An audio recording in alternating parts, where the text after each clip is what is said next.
For radio advertising. What about digital advertising? Yeah, we do that. Connected TV? We do that. Search and social? And that. Programmatic? Digital out of home? We do it all. Endless digital platforms to connect your business to more customers, to intrigue them, engage them, so they choose your product or service. Get started now at stingraymediasolutions.com and let us help your business grow. We are Stingray. That's what we do. Your next great family adventure is just a raffle ticket away. Enter the Alberta Foster and Kinship Association's Great Family Adventure Raffle for your chance to win incredible prizes, including the first prize, a Sea-Doo pontoon cruise boat worth over $70,000. Every ticket sold helps provide vital resources to the everyday heroes raising children through some of life's hardest circumstances. Buy your tickets before the live draw on June 5th. Get yours at rafflebox.ca/raffle/the Great Family Adventure Raffle. License number 766115. Open to Alberta residents 18+ only. Bashaw Concrete Products. From concrete and septic tanks to blocks, precast water pads, jersey barriers, and aggregates. Farmers, contractors, homeowners. Plan your next project at BashawConcrete.com. Family owned. Over 60 years pouring. Bashaw Concrete Products. Once again, start here. BashawConcrete.com. Sports 1440, Stingray Radio Station. CKJR broadcasts from West Edmonton Mall and Wetaskiwin. Download the free Stingray music app and listen wherever you go. Have your sports curiosity cured. He took it away. The country got it. That's good. Avila knocks it down and gives him a thrill here in Buffalo. A veteran of the sports reporting game for over 25 years. In the 11. Wembanyama is 7. Against Iguodala. Victor checks the clock. Dribbles, fades, and sends the Spurs to the playoffs with 1.1 second remaining. Breaking down Edmonton's favorite teams. Cal. Here's Hill. Step back, Jay. Oh, yeah. He doesn't even smile. He's naturally up by 2. 12 seconds. This is Sports 1440 and the Kevin Karius Show.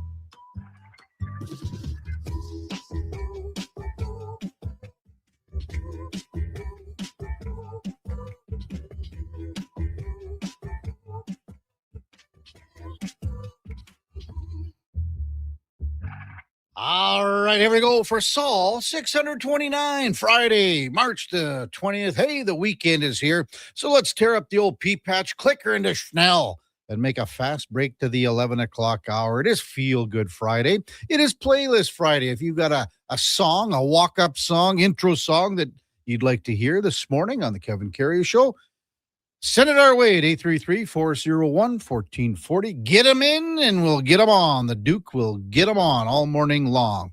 Good morning. Welcome to the Kevin Karius Show on Sports 1440, presented by Sports Select on your AM radio dial, on your morning drive on a Friday, heading into the weekend, wherever you're going. Thanks for spending some time with us. You can also watch us on YouTube at Sports 1440 AM. Drop us a like, a subscription. We're also on X, Facebook, Instagram, even the old Twitch. And as always, we are streaming on iHeartRadio, the TuneIn app, even sports1440.ca. If you miss any part of the show, you can find them where all the podcasts hang out on Apple, Spotify, Google, Amazon. Please subscribe. It's free. Select the auto, download. You'll never miss a second of the show.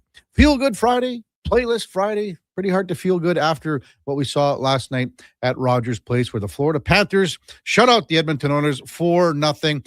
The Oilers blew a massive opportunity to make a statement in this game against a team that basically ripped their hearts out twice in the Stanley Cup final.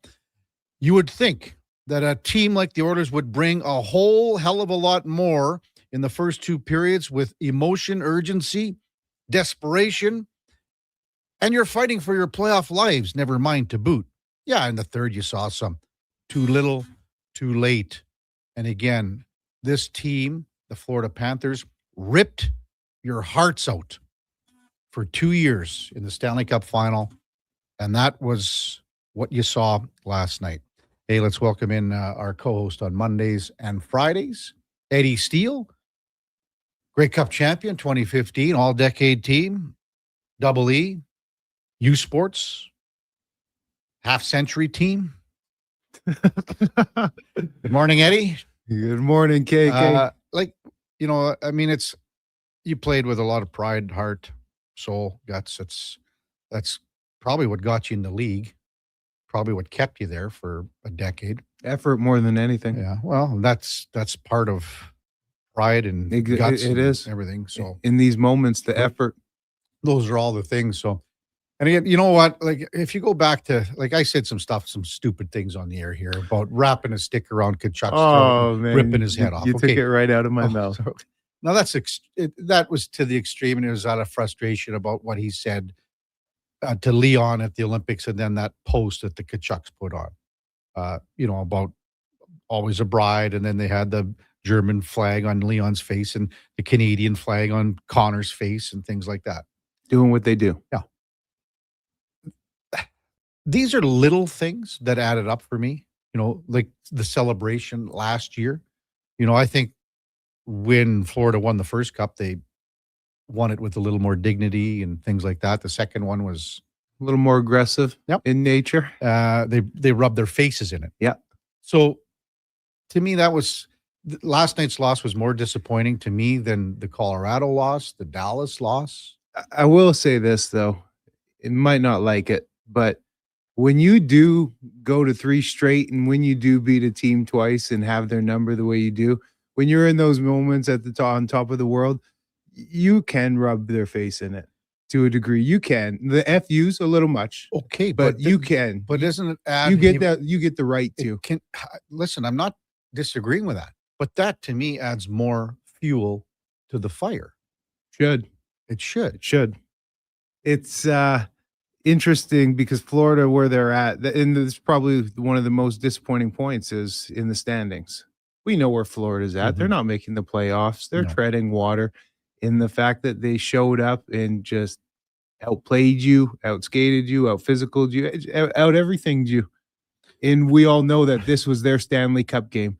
And yeah, this is just another one on the board for the Oilers, but it was an opportunity to take first in the Pacific, games in hand, and you let the moment pass you by in a very flat fashion. I mean, you'd swear like Cole Reinhardt was Sam Reinhardt last night in the Oilers' minds. So just a disappointing, again, to start the game. And we all know how the Panthers play. We all know how they play along the boards. And they did that in the Stanley Cup Finals. They seal things off. They bring the defenseman down. They pull F3 over to cover. To be honest with you, that wasn't as we didn't see as much of that. Like, it wasn't like dominating like it was in the Stanley Cup Final. It was one little thing. But again, the Oilers, after it got to be 3-0, and the Oilers had some opportunities here. Let's be honest. They did. It's 2-0. They had 2 power play chances. They didn't generate enough on those 2 power play opportunities. And then they put Coles in puck over the boards, over the glass, and then Lundell scores 3-0. And at that point, it's game over. But to me, the big part was in the first period and coming out of the gates with everything you got. And that's what really bothered me last night. You didn't see any Oilers deliver any hits, any big blows like the way you saw Stastny and Nurse to take. Like, they took some big blows. Stastny took that one on the but he was forechecking. I don't know who laid it out. And then Nurse along the board. Nurse took it from AJ Greer along the boards. He folded. Yeah. You got to deliver those blows. You got to be the hammer, not the nail. I mean, the Oilers got credit for 28 hits last night. Florida was 21. That's one of those nights where I didn't see 28 hits even close. So Florida was smothering, not for the entirety, but for large portions of the game. They felt smothering, like, oh man, back to the olden days here. The 2-0 goal late in the first period, that was a killer for the Oilers. And this is a goal where Darnell Nurse, he's got the puck in his own zone. He has the opportunity to make a good decision and have a clean exit. Instead, it's a poor decision and a bad exit. He gets caught on the ice, and now him and Bouchard are out there, and the two of them are behind the net with AJ Greer. two of them are behind the net with AJ Greer. Now, both of them come out in front of the net. So does AJ Greer, but no one comes near AJ Greer. No. So to me, that's incomprehensible for me. That goal that spoke volumes to me in that game. The thing about it too with these defensemen, it seems like they're just not peripheраling things. Like you have to be able to see everything and open your vision up and see the grandiose picture, right? Not just have the tunnel vision. You know it. You know exactly what I'm talking about. You have to have that in football, or else you're going to get decleated. Like someone's going to come from your right or left. If your head's not on a swivel, you're going to get smoked. It just feels like sometimes fellas skate into space, and it's how do you not see them? How are you not peripherying this? So that second goal was massive. Again, the Oilers had opportunities. Even Matt Savoy was sniffing around it again. Connor McDavid had many chances in tight where he never even got a shot away. I think Florida did an exceptional job, their defense on Connor, with long stick checks. Ekblad had several of them. Forsling was in there, even though, if you think about it, that one, Forsling coughed the puck up on that forecheck early in the second when Savoy got to him, and then Connor McDavid has the puck, and Podkolzin comes in. It's almost like it's a 3-on-0 down low, but they're in too tight. Yeah. So there were opportunities for the Oilers. Having said that, you get Mikkola came back and Jones has come back into this lineup. So they've been missing a lot of guys on the back end. Between Forsling and Ekblad, Mikkola and Jones, that's four of their horses that have led them and helped them to 2 cups. Jones just the last one. Man, I can't say. And Florida's not going to bring this effort in their next game. But here's the thing, Eddie. The Oilers I'm not saying this happened, but Florida went into Vancouver 3 nights ago, and lost to the Canucks 5-2. There you go. Are the Oilers thinking, are these guys mailing it in down the stretch? No. Everybody said going into it that Florida was going to play with effort. For sure. Florida played exactly how people said that they were going to play. Edmonton, you got to know that and match that. They didn't match that. That's what this is about. But without being all doom and gloom, there was a couple of bright spots. Like you could really see chemistry developing with Connor and Matt, on their line. Savoy? Yes. You can see chemistry there. So having said that, at the very beginning of the game, and people talked about the line changes yesterday. Now, to me, the only reason that they changed, not the only, one of the reasons they changed the line, because they needed to have something with Connor in case Matthew Tkachuk did something stupid. And that's why Podkolzin was there. And even off the faceoff, they have a little chat, and Podkolzin saying, don't screw around tonight, okay? Don't screw around tonight.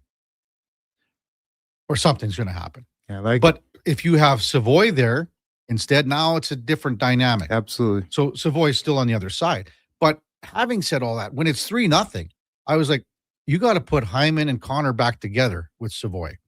And, because the whole changing of the lines, everyone thought, was because Kapanen wasn't going to go. So you still had the ability to go back to what it was the other night when you had success. The sample size is small. It's 2 games. One game, you're a home run hit as the team without Leon. The next game, you strike out. Again, the good thing is last night that everyone in the pathetic division lost. Sabres beat the Sharks. Well played. 5-0. Flyers beat the Kings 4-0 in a shootout. Golden Knights lost to the Mammoth 4-0. There's a good chance here, Eddie. There is a good chance that the team, so the Pacific bracket, the wild card team may have more points than the division winner. Jeez. Hey, let's welcome in the Duke of Delburne on a fantastic Friday. Good morning, Duke. Good morning. All refreshed after your big night last night. Oh yeah, every night's big, Kev. Yeah, every night's a blessing. By big, he means the dent in the couch getting bigger and bigger. Yeah, March Madness. You're not leaving the couch with everything going on. Not very much this week. That's for sure, Eddie. Yeah, it was good. We caught quite a few games here in studio yesterday, and then even the spillover into post-show workout by the bar area here inside Stingray. Yeah, and then straight home, watch some more. I was saying this to Josh. It was actually a little bit disappointing that the late slate of the March Madness games, they were all pretty lopsided because there was nothing really to distract from the really poor performance the Oilers were putting on my primary TV. So I actually watched most of the curling game last night. Canada eventually losing to Norway in an extra. But yeah, it's really disappointing, I think, is probably the best descriptor of what the Oilers put forth for 40 minutes for sure. Yeah, because the third period they played well, but it's 3-0 against a team that does not want to let you back in that hockey game by any stretch of the imagination. So we know the Oilers can erase 3-goal leads like it's nothing, but it's just like from an emotional standpoint, it seems like it was much too little too late. So very, very disappointing, but good news for them. They get a much more difficult opponent in a quick turnaround tomorrow night to try and get things back on track. And the cool thing about that, we're going to see McDavid versus Kucherov. I mean, that's a treat. That is a treat for fans, and looking forward to that. Everyone's brackets are doing just fine. Apparently, Eddie's okay, doing all right. You didn't pay. How come you didn't pay for my entry fee? Did I owe? What was that for? I paid for you the last 2 years. The one year.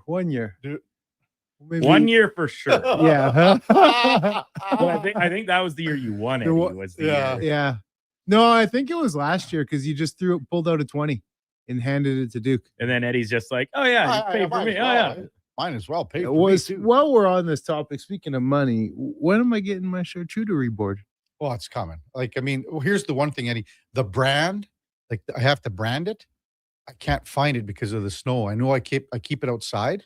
And it's like I keep it outside by the trees just to. So it's getting weathered.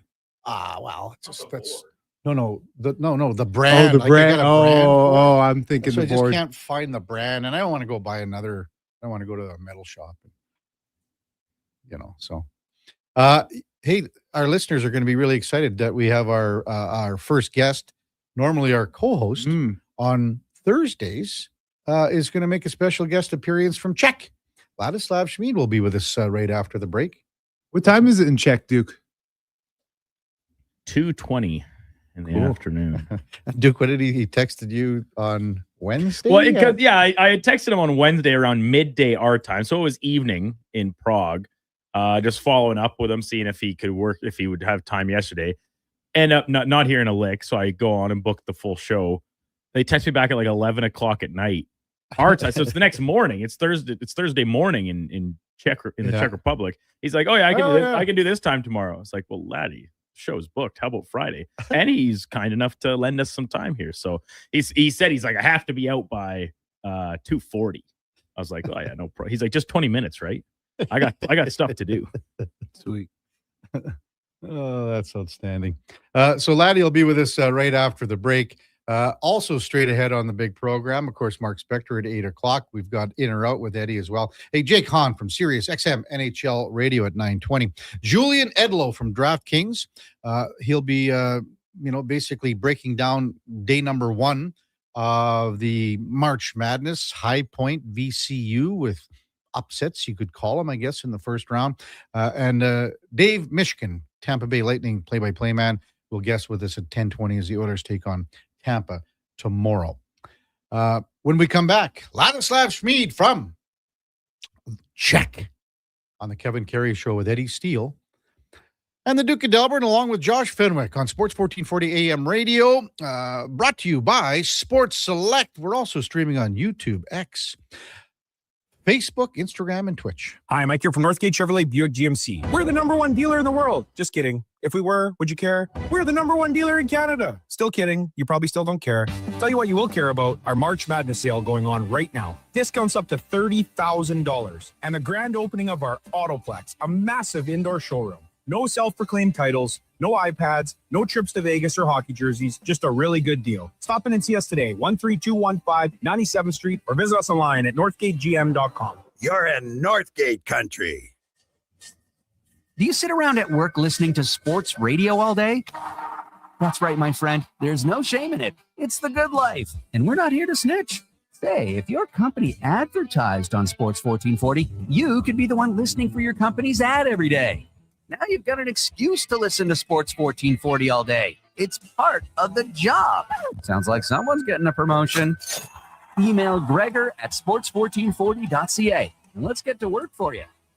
Hey, sports fans, we've got a clear choice for you. At Crystal Glass, we provide customers with the perfect glass for any job. From home to auto and even commercial, installation or repairs, we're your team. Call 310 Glass or visit crystalglass.ca. Crystal Glass. Start your day with a blast of sports. Kevin Karius, along with Brandon Douglas, brings the fire, the fun, and the fearless takes. Weekdays, 7 to 11. Text Kevin, 883-401-1440. Mornings with Sports 1440. Heard of Uline? You know, the have-it-all in-stock, ready-to-deliver shipping and industrial supply specialists. The company that does things for you that are unheard of, like keeping 41,000 items in stock in our own warehouses. With customer service reps on the line to get you what you need when you need it 24/7, 365 every time. Maybe you heard it here first. Want to hear more? Visit uline.ca. ULINE, your shipping and industrial supply specialists.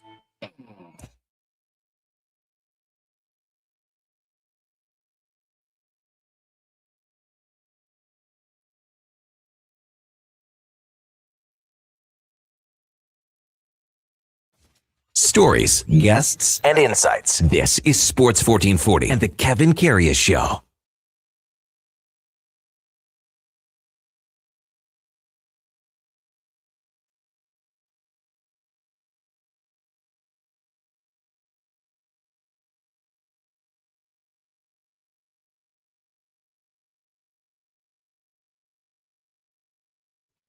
All right, welcome back to the big program. 7:20 in Edmonton. So glad you're with us on a Friday morning. And man, really excited to have our first guest of the day, our co-host on Thursdays that has headed overseas. But it is time now for the headliner of the day, brought to you by Mr. Rooter Plumbing, getting snakes deep and giving 110% day in and day out for all your plumbing needs. Go to mrrooter.ca as we welcome in Ladislav Speed. Good morning, Laddie. You're with Kevin Karius and Eddie Steele this morning. How are you doing, big guy? Good morning. Can you hear me right? Yeah, you're perfect. Wow. Good shape. Well, I guess Duke did something right this time. Come in, bang, bang, bang. Good morning, boys. What's your line, Laddie? You have one job to do. He didn't screw it up this time. Well, Figured it out this time. Yeah. Hey, so glad you made some time with us this morning here and in the afternoon over there. Tell our listeners where you are and what you're doing here for the next month or so. I'm currently at my parents' house, which is awesome. It's great to see them, but yeah, it's pretty busy here. My sister visiting, so it's not a huge house, but it will do for next few weeks. Yeah, I'm here for the U18 World Juniors, which is gonna happen in later in April. But I'm here, 10 days prior to our first camp, visiting with my family. I going to watch some of the playoff games in Czech Top League, which is happening right now. Going tomorrow to watch my hometown team, and then Sunday gonna watch Sparta Prague, which is the team I'm gonna be coaching with next season. So excited to see all the people. It's gonna be before the Sunday's game, I'm gonna meet with the head coach of this of Sparta Prague that I'm gonna be coaching with, which is very exciting. We're gonna talk some more about our team, how it's gonna look, what it's gonna look like next year, and so I'm very excited. Mm-hmm. Still adjusting to time change, which is not easy. Rough nights, but it's a lot of fun. It's always great to see my family. Oh yeah, Laddie, you said that you're going to be going to some playoff games out here for the top league. I would imagine playoffs get pretty crazy out there from the fan point of view. How many people are in the buildings usually at those types of games? So my hometown arena can hold, I think, around 7,500. So it's gonna be pretty much sold out. I'm kind of curious to see, but those games, like when I played it got pretty crazy. A lot of fun. It's not obviously the NHL stage, but the hockey is still really good, and the defense get after it. And then the arena in Prague, usually they played They usually play in the arena where the World Cup's gonna be at, but due to the World Championship is figure skating that's currently being held there, they have to go to their kind of backup training facility, which still holds, I think, like 12,500 people, which is gonna be probably there's gonna be probably over 10,000, maybe 11,000 people. I'm not sure if it's gonna get sold out, but the main arena, the O2 arena, can hold, I think, 17,000 people, and that's a really nice facility. But like I mentioned, it's it's being used by the figure skaters. Mm-hmm. Ladislav Schmid with us at his parents' house is it Liberici? No, Liberec. Yeah. See, perfect. Liberici. Liberec. Close. Kevin. It's Liberec. It's simple. Liberici. What are you talking about? Are we in Spain or something, or what? This guy butchering it. Butchering it, yeah. Come on now, you guys. Don't be. Well, I know Liberici matches the shirt from last week, but it's okay. It's Liberec. Yeah, it's roughly around 100,000 people. It's not very big, but it's a nice city surrounded by mountains. Are you out there solo, or you bring the family? No, I brought my oldest son stayed in Canada because he's got spring hockey happening, but my daughter and my younger son are here with my wife. So first night was very rough because kids adjusting to time changes very challenging, but it is a lot of fun for them. Seeing here their grandparents and their auntie. It's always fun, but it's a lot of work for the adults. You have to entertain them 24/7. Oh yeah. When you woke up this morning, Laddie, did you watch some Oilers highlights from the game against Florida? I watched a little bit. I talked to my son because he went to the game and he told me it was 4-0. Kind of not very good performance. I just watched first couple goals. Not great, and it's still kind of tight race. Like it's not like for sure lock for Edmonton to be in the playoffs, and missing Draisaitl that's a big hole to fill. I don't think you can fill the hole, but now it's going to show us like what the Oilers are about. Is it about just few players, or can they actually play as a team? 4 lines, 6 defensemen. You're gonna need a goaltending. So we'll see what they're made out of, and I hope they're gonna prove us that they're the team we think they are. I think that one of the biggest disappointments would be, it's Florida. The Florida's completely out of it. They're going to be coming in with all this energy. They were treating this as their Stanley Cup Game 7 in terms of they got, 15 games left max, and this is going to be the one that they show up for. And Edmonton didn't meet that level. Do you have any rhyme or reason why emotionally, like, they just don't show up sometimes in these moments? I don't get it, man. Like, I was actually... When you look at a calendar before the season, that's the game you should be circling, right? I don't want to overhype this, but this is their rival, I'd say, these days, right? Like you have to get up and kind of. I know there's no easy games, and you don't want to say run them out of the building. But if there's a one game that you want to circle in your calendar and run somebody out of the building, that's the team. And so I have a really like I said, I didn't watch that much because it's busy schedule here, but when you look at the score 4-0, I can't imagine it was a really good game. And so I have a tough time understanding why. This is the game. And on top of everything, you're still fighting for a playoff spot, right? I think we are very lucky this year that the Pacific Division is not what it usually is, right? And we are in the playoffs right now, but any other season, if LA is playing the way they're usually playing, Vegas, and now you have Anaheim in the picture, all these teams, then we would be probably scrambling for a last wild card spot. So really, really tough to understand why this happened, because like I mentioned, that if there is a one if there is a one team you want to for sure beat, and you want to show them that, hey, like this time around, you are not going to be you're not in the playoffs, and we are the better team. I don't get it, man. Like, I don't get it. It's too many up and downs for me this year, and like, I don't want to write them off, but like I mentioned it before, like, I don't believe this is the season for us, unfortunately. I think we gonna make a playoffs, but I don't know how far we can make it, to be honest. Yeah, I'm with you too in terms of, like, it just doesn't make sense to me, Laddie.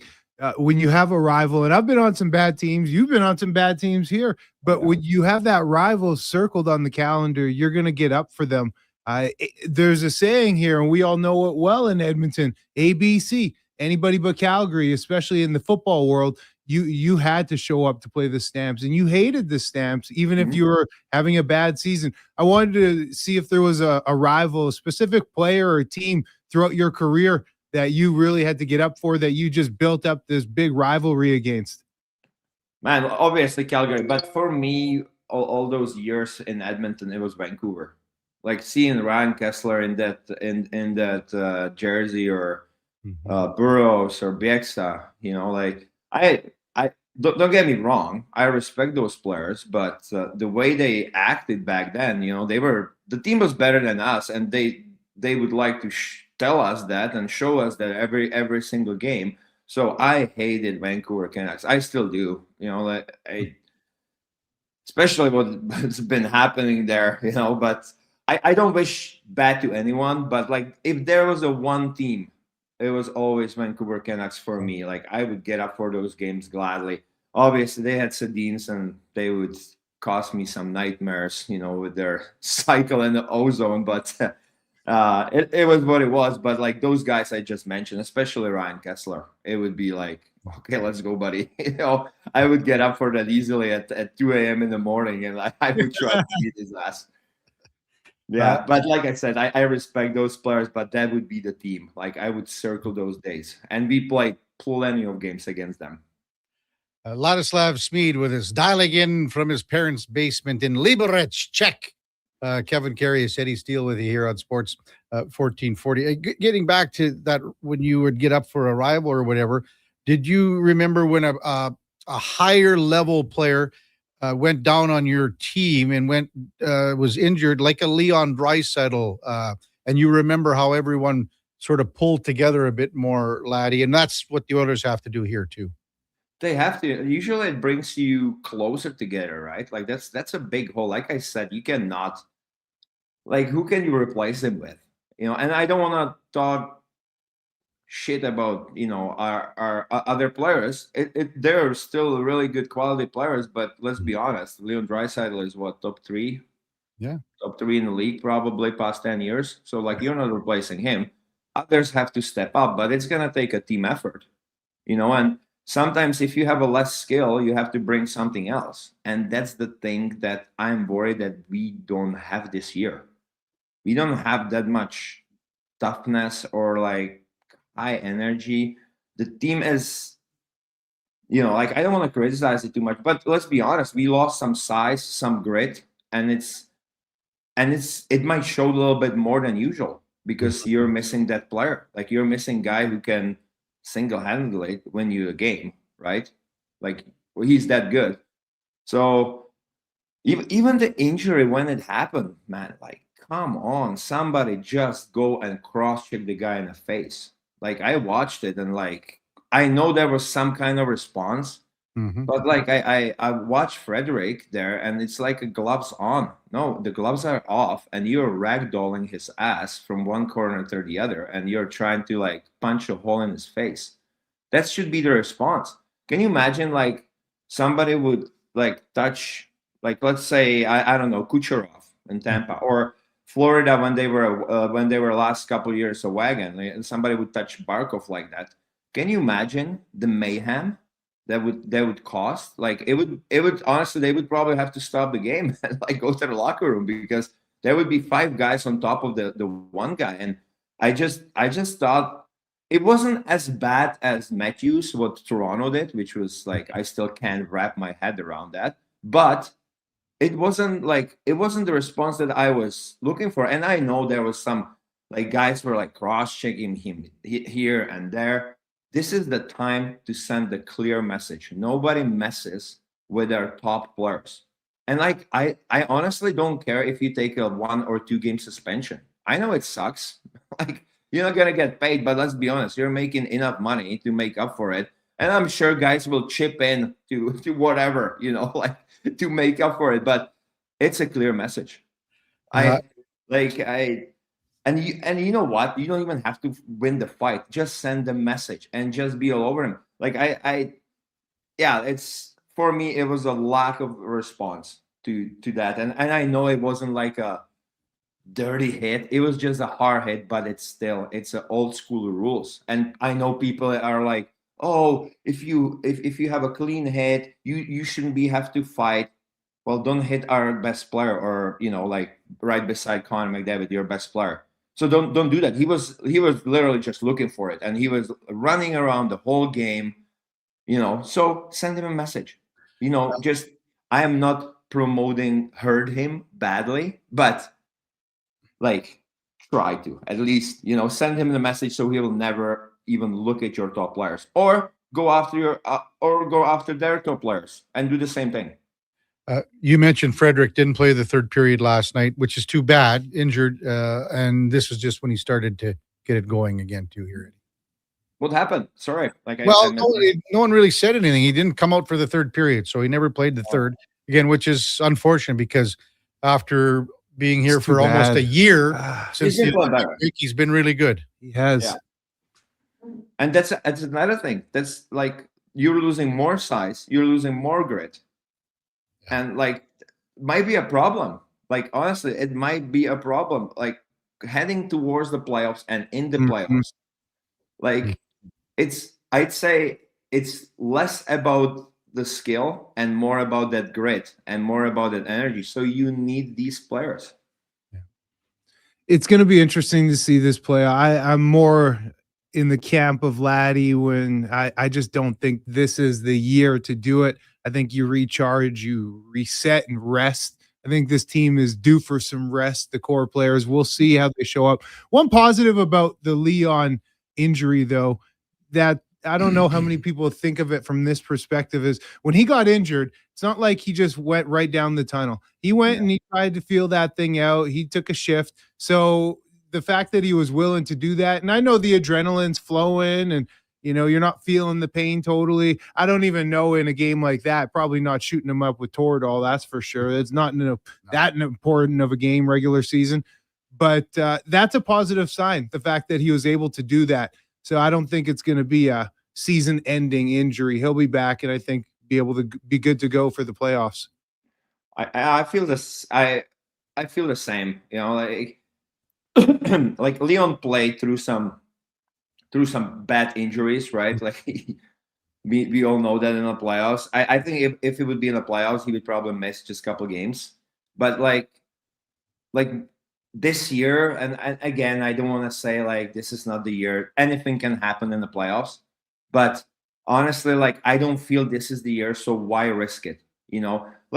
Let's see how it's gonna play out, but I wouldn't force anything. And like you said, like the rest is very important. They went to the back-to-back finals, and it's not just the physical stress; it's the emotional stress of losing those two finals. And maybe they're due to like have a shorter season. And I get it, Oilers fans. You won the final, you won the cup. But there are also human beings there in the locker room that play shitload of hockey. So they need to recharge. And maybe this might be not the year. And like, I am not a quitter. Don't get me wrong. Like I would battle all the time. But sometimes, the fate will decide it for you. And maybe this is the year. Then not a write-off, but just play it out. If it's not going to happen, it's not the end of the world.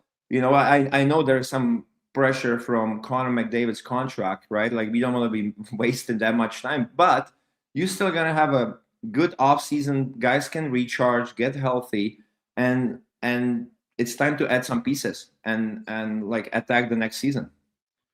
Laddie, as we wrap it up here, I just want to know how many pounds you put on since you've been eating your mom's home cook in the last few days. I haven't checked. I haven't checked it yet, but You know what that means? It is crazy, man. My God. Are you able to grind, get your sweats in still? Well, my mom sat down yesterday and she showed me the schedule of the meals, and it is crazy. It's like heavy after heavy: dumplings, meat, sauces, desserts, cakes. Guys, it is crazy. It is. Thank God Duke is not here, because he would never get laid again, man. Like seriously, he would put on probably like 30 pounds, and that would be he exits. Firing Duke up. Poor Duke, he didn't even mix in a word, and he's in the middle of it anyways. I love it. Thanks for coming on, big guy. I know you got to get rolling here this problem. What's on the go tonight? You know what? I'm actually taking my kids to this pool. So as soon as I'm done here, I'm gonna grab them, and I promised my daughter to have a play day with my one of my best buddies' daughter. So I'm gonna bring all the kids by myself. Obviously, my body's still looking really good, so I have to use it at the beginning of this trip, not at the end when I'm probably like 10 pounds heavier. So okay, pal, thanks for coming on. Have a great weekend. We'll talk soon. You too, guys. Thanks for having me. Enjoy it. Good luck, Duke. It's another weekend then shouldn't be wasted in your love life. So try to go out there, throw yourself out there, be confident, buddy. I believe in you. Thanks, Laddie. No problem, buddy. I have your back. I love you. I have your back as I'm pushing it into the train tracks. Yeah, something like that. All right, boys, have a good one. Enjoy. Yeah, oh, man, that is so good. That's Ladislav Schmid, our headliner of the day over in Liberec. I was, Liberec, not Liberece. Yes, Liberec. Kevin. Yes. Liberec. Bring the meatballs. Our headliner of the day brought to you by Mr. Rooter, the number one overall pick in your fantasy plumbing pool. That's mrrooter.ca. You guys didn't know where he was either. You didn't know what the name of the place was. Absolutely not. But that's okay, Kevin, because Eddie and I at least have the wherewithal to be like, yeah, we don't know. We're not going to try and pronounce it. And then after getting corrected twice, continue to say it incorrect. No, the thing that stood out was he corrected him twice. And then Kevin said it again. He said, yeah, that's it. Yeah, that's it. And Kevin's like, no, I'm crushing it. and Eddie and I are looking at each other across the desk like, no, Kevin, you're not. Never mind. Like, he's in the Czech Republic. Are you hearing him? Not the south of Italy here. Like, Liberec. Liberec. Love it. You guys just don't know, do you? When we come back, we'll get to some of your texts. We'll talk a little bit more about the Oilers. Blue Jays news, massive with Trey Savage.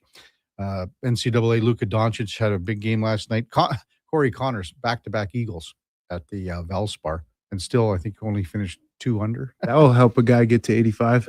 Yeah, let's not worry about 85, Eddie. Let's talk about 80. 87. That's straight ahead on the Kevin Carey Show with Eddie Steele, Duke of Delburne, Josh Fenwick on Sports 1440 AM Radio.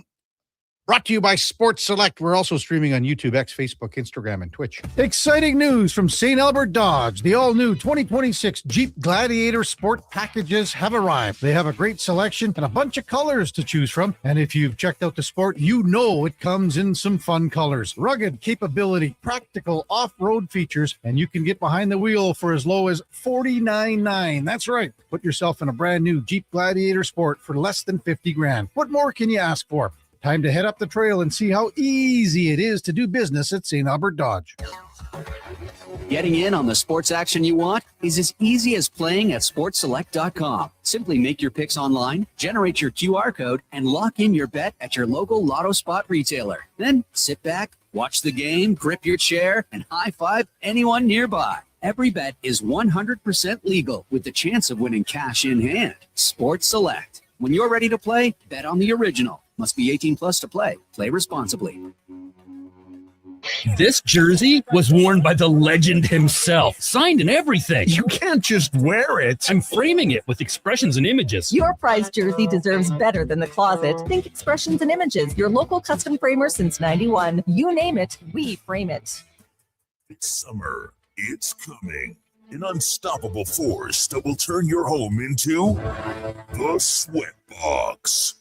Don't live in a summer blockbuster. Pro Solutions is your one-call-solves-it-all expert for AC repairs, tune-ups, and new installations. With fast appointments and flexible financing, we'll make sure your home story has a comfortable ending. AC season is coming soon, so book today. Lock in pre-season pricing today. Visit prosolutionsinc.ca to schedule your service today. This is Andrew Walker, host of the postgame show on Sports 1440. After every hockey game this season, tune in and chime in as we talk about the game. It's all sponsored by Legacy Heating and Cooling. Don't get left in the cold. Visit legacyheating.ca.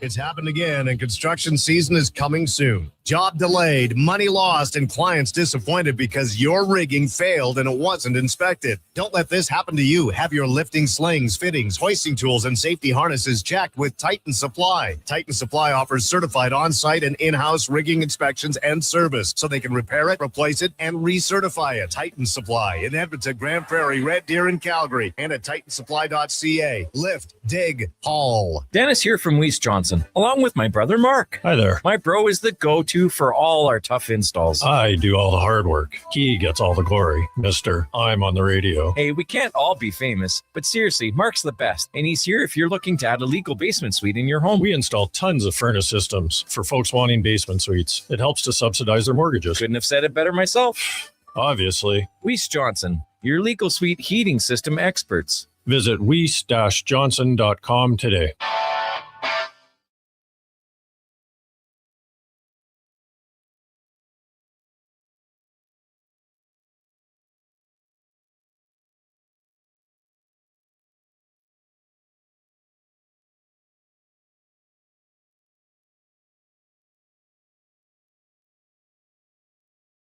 Have your sports curiosity cured with the Kevin Karius Show. This is Sports 1440.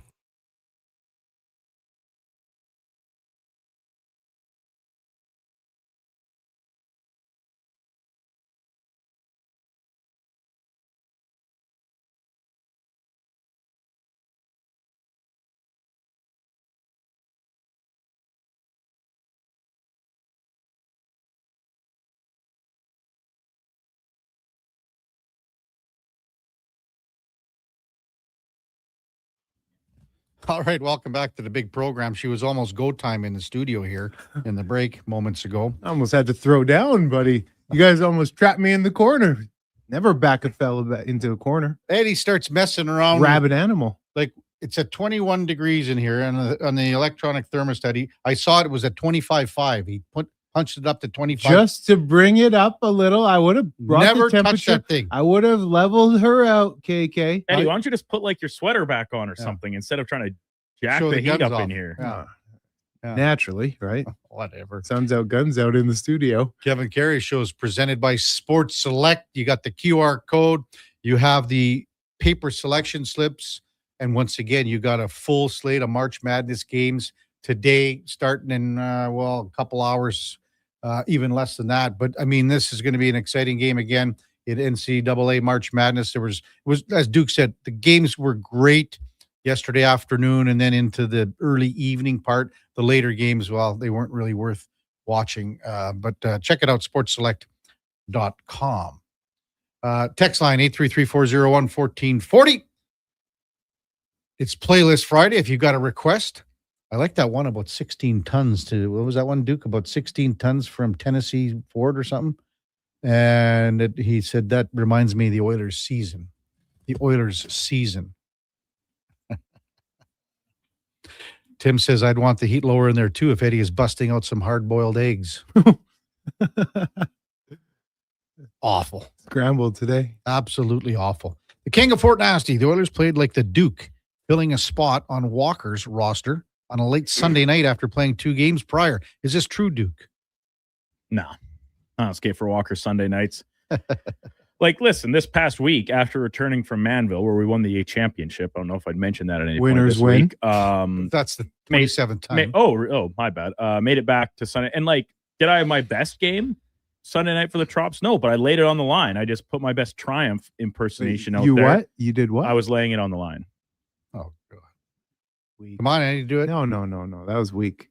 I thought Duke would, do it. Bring it. No, I'm not doing anything. Do it. That's your thing, Eddie. I'm not stealing your No, thing. there's no stealing. It's just jumping on board with your boy. Yeah. So to the texter's comment, King of Nasty, I bring a much better effort even when I have nothing left in the tank than what the Oilers did for 40 minutes last night. The Oilers will try to get back on track tomorrow, and I think it's great that Tampa's here, mostly regarded by the pundits that they are the best team in the Eastern Conference. Buffalo's right there now with them too. Carolina's obviously in the conversation, but Tampa, I think, with Vasilevsky, with the pedigree, the Cups, Kucherov, they've still got a pretty good core there. You mentioned earlier Cooch, right? And you're going to see 1-2 in the league points-wise going at it with McDavid. You can't let Tampa come in here, Kevin, and bully you. You can't get bullied around. I'll tell you what. Because they're going to try to. Here's the thing. Tampa, they've answered the bell with Florida. They've answered the bell with Buffalo. Like, it comes to a point where instead of waiting for something to happen, you have to make something happen. So in football, say it. I've heard this saying 1,000 times. Be the hammer, not the nail.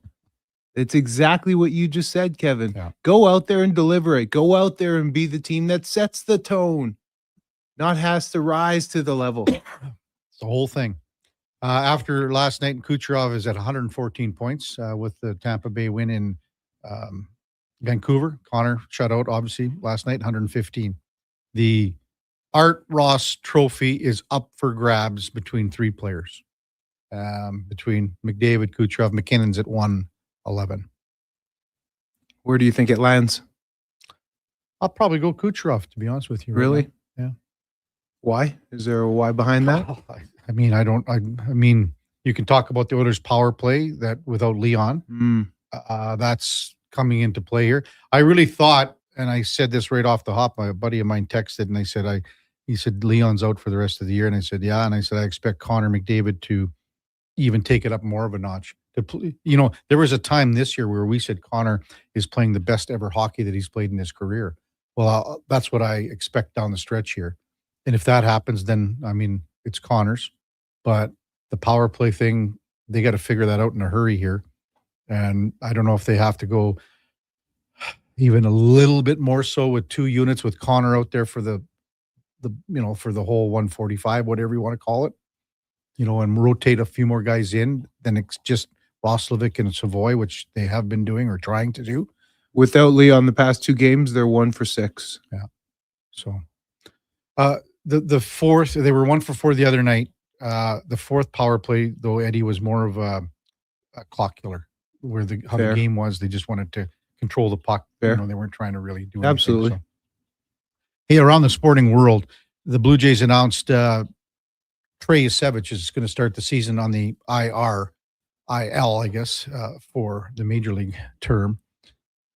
So there's an old phrase, and I think they're trying to, the way they say a shoulder impingement, like a little pinch. The problem is with that is there's an old phrase in baseball. Elbows are a year, shoulders are a career. Just the motion. Now, everyone knows how Trey Savage pitches, his delivery from way over the top. It's not conventional. Does it add more stress on his shoulder? Well, he's such a young guy, but he pitched for his age, and I know it's minor league ball, but his innings were pretty high. Were they significant? Probably 140.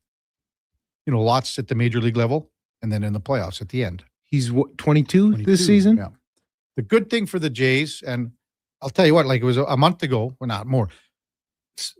I guess when Bieber announced that he was taking the offer from, signing the offer from the Jays, the tender, everyone went, they have more depth at pitching than probably anyone. Too much depth almost. Now They barely have enough. Now they need it. Now you got a guy like Eric Lauer who's going to be in the starting rotation. Scherzer's going to be in the starting rotation. They signed Cease. They signed Ponce. They need these guys. So I like how young Trey is. So that's, that bodes well for him. You're right, though, in terms of a shoulder and just looking at his delivery. Yeah. It's very over the top. And I know how my shoulders feel over the top. I want to bring in Fenny Fenwick here for a moment to talk about Luka Doncic. 60 points last night for the LA Lakers. Every time the Heat play, something happens. There's someone putting up a big number here. What's going on? Really, Luka's on a tear. He's 7-0 since. This is the big story. He's 7-0 since his fiance took the kids away. Mm-hmm. And so in that time, he's basically averaging a 40-point triple-double. He's absolutely like cardiac right now. Mm-hmm. And this is his push to win the MVP. And the worst part is he's probably not going to win it because SGA and the Thunder are so much better. And then like Wemby is doing all the things he's doing in San Antonio. Mm-hmm. He is popping off. And I just don't think it's enough for him to get to the finish line. Go ahead, Eddie. Well, go back to the story. What happened with his kids? I'm not aware. A while back, his fiance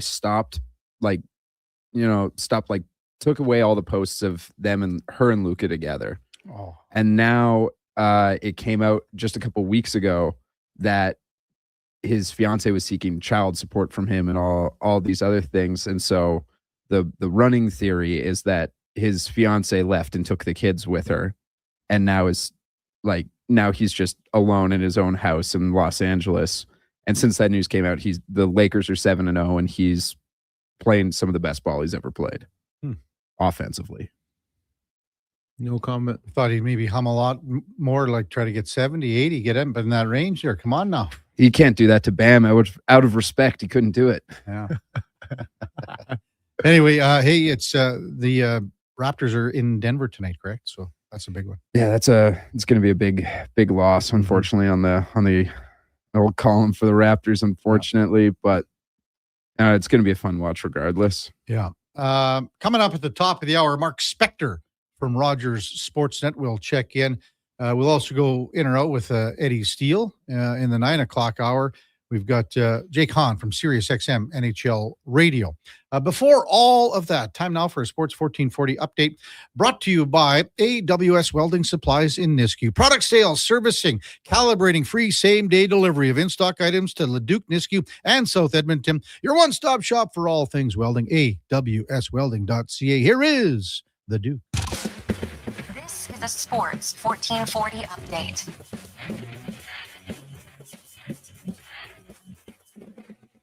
Edmonton Oilers get shut out last night 4-0 from Rogers Place Bly. The Florida Panthers, Sergei Bobrovsky making 21 saves for the Bagel and ties Curtis Joseph for 7th all time on the NHL wins list. Around the rest of the NHL, 10 of the games, including the Bruins, picking up a big 2 points, 6-1 winners over the Jets. Brady Tkachuk scoring with 7 seconds left gives the Senators victory over the Islanders 3-2. Red Wings top the Habs 3-1. Jackets double up the Rangers 6-3. Blackhawks top the Wild 2-1. Preds over the Kraken 3-1.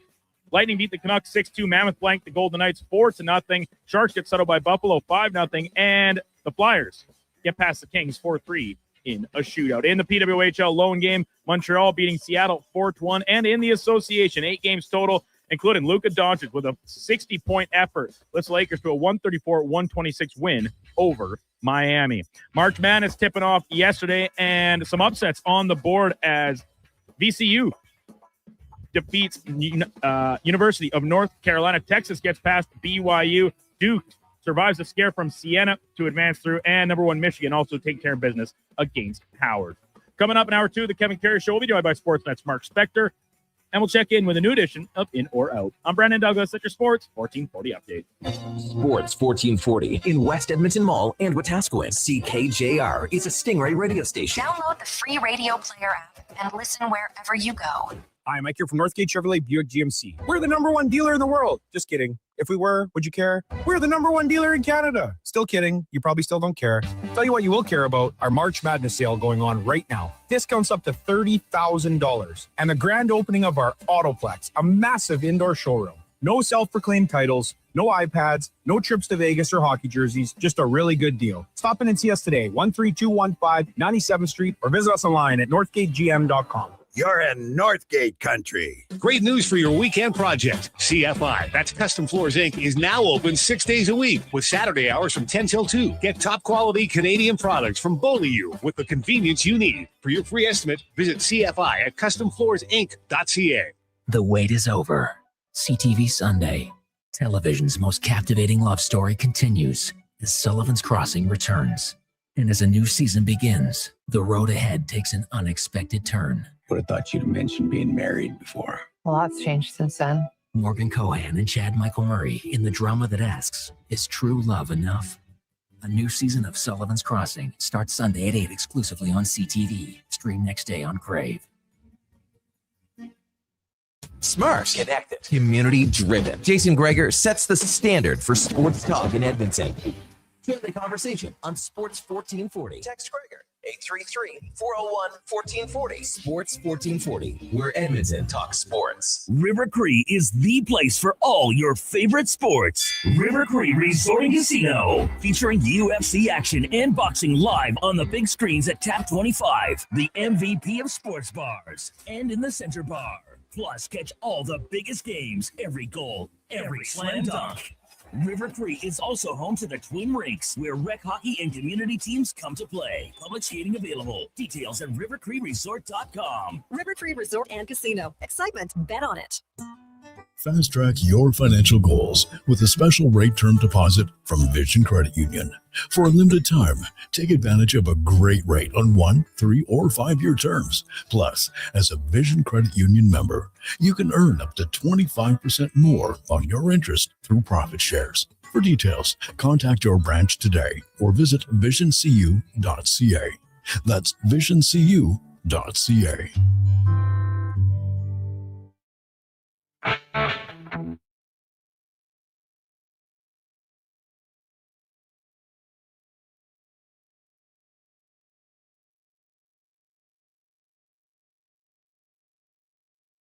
Just in time for the morning skate. This is the Kevin Karius Show on Sports 1440.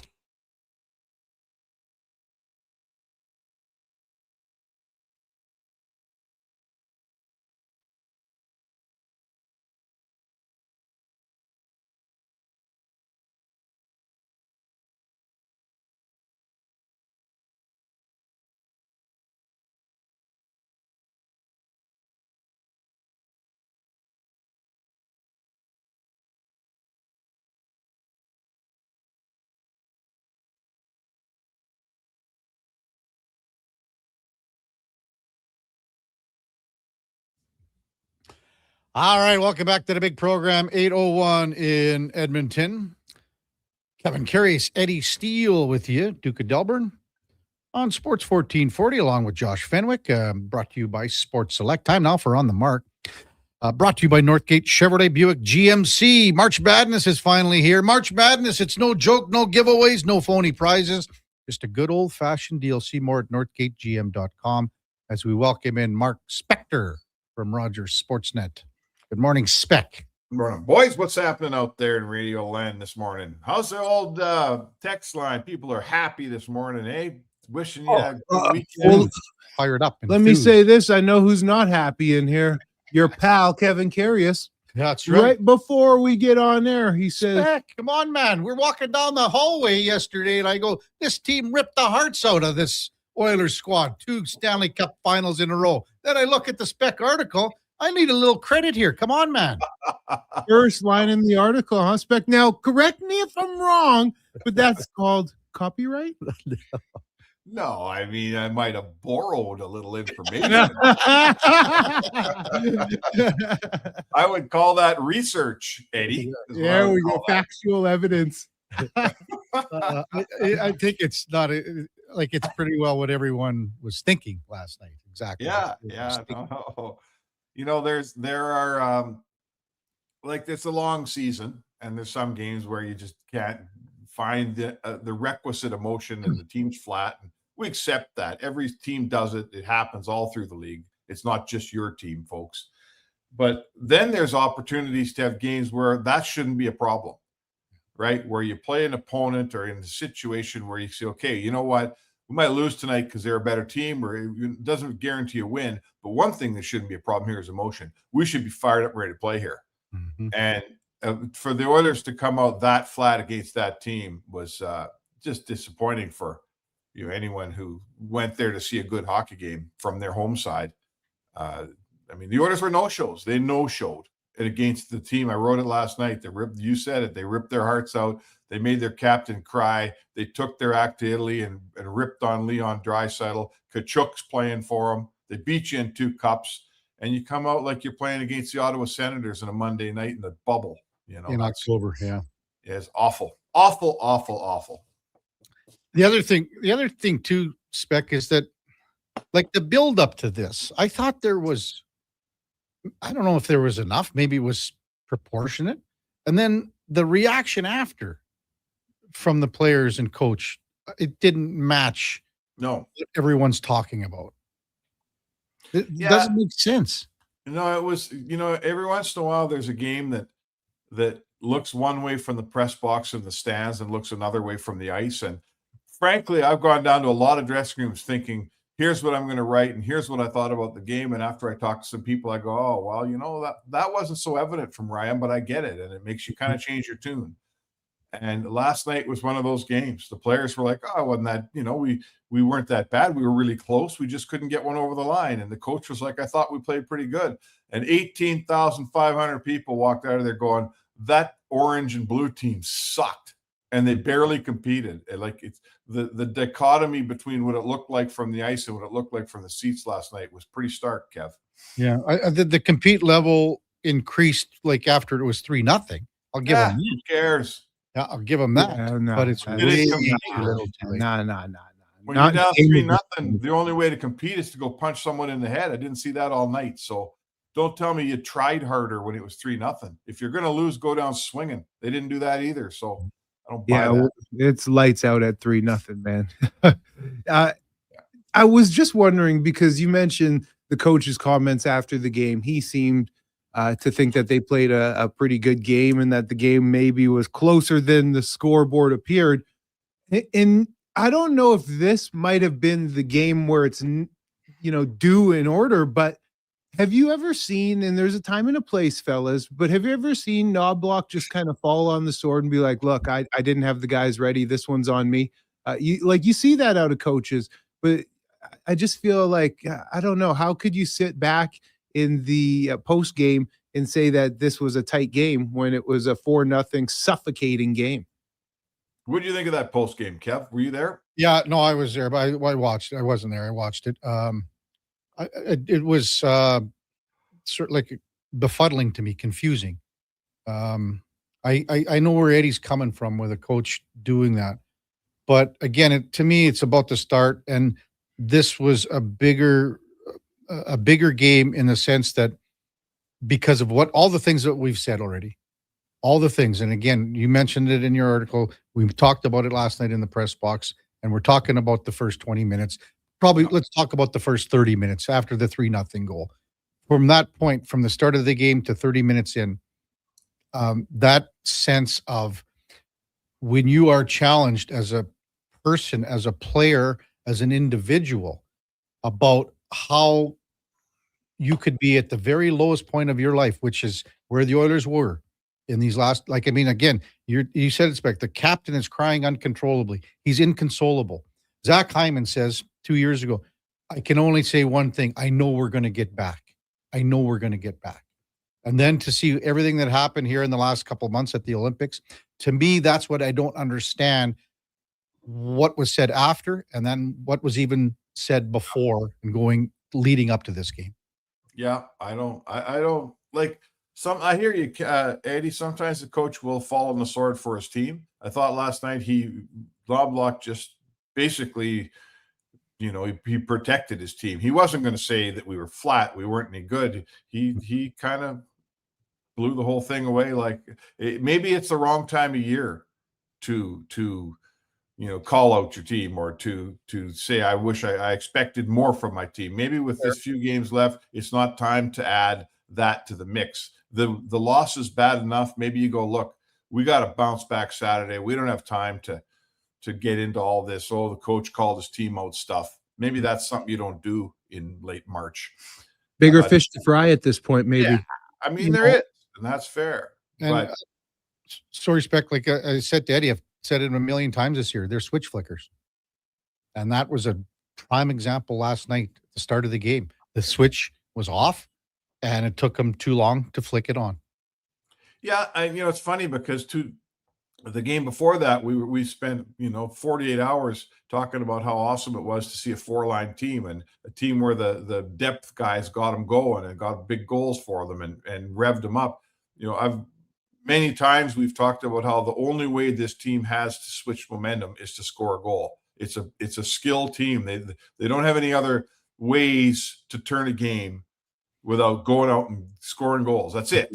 And if the goals don't go in, they never turn the game.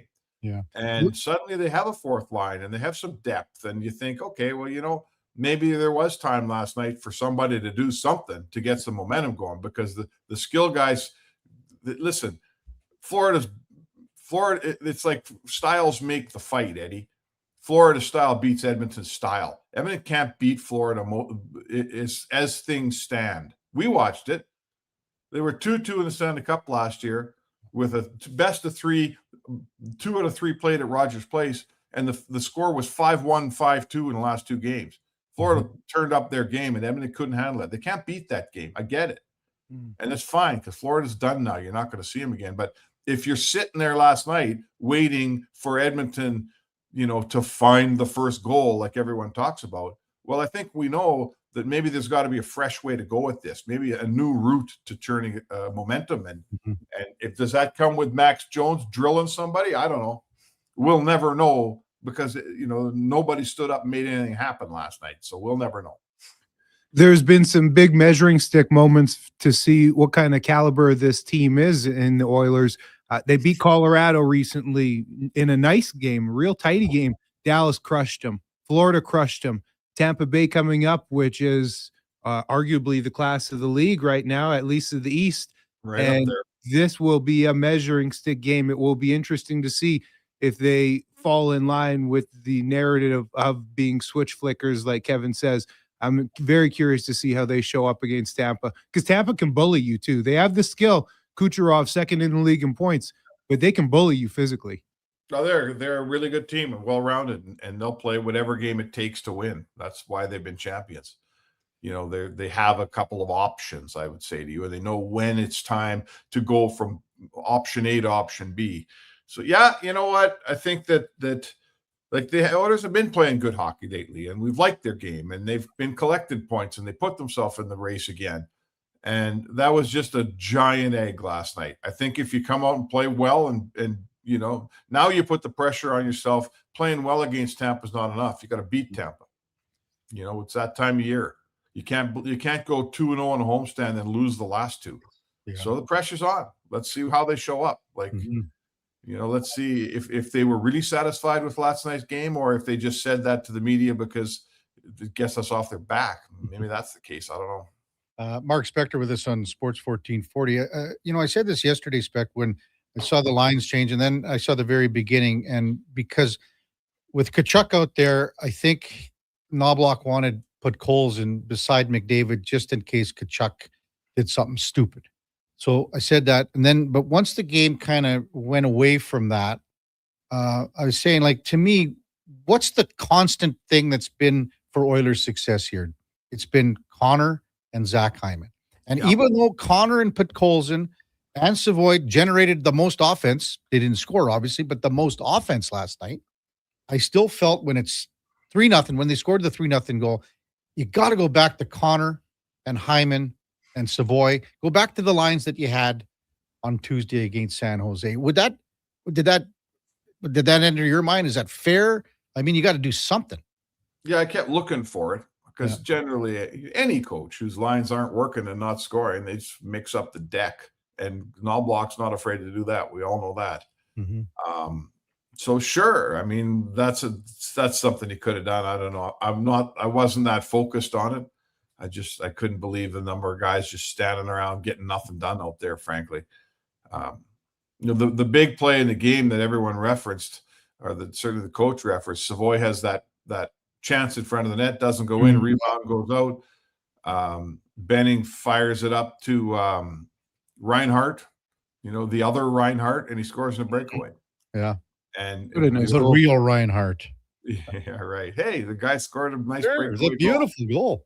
I wouldn't say it was beautiful. He ended up in the net. The way he played it, it was like a hezzy. That was nice, man. That was nice. How hard that is. That was really full nice. Tilt, man. Yeah, that was nice. I know. Good for him. I mean, and I'm not, that move beats a goalie every time. Like we've seen it used. It's a good move, even if you pull yourself out of the net afterwards. Yeah.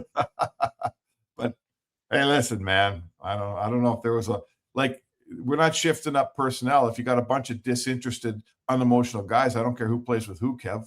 Mm-hmm. Give me some guy, find the 3 guys that give a crap and send them out. So, Spec, what's on deck for the schedule for you here coming up? Well, practice at noon today. It's like, unfortunately, not unfortunately. I think as a sports writer, Eddie, you got to move on with the team. Yeah. Like, okay, they played garbage last night and it was a brutal night and the whole city was disappointed. And I wrote it and I haven't written them that hard for a while. Wake up today. It's a new day. I'm not writing it again, not beating them up again. It's time to move on.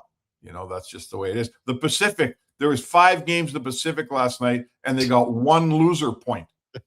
1 loser point between 5 teams. Kevin, you have a name for this division? The pathetic. Yeah, it's the pathetic division. Yeah, it's a bad division, man. Woo-hoo. So listen, finish top 3 and stay in this division. How about Aiden Hill?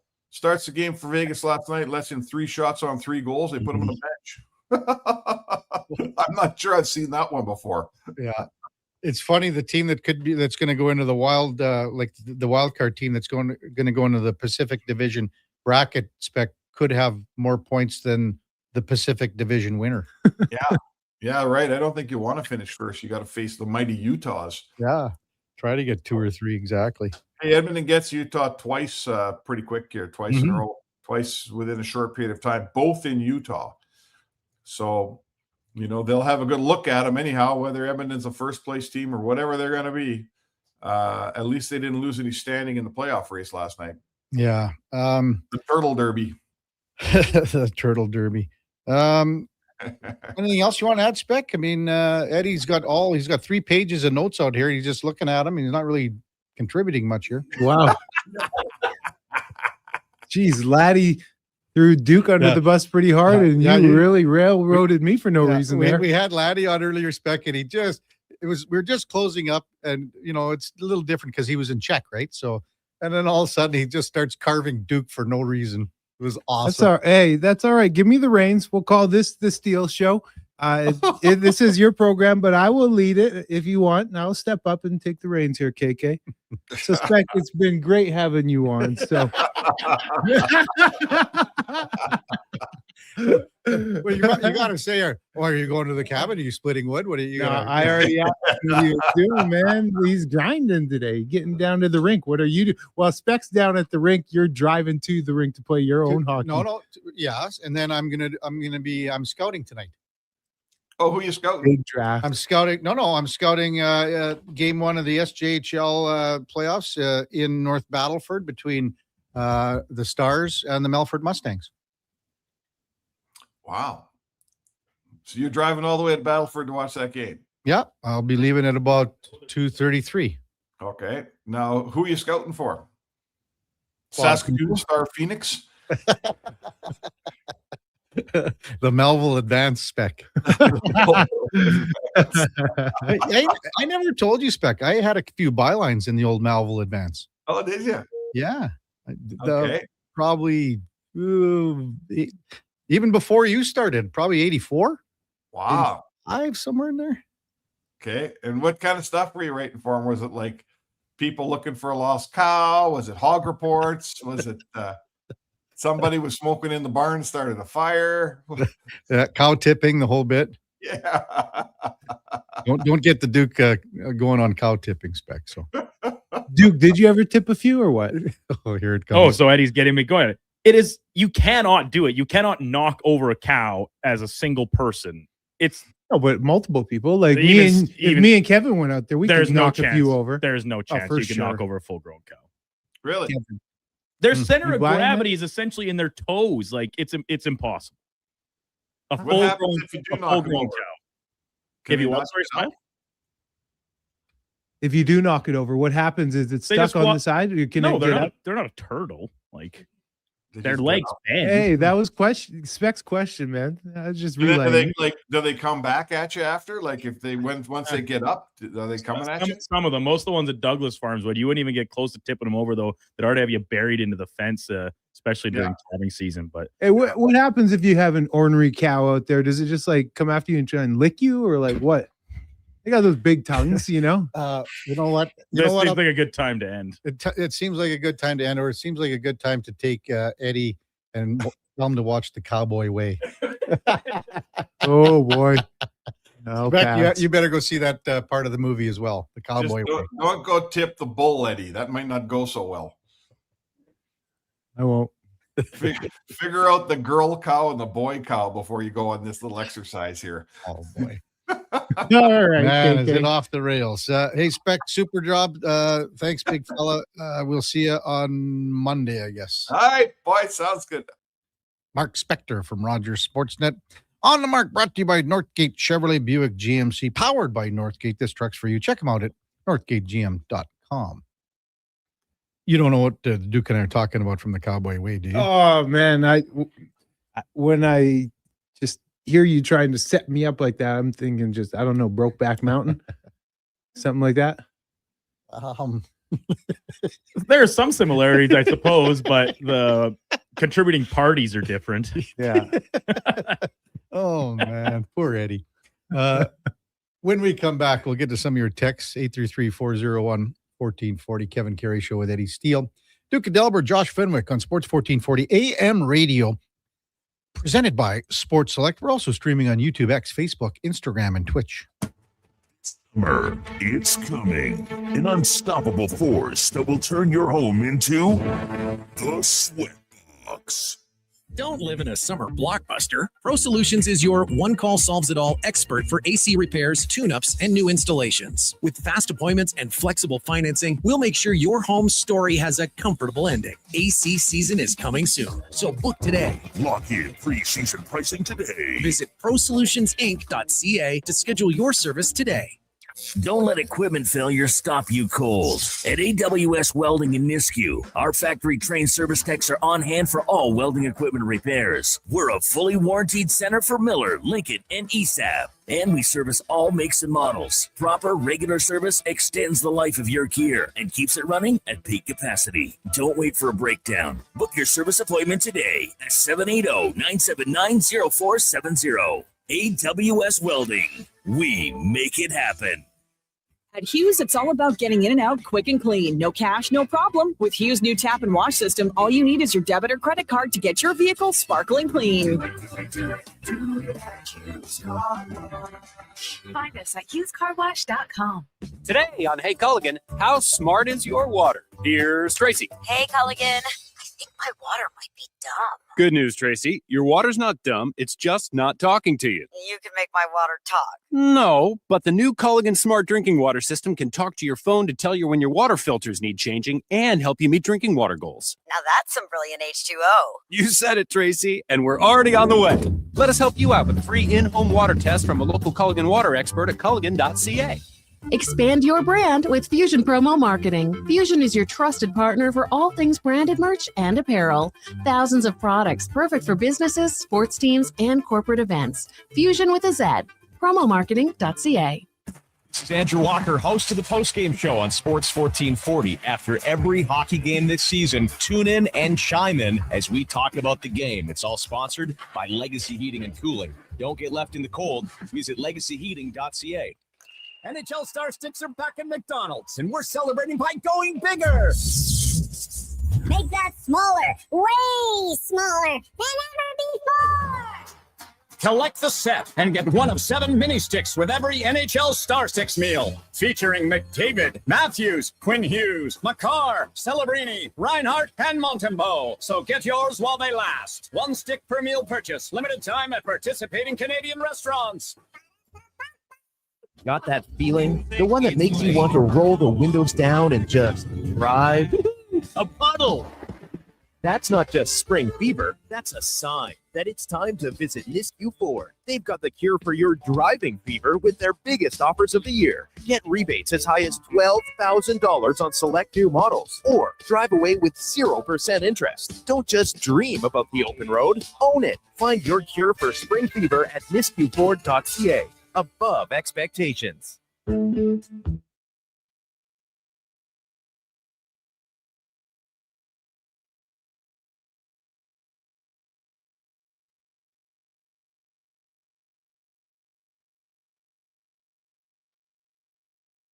You're listening to Sports 1440 and watch us on YouTube, Facebook, and X. Sports 24/7. We are Sports 1440.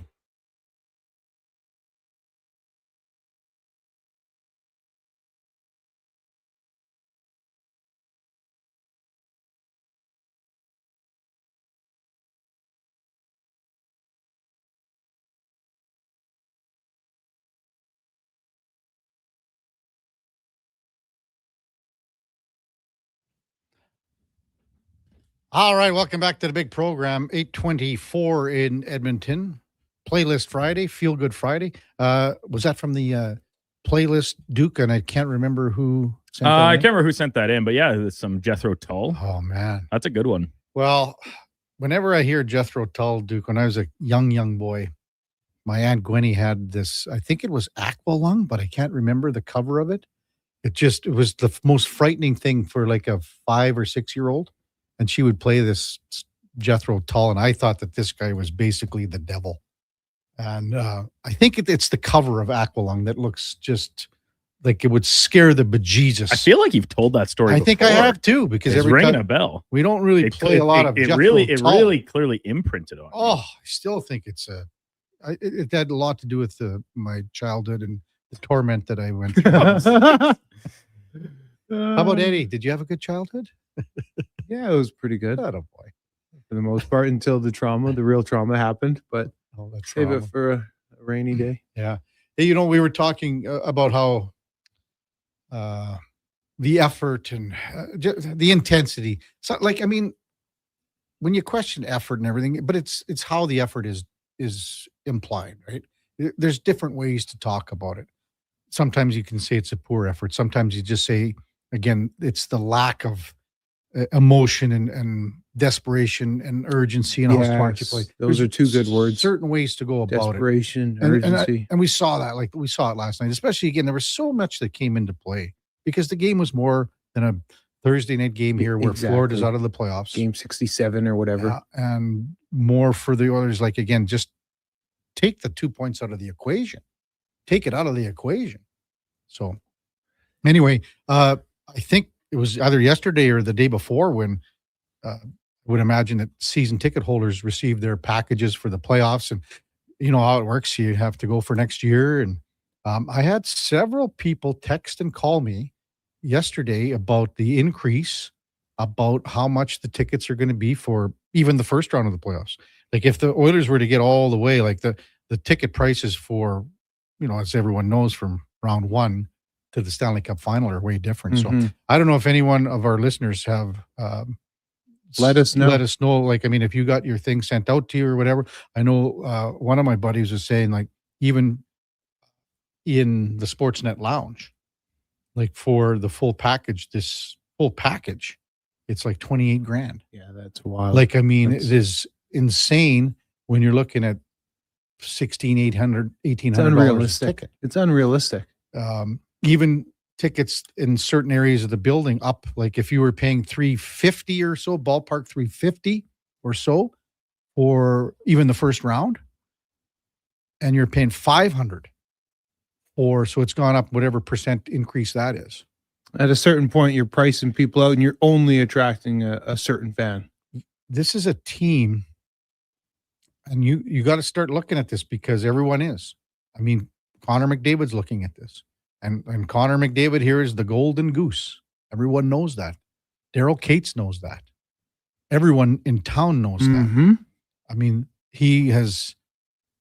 He's the main reason why the fortunes of this franchise have gone from what it's worth before he arrived to where it is now. I would love to see the analytics behind that, just to see a number, if you could put that on a spreadsheet and just see how it really breaks down from when Connor arrives to the revenue and how much income is really generated off of him and what he brings.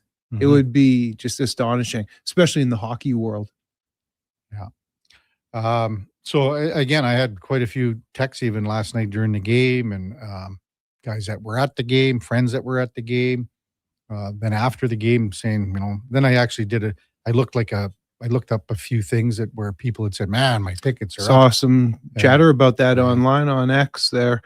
Some people were throwing some numbers out. That's why we put it to you listeners, and we'd love for you to text in. Yeah, I don't know how many, if people are going to the playoff games or what they're doing, but it's quite a punch listen, to the I gut. understand. I get the fact, what the supply and demand is, and I mean, hey, people were paying premium amount of money, like last year in the Stanley Cup final. Oh, I've heard some figures put out there, man, for what the season seats cost for regular season and then playoffs. You're doing it all over again for the playoff run. And it's a lot of coin, man. The difference, so again, most of the fans here, well, yes, there's corporate here in Edmonton, but the corporate compared Edmonton to Calgary, it's not the same. Obviously not the same in Toronto.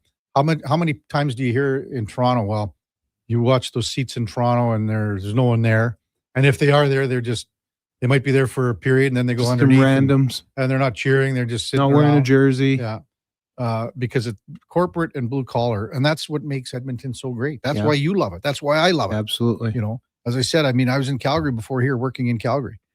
And I enjoyed it. I mean, Calgary was great. Yep. But when I It's got got its here, perks, but it's different. when I got here, this city was more to my style. You know what I mean? Like it was it wasn't. I know what you mean. Yeah. You're gritty, KK.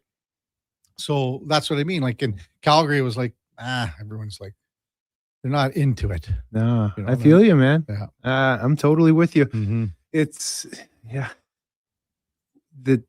at a certain point, you have to think you're gonna, like I mentioned just a moment ago, you're gonna price people out. Like, sure, it's not corporate, but it's gonna have to become corporate when you're expecting $30,000 for playoff run tickets. Here's a good text from Not Fred. He says supply and demand.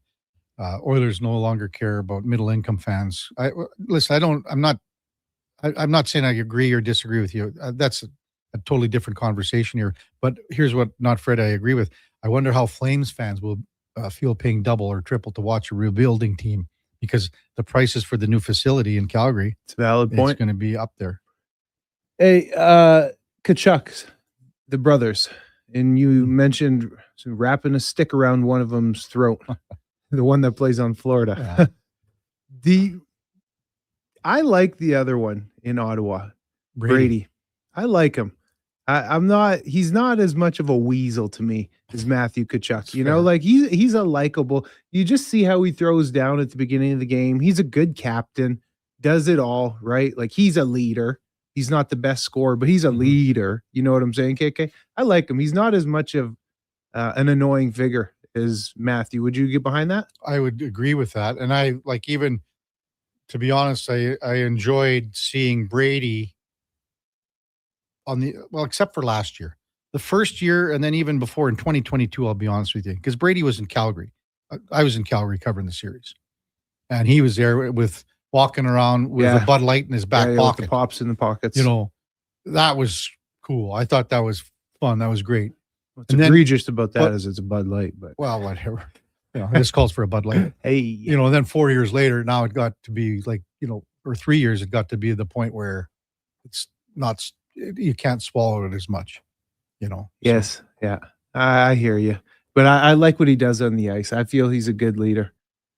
I love when, the captains and, the leaders throw down and are the guys leading the charge physically. That stuff gets me going.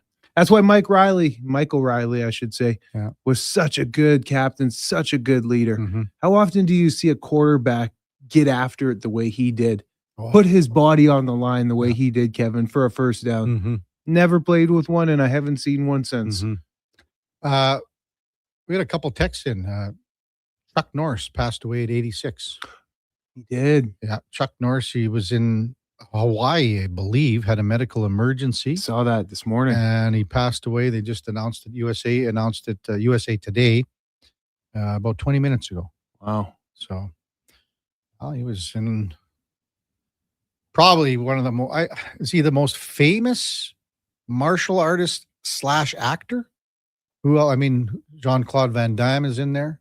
But for me, it's like Chuck Norris. Looks like Chuck gave Josh a little snapper to the snout I know. there. You see that? Got the old towel hanging out of there again. Yeah. The old schnoz bleeding like a pig. Stuck pig over there. There's legacy there. The Chuck Norris aura, right? Mm-hmm. So much legacy. I didn't realize he was 86. 86. Oh, yeah. He looked like he could still beat the piss out of everyone. Wow. Rest in peace, Chuck. Yeah. Mm. The Octagon. Yeah, a lot of. I wish he would have been in, like, okay, yeah, Triple C in a truck says Chuck is second to Bruce Lee. I was going to say. Yeah. Wait, different times too. I guess you got to give Bruce Lee his props. He was the original. Yeah, he created the game essentially. Yeah. Chuck is definitely second to Bruce Lee. Several people texting in right now. So, yeah, I mean, he was like, even what was that? Walker, Texas Ranger. What else was he in? Duke, do you remember anything? Oh, Duke for sure has a catalog. I mean, he's probably got it all up already, punched up. I haven't even just. No, I don't have it punched up. And if you're trying just to, like, the first one that comes to mind is Walker, Texas Ranger. Yeah. I don't know. I've never been much into the that genre of film. The Octagon. I remember that movie though. I do remember the Octagon. What I can tell you is he was one tough SOB. Mm-hmm. Delta Force. I really didn't know Chuck like that, though. Yeah. Most of my knowledge at my age of Chuck Norris was like the lore. And it's just like, me too. Like Chuck Norris does this. Exactly. Because it was kind of in the same vein as like the Dosecki's Most Interesting Man, but it was like the Chuck Norris jokes. Yeah. And, a regular man does this, but Chuck Norris does this. Exactly. And it was that much more masculine and tough and all that jazz. So do you think, Eddie, the Duke will change in or out on the fly and have a Chuck Norris? I heard it. That thought crossed my mind, especially when I heard difficult. I heard the keyboards clicking. It's going to be tough for the Duke to do that on the fly. He's the Duke. He can do it. I can't do anything. I believe him. According to Laddie. MTR says Jackie Chan is better. Come on, wake up, MTR. I was going to push your buttons and say it, but not on the day he passes, and we'll give him his due. Wow. Jackie was pretty awesome, though. When we come back, we'll go in or out with Eddie Steele on the Kevin Karius Show, presented by Sports Select. It's so easy to play. All you got to do is visit the website, sportselect.com, generate a QR code. It's 100% legal. You got to be 18 plus. Please play responsibly. Yeah, we're back with In or Out with Eddie. Duke of Delburne, Josh Fenwick on Sports 1440 AM radio, presented by Sports Select. We're also streaming on YouTube, X, Facebook, Instagram, and Twitch. Hey, Edmonton, did you know a local Play Alberta winner scored over $500,000 on Mega Jackpots Ocean Bells? Think about the season tickets you could lock down with that kind of cash. From major casino winners every hour to jackpots worth millions and hundreds of popular games to money that stays in the province, there's never been a better time to sign up for Play Alberta. Download the app today to get started with casino, sports, and lottery all in one app. Must be 18 plus to play. When you gamble, use your game sense. Business owners, if rising electricity costs are cutting into your profits, there's a smarter way forward. Right now, federal clean technology tax credits can cover 30 to over 50% of the cost of a commercial solar system, delivering an immediate return on your investment. And in Edmonton and Sturgeon County, the Commercial Clean Energy Improvement Program offers long-term financing for up to 20 years, making solar more affordable than ever. Lock in lower energy costs for decades and strengthen your bottom line. Visit GreatCanadianSolar.com to get started. Whether you're a craft beer connoisseur or more of a wine aficionado, There's always something new to discover at Sherbrooke Liquor, a unique, family-owned, independent liquor store. The selection? Incredible. The non-alcohol section is also very impressive. Sherbrooke Liquor, expert, knowledgeable staff with a passion for unique finds. More than just a liquor store, we're a community. Alberta's best, the one and only Sherbrooke Liquor. Wine, spirits, and oodles of beer. Visit SherbrookeLiquor.com. Want to invest in Alberta's workforce, fill your talent pipeline, and get funding? Careers, the next generation connects employers with motivated, pre-vetted youth through funded internships. Easy, impactful, and risk-free. When you work with a group like Careers who have experience in that area, they can demystify and navigate all the complex steps and stakeholders that have to be involved. Visit careersnextgen.ca today. This is Andrew Walker, host of the postgame show on Sports 1440. After every hockey game this season, tune in and chime in as we talk about the game. It's all sponsored by Legacy Heating and Cooling. Don't get left in the cold. Visit legacyheating.ca. Ah, yes, Alberta in March. Green beer and slushy roads. Where the only thing worse than the roads is trusting them. If your brakes are squealing louder than a pub on game night, or your shocks feel like they found potholes instead of a pot of gold, it's time to go to Napa Auto Parts. With over 85 locations in Alberta, Napa has the quality parts, tools, equipment, and know-how to keep your ride smooth and feeling confident. More than lucky. Visit your local store today or visit online at napacanada.com. That's Napa Know-How. Fast track your financial goals with a special rate term deposit from Vision Credit Union. For a limited time, take advantage of a great rate on 1, 3, or 5-year terms. Plus, as a Vision Credit Union member, you can earn up to 25% more on your interest through profit shares. For details, contact your branch today or visit visioncu.ca. That's visioncu.ca. What's up for you?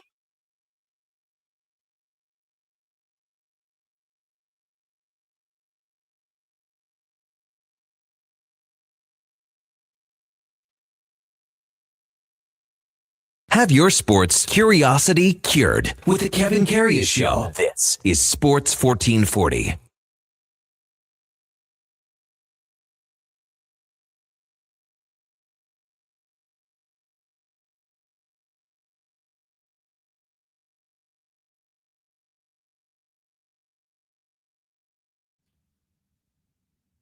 All right, welcome back to the big program, 840 in Edmonton. Playlist Friday. This is Eddie Steele's request. I don't know who it is, Eddie. Rascals. Who? Crazy World. The Rascals. Canadian. I thought here maybe that was the Canadian. old. I thought it was maybe the old TV series, The Rascals. No. Little Rascals they were. The Little Rascals, yeah. Hot Salsa texted in Chuck Norris's real name. Do you know what it is? No, I have Carlos Ray Norris. Interesting. He doesn't look like a Carlos. Well, I don't know. Certainly looks like a Chuck. Ranting Rob says Chuck Norris had a fight with Superman. The loser had to wear his underwear over his pants. Yeah, and Superman lost. Of course. I wasn't sure if you figured that out. Oh, it did not go over the head. That's why you don't What wear would have happened if the same wager was never done when mind, you were never- fighting that's Chuck why- Norris? That's why you don't wear underpants. Hey, Chuck, check this out. Yeah.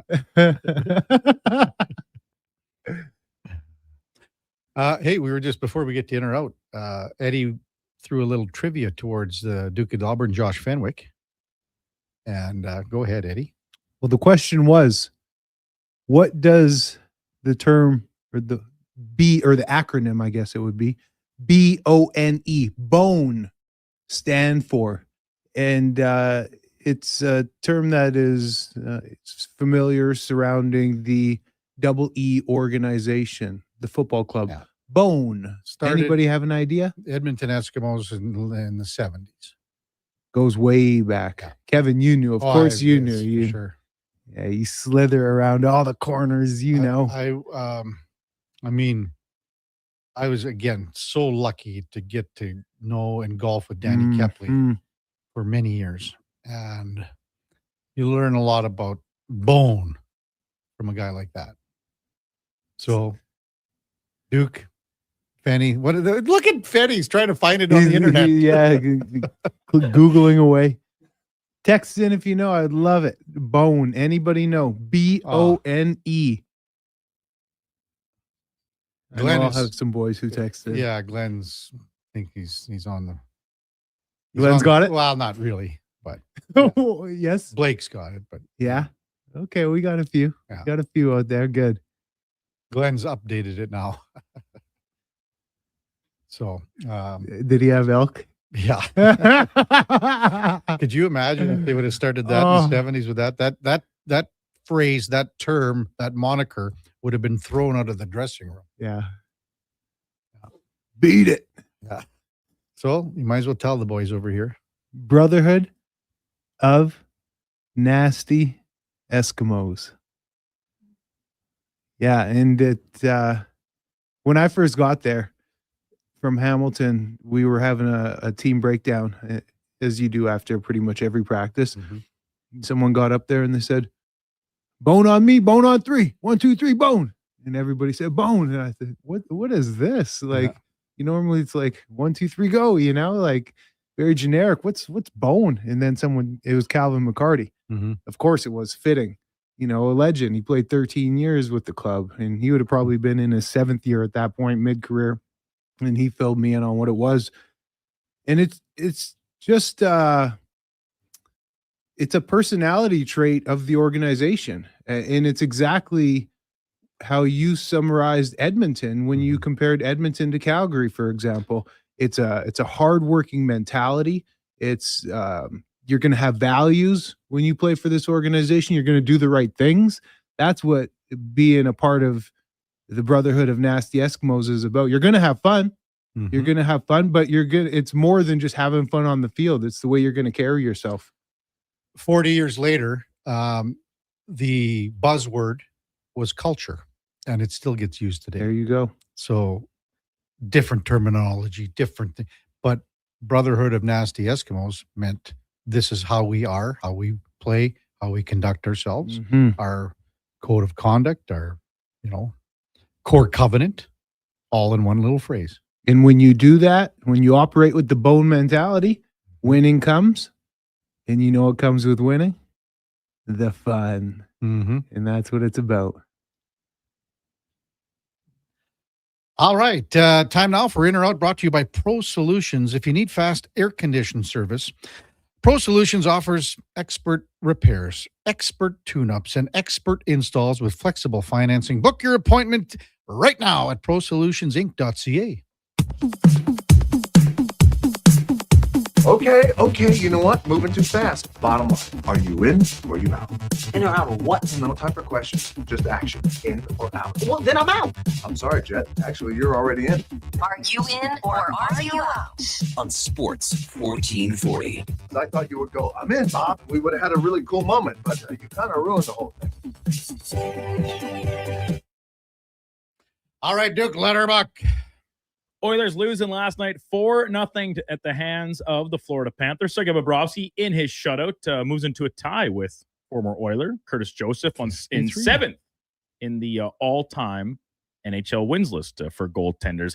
Rough night for Edmonton overall. Biggest disappointment in the loss was not getting shut out. It wasn't poor defending. It was the lack of emotion from the blue and orange in the hockey game. Well, I guess that's been the key part of what we talked about all morning. So for sure, on this. And again, we're beating a dead horse to death again here, in the sense that, we talked about going into this game, and we talked about the last 2 playoff series. We talked about how that the Panthers have, they rubbed the Oilers' faces in it, in the spring, the pink pony, the elbow room, the whole bit, everything. And then to see that emotion or lack thereof and the urgency, desperation, and again, you're fighting for your playoff life too. There's so many things here that I'm not saying it had to be line brawls or sticks to the throat and ripping heads off, but there needed to be a sense that play this like it's your last game of the year, because that's how Florida was playing it. Florida played it like this could be our last meaningful game of the year. The Oilers didn't match it. Well said. I don't know. Nothing else to add to that, KK. And Kevin, you and I talked about it yesterday, right? Going into it, and we were kind of using your little spiel from a month ago, right post Olympics, about how the Oilers should be looking forward to this and the chance to, get one back off Matthew Tkachuk and the Panthers, even if it is just a regular season game in the middle of March. And by yesterday, we'd kind of regressed to the point of saying you don't got to go out there and as you just said, have a line brawl or something. And I even went as far as it's better for the Oilers if they don't get involved with all these extracurriculars and the post whistle stuff. But that doesn't mean that you can't go out there and play a physical brand of hockey and try and, squash this little bit of faith or belief that this Panthers team still has, because as we've said many times this morning and yesterday, this is kind of probably the last game on their schedule that they're looking at and saying, we want these 2 points in Edmonton really badly. We want this win.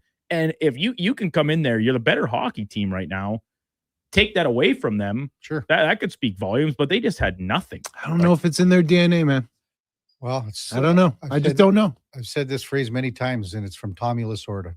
There are 3 types of people. Those who make it happen, those who let it happen, and those that wonder what happened. And the Oilers fell into the last 2 categories last night.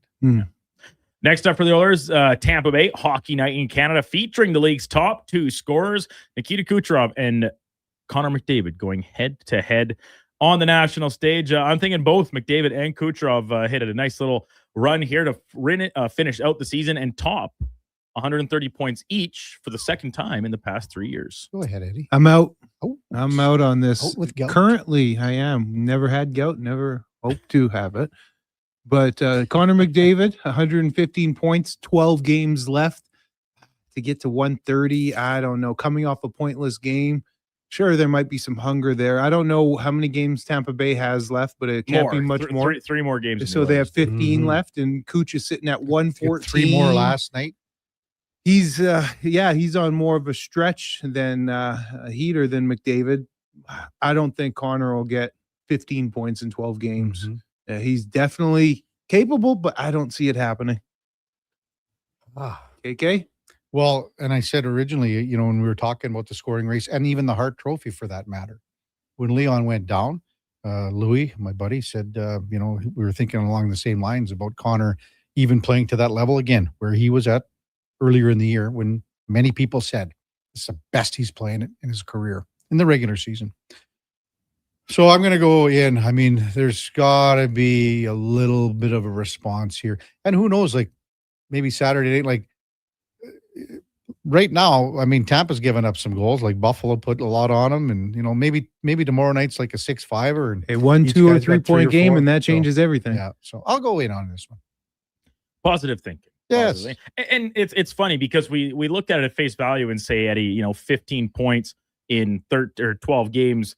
It seems like a lot. You'd have to really go on a tear, but then you remember he already has 115 points in just 60 games, right? So, but I just look at it without. Sorry to cut you off, Duke. No, you're good. But without Leon, so the power play, I don't think that it's gonna be as efficient as it had been all season. I think the mentality has to change there, Eddie. And they gave up a lot of shots last night where they dicked around with it, not just on the power play. Passing up too many shooting opportunities. So their mentality's got to be win the face-off, back put it on, fire it, blast it, and let's just go from there. I mean, half the time they lose the draw anyway, and then they don't have that guy on the other right flank. They ring it around the boards. They got to go back anyway, which drives me nuts when that happens. Easy solution to their power play woes, Kev? Jake Wallman. Going back to the worst ever edition of In or Out, according to many people on Wednesday's show. The Lightning, they've slipped to second place in the Atlantic Division. They trail Buffalo by 4 points, but with 2 games in hand, I know the Lightning have been on a skid here going back a month or so. I still see them winning this division. They got the 2 games in hand. As you said, Duke, they're 4 back. And, I'm just kind of think about games in hand. You have to win them. Otherwise, they're totally moot. Here's the other thing, too, Duke. I think Buffalo's got them in regulation wins and regulation. That's where it's the first tiebreaker. First tiebreaker, and then ROW is the second, I believe. So, but here, if Tampa wins their games, the games in hand in regulation, then they're just one back. One back. So the Buffalo would still be first. Right? Buffalo would, but do they have another head-to-head, Duke? Do you know? That's a good question. I didn't open up their schedule. Let's take a quick little look here. So it's a good question. I think, Buffalo. This is new to Buffalo. These guys have never been in this position for so long.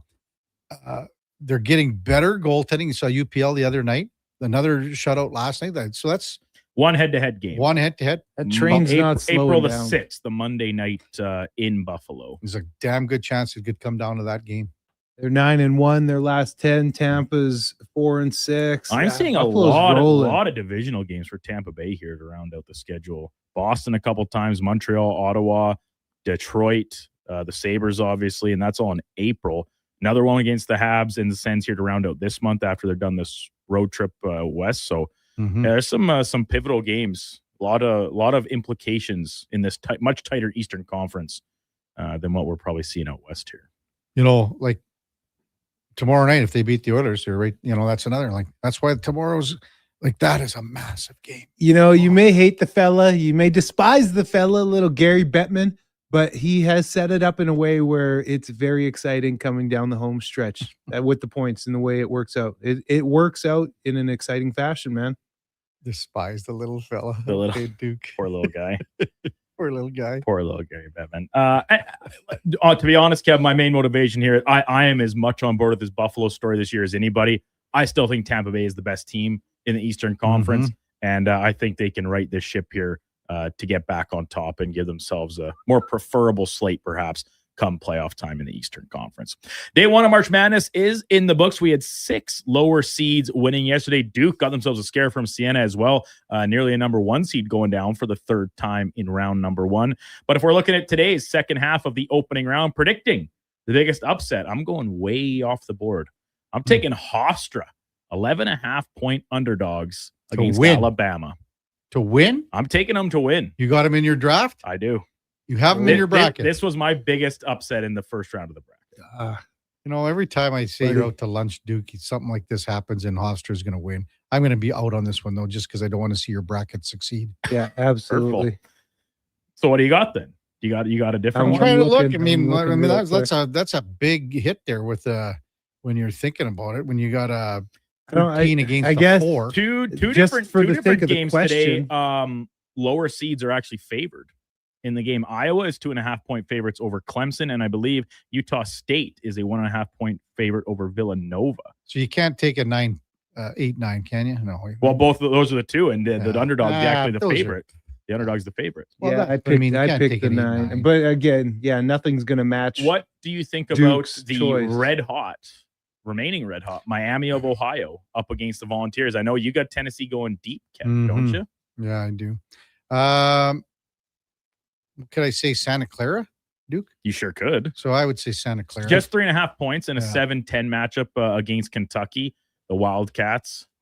I think I chose UCF over UCLA. UCF's the 10 I think seed. I'm right there with you, Eddie. Yeah, if I recall correctly. Yeah, you got to nail those 10-7 upsets. I picked a couple of nice ones yesterday. A couple on, 9 over. Again, I'm with you, Kevin. Like a 9 over 8. Yeah, but I picked a couple of them yesterday. Those are coin tosses. Biggest spread of the day I'm seeing. What is my Florida Gators, 35.5-point favorites over Prairie View A&M. And Arizona 30.5 over Long Island University, who I believe has a couple Canadian starters on their team for Long Island. So worth keeping tabs on, even if that game maybe gets a little bit out of hand. But looking forward to another full slate here, getting underway in about an hour and 20 minutes time from across the United States. Finally, this day, March 20th, it's the first day of spring here in the year of our Lord and Savior, 2026. Despite the optimism, hope springs eternal, all that jazz, spring's the worst of the 4 seasons. Didn't we just have this question? Yeah, last year. I feel unless I'm having deja vu, but I feel like just a couple weeks ago. Winter. Well, Eddie, we couldn't have had this question 2 weeks ago because this is the first day of spring. So, where are you at? No Maybe way, I just I'm had out. this. I'm out. I'm George Costanza here, Duke. What is the worst? Pushing the wedding back. Spring, Spring, hope springs eternal, all that crap. Yeah. Winter's the worst? Yeah, I mean, winter's the worst. Winter's all right. Used to like winter a lot when I was a kid, but it's changed drastically. I can't handle it anymore. I think I'm fine up until mid-January. And then it's just like, oh man, another 6 weeks. And then when you do feel that heat, everything's different. You operate way better. When you in went the down to heat. Mexico, you mean? Yeah. Like say you go, yeah. Or even when we have these crazy days where it's 12, 13 out of nowhere Mm-hmm. and just be out in a t-shirt. You operate better. But you're right. When you taste that real heat, it makes me want to become a snowbird at my ripe age. That could happen to you. It will. It will. Oh. It will happen. I mean, like summers in Edmonton, you can't beat. No. I mean, with the gorgeous. late nights in the River Valley. You can't beat it.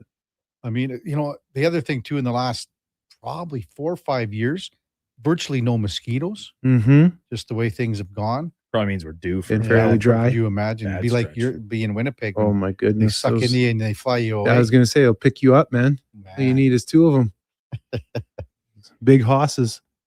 So, like, are you saying that you're in on this, Eddie, then, or what? Yeah, winter would be the worst. Spring would come second for sure because the mess. Mm-hmm. But the mess with all the ugliness comes beauty. Yeah. Right. So the ugly duckling phase that is Edmonton summers, of course, you got to go through this the rough patch.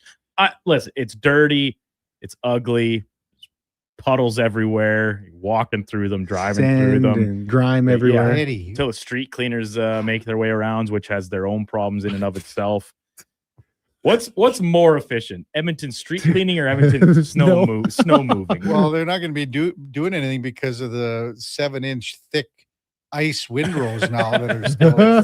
This is going to be there until May. Solid blocks of ice that are all on the steel covered grates for the sewers now that they can't because they're so thick. Like you need a jackhammer to Need a get couple through it water line because breaks. you kept instead of Listen, removing the Duke, snow, listen. you just put it on Duke, top and listen. packed it and packed it and packed it. Do you hear it in his voice? Oh, If there's one thing I know He's about Kevin triggered. Karius, he is very passionate about municipal He's triggered. works, Oh, city works. I love it. That's Kevin's passion. never That- know. That, Down will the be road- that will be his main platform when he eventually runs for. down the road, Reed Clark and I. Yeah, city council. Words right out of my mouth, Kevin. I was about to say once Reed Clark ascends to mayor, his right hand man will be Kevin Karius, councillor for Laurier Heights. You know what, Duke? I'll run in 2030. That's not that far away. Well, it's 4 years, but I'll run in 2030. The LRT should be done, and I'll go. Look at how beautiful this is. And it really like a true Kevin. politician. Yes, and play it the really game. didn't disrupt our city that much. No. Play the game. That's Look, great, if we look back, Karius. it really wasn't all that bad. Oh, that's great. Jordan says it's dirty and disgusting. Can't keep my car. And then if you are part of like the actual bloom that comes here in another couple weeks, if you got allergies and stuff, the pollen everywhere. Yeah, but we'll also be swinging in about a month time or less. A little less than a month, you'll see the little seedlings just start to spring up. The tomato plants are going to start humming along, Eddie. Boy, we'll be out there. And now that's why spring can't be the Kevin, worst. do you think I can now that I have a patio? Yes. Do you think I can get a tomato plant? You'll this year? get more than one, Duke. I'll give you. Here's a I'll give you a question. tumbler because you like the tumblers. As a gardening expert, my patio is north facing. Will it get enough sun? Oh, okay. That was just my next question. So north facing. Do you get any sun on there at all? Like in the mornings and evenings, a little bit, but not really. So that's concerning. Should I get one of those lamps? What are you laughing at? Eddie? That's concerning. Karius, you That are is hilarious. concerning. That is concerning. Brother, the you're look not- that came across his face, and he genuinely wanted to solve the problem, but he knows he It's not can't going to win. be the greatest for you. I'd have to do a. Well, I'm not looking scout for out here. basketball-sized tomatoes. I just need something to maybe Well, that's why pluck off and maybe put on a fresh salad. That's from why time to time. the tumblers might work there, but you got to have some sun, Duke. Well, what do you want me to take them out for a walk every afternoon, or what? Well, who's across the hall on the other side, on the south side? Maybe I you have can no work out a idea. deal there. No idea. I And can you can honestly store your golf clubs I there, can too, while you're at it. genuinely say no. It's summertime. My golf clubs will stay in my truck all summer, like my hockey bag does in the Oh, wintertime. it's so gross. Filth. I wash them, Absolute. but the yeah, bags disgusting. just come inside for only very brief periods. Totally. What's disgusting about leaving the golf clubs in the truck? No, your hockey equipment. Yeah. It's the hockey. What's on the go today, Eddie? Well, gotta get down and do the nation. Shoot Elks Nation Who's the today. guest? Silas Hubert, young defensive end. Silas. Yeah, I believe he's in his third year. He's young in the league. big kid. So we have the combine in Edmonton here next week. So actually waiting to see him. Silas. That's a great name. Yeah, it is, eh? Well, and like Cyril, Silas and Cyril. What are you laughing at? Yeah, I don't know, man. With Silas, yeah. Are you going to be able to get Declan on the bone, you think? Yeah. Yeah, I don't think he'll know. He I've won't said know. it for sure multiple times on the pod, but I don't think he'll get it. The rig was pretty close. He said, I was thinking that it could be balls out, no exceptions. Not It's far. not bad. Not bad, not far. Bad. Not bad. There is some nastiness there. Well, Eddie, we'll see you on Monday, I guess. Kevin? What time will go for the weekend? Kevin, you just keep you or something else, Karius. I'm just going to have a pretty low-key weekend, actually. Guess what we're doing on Sunday? We're going to be making ribs. And you'll bring some leftovers? No. Come Well, I on. can tell you there won't be any. Yeah, right. But it'll be a 2 hour. You an old man baker? You're not going to polish Hour them. and a half smoke process. Ooh. 2.5 hours in the packets. And then another hour and some to breathe to create that last bar. You don't even make your own sauce. You probably just use bottled barbecue sauce, a Eddie, little ketchup. we make our own sauce. Yeah, right. We make our own sauce. Goodbye. Have a good one, Eddie.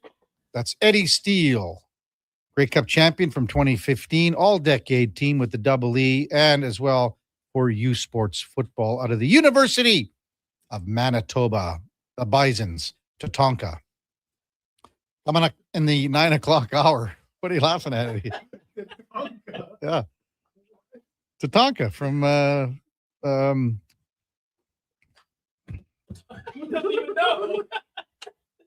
it's from the Kevin Costner movie. What's the name of it? Josh, help me out. It's the movie when he came over and he was in the Calvary. Oh, Dances with Dances Wolves? with Wolves, yeah. Tatanka. You guys didn't know that? No. Yes. You know how many times I've watched Dances with Wolves? A whopping 0. Yeah. That's a lie. Half a time. Oh, I believe it. Rob from BC just texted, and tomatoes are actually a nightshade plant. They don't need much sun, actually. Oh, he told you, Mr. Gardner. I beg to differ, Rob. Coming up in the 9 o'clock hour, we will check in with Jake Hahn from Sirius XM NHL Radio. We'll have some open time with the Duke and Josh. Julian Edlow from DraftKings. We'll bust down day 1 of March Madness, preview day number 2, and also Dave Mishkin from the Tampa Bay Lightning, play-by-play man for the Bolt. That's coming up at 10:20. Before that, time now for a Sports 1440 update. Brought to you by Sean Cunningham of Remax Real Estate. Get the home team advantage for your next move in the Edmonton area. If you are thinking about buying or selling a home, call or text Sean directly at 780-265-0165. Here is the Duke. This is a Sports 1440 update.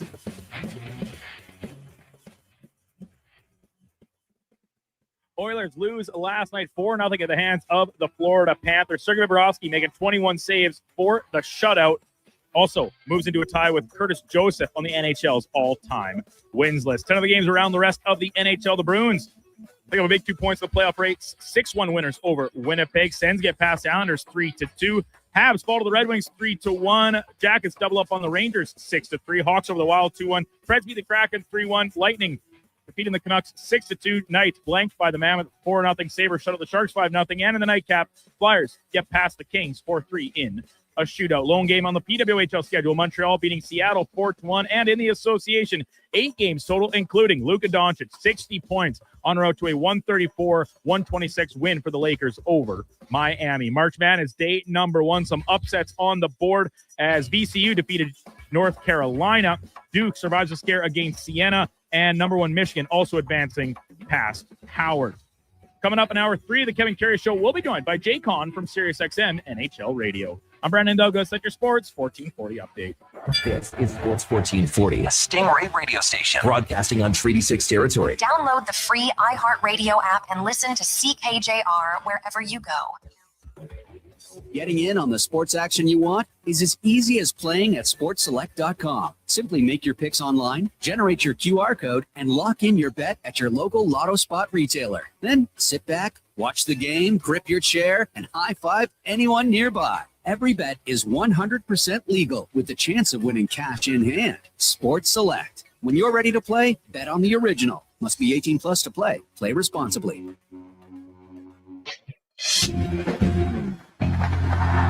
With the lead up to the playoffs underway, players are definitely stepping up their game. And the fans are doing the same. Simple snacks like chips and dip may work at the front half of the season, but now more and more fans are rocking the Wilhauk beef jerky for game time get-togethers. Just make sure you bring enough for everyone if you want to be invited back for the playoffs. Make your next hockey game day a Will Hockey game day with Wilhauk beef jerky, only available in Leduc. Get yours today because you don't win games with salad.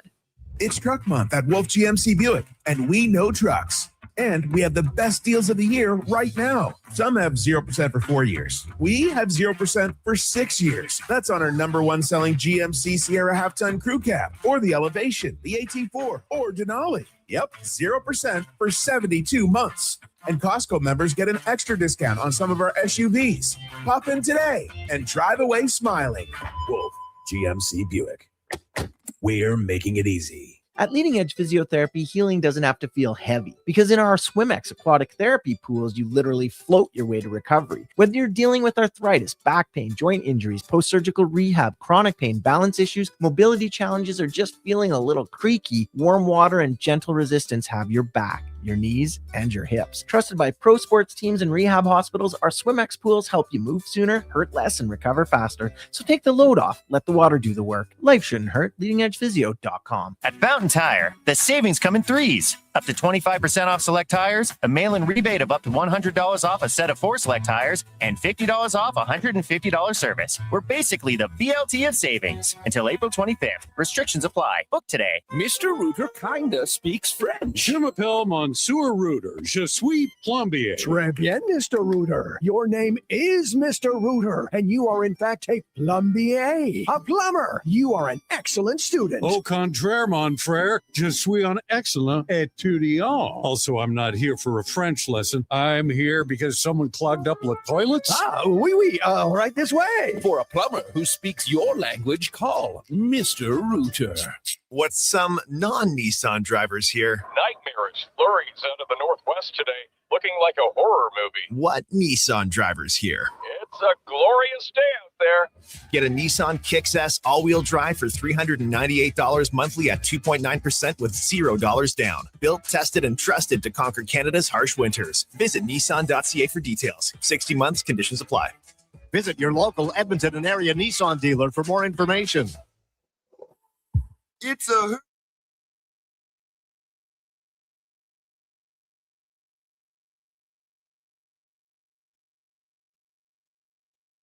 Have your sports curiosity cured with the Kevin Karius Show. This is Sports 1440.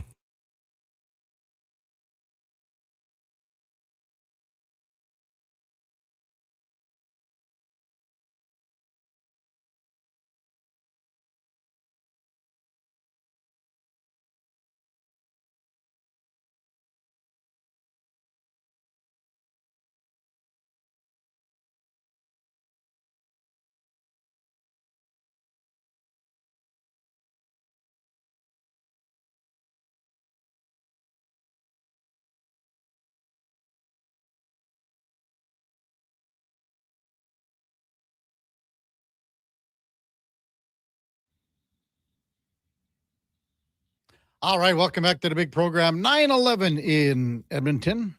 Kevin Karius, Duke of Delburne, Josh Fenwick with you here on a Friday morning. The weekend is straight ahead, and the show is presented by Sports Select. It's so easy to play. Just go to the website, generate the QR code. There's a video, step-by-step instructions, sportselect.com. It's 100% legal. You got to be 18 plus. Please play responsibly. Day number 2 of March Madness. We'll have Julian Edlow from DraftKings to set that up. That's coming up at the top of the hour at 10 o'clock. Before that, we'll check in with Jake Hahn from Sirius XM NHL Radio to discuss the home stretch and things out east. And we'll probably have a good chat about his good buddy, Boomer Gordon, who passed away just recently. We talked about it with Ryan Payton, but it was obviously the Jake and Boomer show for several years on Sirius. So we'll get the thoughts of Jake on his good pal, Boomer Gordon. So that's all straight ahead on the Kevin Karius Show. Last night in the NHL, massive goal by Brady Tkachuk, and Eddie brought it up a little earlier about, Brady and versus Matthew, et cetera, et cetera. But that goal last night in regulation, such a, when you think about, the Islanders were, they were seconds away from getting at least a point. But now, with that loss, that drops them out of a playoff spot for the first time, because Columbus just continues. First time in a long time. I don't know the exact date, but it's several months the Islanders were in there. Columbus continues to roll. The coaching change, Rick Bowness has just turned this team around. Man, they sneak in, and Jet Greaves plays the way he's been playing. Zach Werenski plays like he's been playing. There's enough balanced scoring there. Who knows? I mean, the way that the Eastern Conference is set up, I mean, who's to say that Columbus couldn't win a round? Where you think about where they were, I don't know, like before the Olympic break 6 weeks ago, almost dead last in the whole conference. But if you looked at it today, they would open up against the Pittsburgh Penguins. I don't think anyone would have a problem saying that Columbus could beat Pittsburgh in a 7-game series. Don't think, why wouldn't they? Why couldn't they get to the next round? Now you got a different beast in Carolina. But there's no reason that Columbus, if they stay in the Metropolitan here, they don't have to go over to, say, play Buffalo or Tampa right off the hop. No reason why you couldn't say that they could win a first round if they finished in top 2 or 3. Like, they're only a point back of Pittsburgh here, for Pete's sakes, in the Metropolitan division.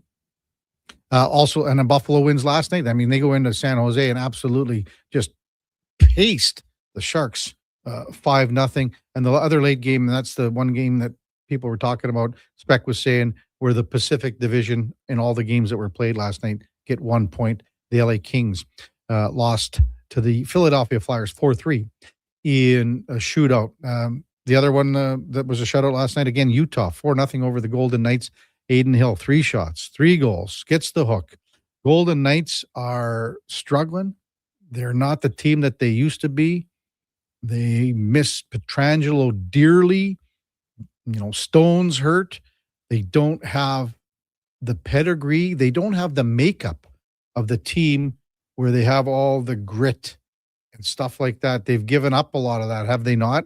In trades, they've lost a lot of that identity that they've had when they were playoff successful. 9:16 in Edmonton. When we come back, we'll check in with Jake Hahn from Sirius XM NHL Radio, talk about a number of things. Even Austin Matthews had surgery yesterday, so he's out for the season, obviously out. We'll see if he can get back for training camp in good stead. I mean, recovery time is looking at least 3 months for this, but we'll talk to Jake about that and a number of other topics around the NHL. That's coming up straight after the break. It's the Kevin Karius Show with the Duke of Delburne, Josh Fenwick on Sports 1440 AM Radio, presented by Sports Select. We're also streaming on YouTube, X, Facebook, Instagram, and Twitch. Mr. Rooter kinda speaks French. Je m'appelle Monsieur Rooter. Je suis plombier. Très bien, Mr. Rooter. Your name is Mr. Rooter, and you are in fact a plombier. A plumber. You are an excellent student. Au contraire, mon frère. Je suis un excellent étudiant. Also, I'm not here for a French lesson. I'm here because someone clogged up the toilets. Oui, right this way. For a plumber who speaks your language, call Mr. Rooter. NHL Star Sticks are back at McDonald's, and we're celebrating by going bigger. Make that smaller, way smaller than ever before.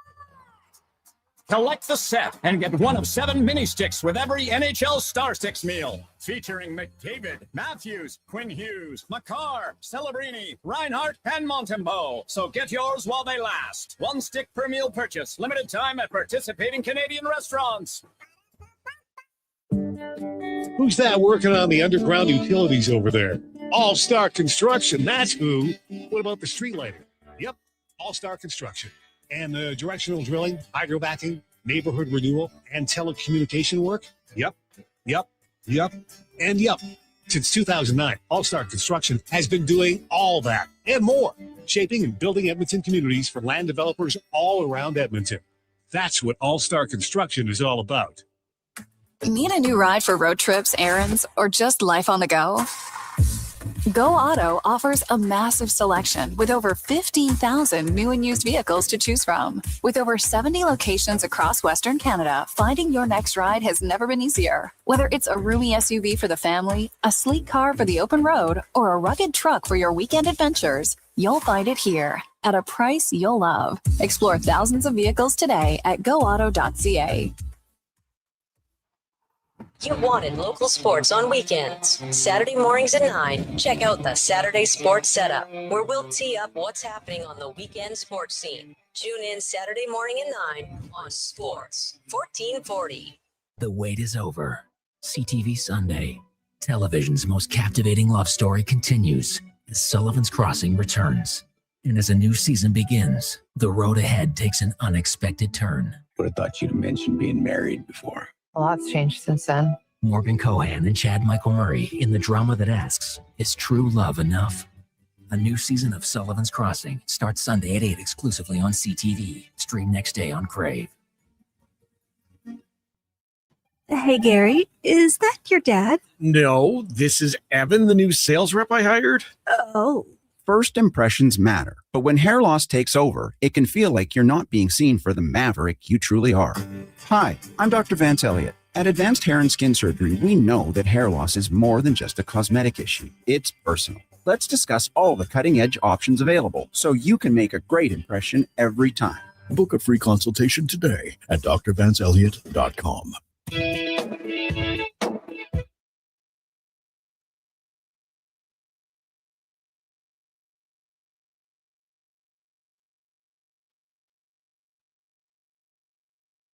Just in time for the morning skate.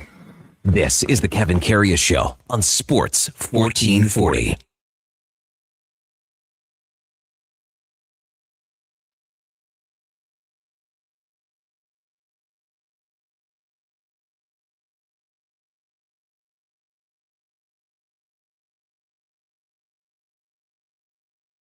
The big program, 9:20 in Edmonton.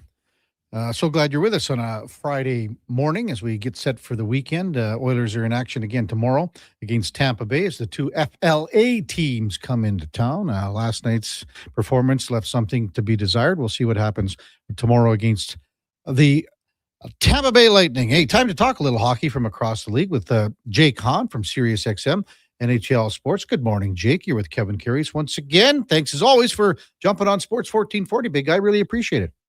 Oh, Kevin, always great to talk to you, especially on a Friday heading into the weekend. And we're getting closer and closer to some Stanley Cup playoffs. On the show yesterday, we actually did a little bracketology and looked at if the playoffs started today and all the matchups in honor of March Madness. So it's definitely got the playoff juices flowing a little bit, looking at potential playoff matchups. Well, it would have changed after what happened last night too, right, Jake? That's right. Yeah.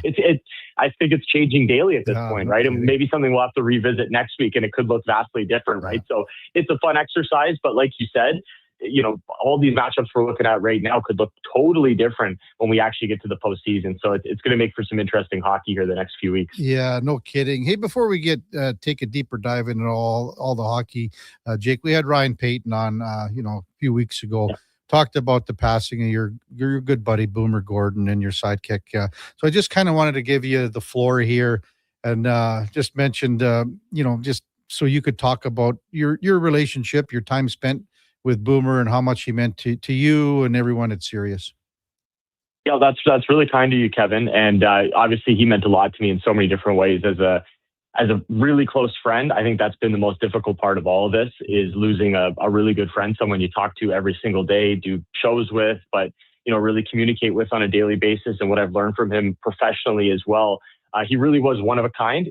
He was so unique to the station. He always brought a new idea. And I'm sure, you host a show and you try to bring something other shows aren't doing, but he was so good at that. And I've tried to do that in all my shows, and I'm still going to try to do that moving forward. But it was something that just came naturally to him, and he just looked at the game in a different way, always found a different angle, always prided himself on starting shows with something that other shows weren't starting with. So, he put a lot of work into it. It really was his life. And it's, like I said, Kevin, I think the hardest part is just losing a friend. I'm going to miss his golf text on a Sunday when we're both sitting on the couch watching a PGA tournament and seeing someone melt down or seeing someone come back and win. And, that's been really difficult for me, but we're trying to move forward, and he would want us to continue to entertain, continue to watch hockey, continue to break these down. And he wouldn't want us to talk about him anymore. He'd want us to just enjoy ourselves and talk about the hockey games.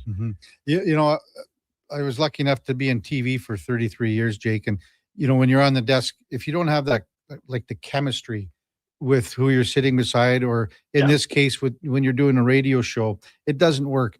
And everyone knows that, and they can feel it. The listener or the viewer can tell right away. For you and Boomer, did you have to work on that for a while? Did it come naturally? How did it sort of evolve and kind of go that route?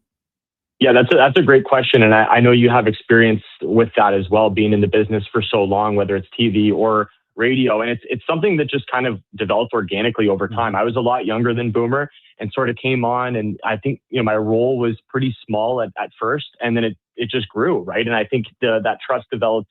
It was always his show. I stepped into it. It was his show at first. And then that chemistry just developed where, he was a little bit of the older curmudgeon and I was kind of the younger guy, where I could speak to some things that, fill in some blanks for him in areas of life and areas of the world that maybe he didn't know. And, he just had this dry sense of humor and I could play off of it. So, maybe I didn't realize how great the matchup was until I saw all the messages from people saying, you guys were my favorite duo and you had all this great chemistry. So, it takes years to develop that. And it's really sad to think that I'm not going to be able to do another show with him, because it came so easy. And then when it's gone, you think, oh man, am I ever going to have that kind of chemistry with somebody again? Yeah. Good stuff. Thanks for sharing that with us. Yeah. Thanks, Kevin. Jake Hahn from Sirius XM, NHL radio. What caught your eye in the NHL last night, when you were, again, as you guys said, yesterday's show, you were doing sort of a bracketology in the sense of the NHL playoffs, which changed again overnight. But because of that, what caught your eye last night, Jake? Well, a few big wins. I mean, Buffalo just continues to win hockey games. I know we probably expect them to go in and beat San Jose, but we're now at the point where this Sabres team is just looking like one of the best teams in the National Hockey League. And how far can they take this thing? Obviously unproven come playoff time. So I think that's something that I'm really looking at right now. And that East playoff race is very, very interesting. And the Columbus Blue Jackets, we finally wake up today, Kevin, and we can say that the Columbus Blue Jackets are in a playoff spot. I feel like with the way they've played the last few weeks, every time I open up the standings in the morning, I think, well, Columbus should be in. They just keep winning, but yet teams in front of them keep winning. So we can officially say Columbus is in the playoffs, and they have absolutely earned it. They're getting goaltending, defense. They have a great group of forwards. I think they've made some really sneaky good moves in Columbus this year, bringing in Connor Garland, Mason Marchment, Charlie Coyle, if we go back to previous years. I think they've done a great job with that group of forwards. Not only do I think Columbus is going to make the playoffs, I think they could make some legitimate noise on that Metropolitan side of the bracket, which Kevin could be very interesting with Pittsburgh having this kind of magical season in there as well. Carolina, some goaltending question marks there. I think that Metro side could get very, very interesting. I was just talking about that before you came on, Jake, about, you get in and Columbus could easily win the first round. They would play Pittsburgh if things shaped up today. But if you go back to the standings, and you mentioned Buffalo too, so we're going to kind of intertwine these both here, Jake. If you go back to just before Christmas, so on Christmas Eve, before they took the Christmas break, Columbus was dead last behind the Leafs with 36 points in the Eastern Conference. The Buffalo Sabres were not much better. They were at 40 points, just 4 ahead of Columbus. And they were in 7th place in the entire wild card standings. What's the bigger story for you? Is it Buffalo or is it Columbus? I think it still is Buffalo, Kevin, as great as Columbus is playing right now. And you look at the last couple of months, they've barely lost any games in regulation. So, there's rarely a game where Columbus is getting significantly outplayed and losing in 60 minutes. And that's why they are sitting in a playoff spot today. But we just look back at the history of the last couple of decades of Sabres hockey and how bad it's been. Like they would have just taken a playoff race, let alone a playoff spot. Now we're talking about them winning the Atlantic, winning the Eastern Conference. So this went from, kind of a nice story at one point of the season to think, hey, Buffalo is actually going to make the playoffs. We can end this playoff drought, playoff hockey back in Buffalo. The fans deserve it. And now all of a sudden the conversation shifted. Can this team actually go to a Stanley Cup final, or heck, even win the Stanley Cup? I kind of laughed a couple months ago when Alex Tuck came out and said, we're not just happy making the playoffs. We think we can win the Stanley Cup. And I went, oh, really? Okay, well, you're confident in yourself, and that's good to see. But I'm starting to believe it more and more. And I think they believe it in that room. And watching Sabres games right now, I do think, Kevin, they've been the best story. And we'll see if they can keep it going into the postseason now. Mm-hmm. Which team do you think in the East, like if you were looking at the standings right now, and we mentioned it about the Islanders losing to Ottawa, and that goal late results in the Isles not getting the 1 point. So if there's a team that's above the cut line for you, and it's Boston and Detroit right now with 84 points, and the Islanders are at 83. Well, Columbus is at 83 too. But which team that's in the playoffs right now do you think is going to drop out? That's a great question, because I do think that one of the Islanders or the Senators are going to squeak in. And we can't forget about the Philadelphia Flyers, who continue to just grind out points. I look at the roster and I go, this team probably shouldn't be winning games, but they won another game in LA last night. They're kind of just getting games to overtime and trying to stay in this race. So can they keep it up? I feel like Rick Tocchet's just trying to grind everything out of that Flyers roster. I would probably say the Detroit Red Wings. I think with their injuries, and obviously last night was a big one for them. I think it could be tough for Detroit here down the stretch unless they get some healthy bodies back. And I think a lot of people have been calling for Boston, maybe a bit of smoke and mirrors there, maybe a little too reliant on Jeremy Swayman. But I feel like Boston's got a good thing going. I trust them to win enough games here down the stretch to ultimately lock down their playoff spot. I feel like Detroit of all these teams would be the one I'd be most concerned about. Let's slide out west here, and I want to just kind of look at the situation in the wild card, where Utah's playing as well as anyone. Well, they're playing better than anyone in the Pacific right now, which is just sad to say. But if Utah, they're going to slide likely in to this Pacific Division bracket. Do you think they could come out of that Pacific Division bracket? I do. I still really like the Edmonton Oilers on that side. I do. Despite some very inconsistent play right now, and we know they don't have Leon Draisaitl, and they're going to have to kind of figure out the rest of the season without Leon. But they've, had periods of time where either McDavid or Leon has had to miss some time, and they've been able to tread water. If Edmonton's fully healthy come playoff time, I just trust them to win playoff rounds. They've proven it before, but I think Utah could certainly win the first round if they get a matchup against Anaheim, which is what it would be right now, or even Vegas. Vegas can't beat any good teams right now, Kevin. You look at their results over the last few months. I'm waiting for them to step up and show me something. At least Edmonton has shown me their ceiling, and they've gone into Colorado and won a hockey game, or they've beat a good team. And I think, okay, that's the Edmonton Oilers team I can get behind come playoff time, and I can live with some of the inconsistencies. Vegas hasn't shown me any of that. So they're going to have to do that over the next few weeks, or it could be a one and done for the Golden Knights. I think plenty of opportunity for really any team that makes it on that Pacific side, whether it's a Utah and Anaheim. But I'm still going with the tried and true Edmonton Oilers. I think the path is right there for them. If they're fully healthy and Leon's there game one of the playoffs, I'd be taking the Oilers. Yeah. Hey, one team too, as we're with Jake Hahn from SiriusXM NHL Radio, one team that no one talks about the possibility of sneaking in, they're right there. Nashville Predators. People talk about Seattle. They'll talk about the Sharks. I've even said the Jets have a chance here yet. But Nashville, for some reason, isn't on anyone's radar. Is that a mistake? Do you think that they could sneak in here?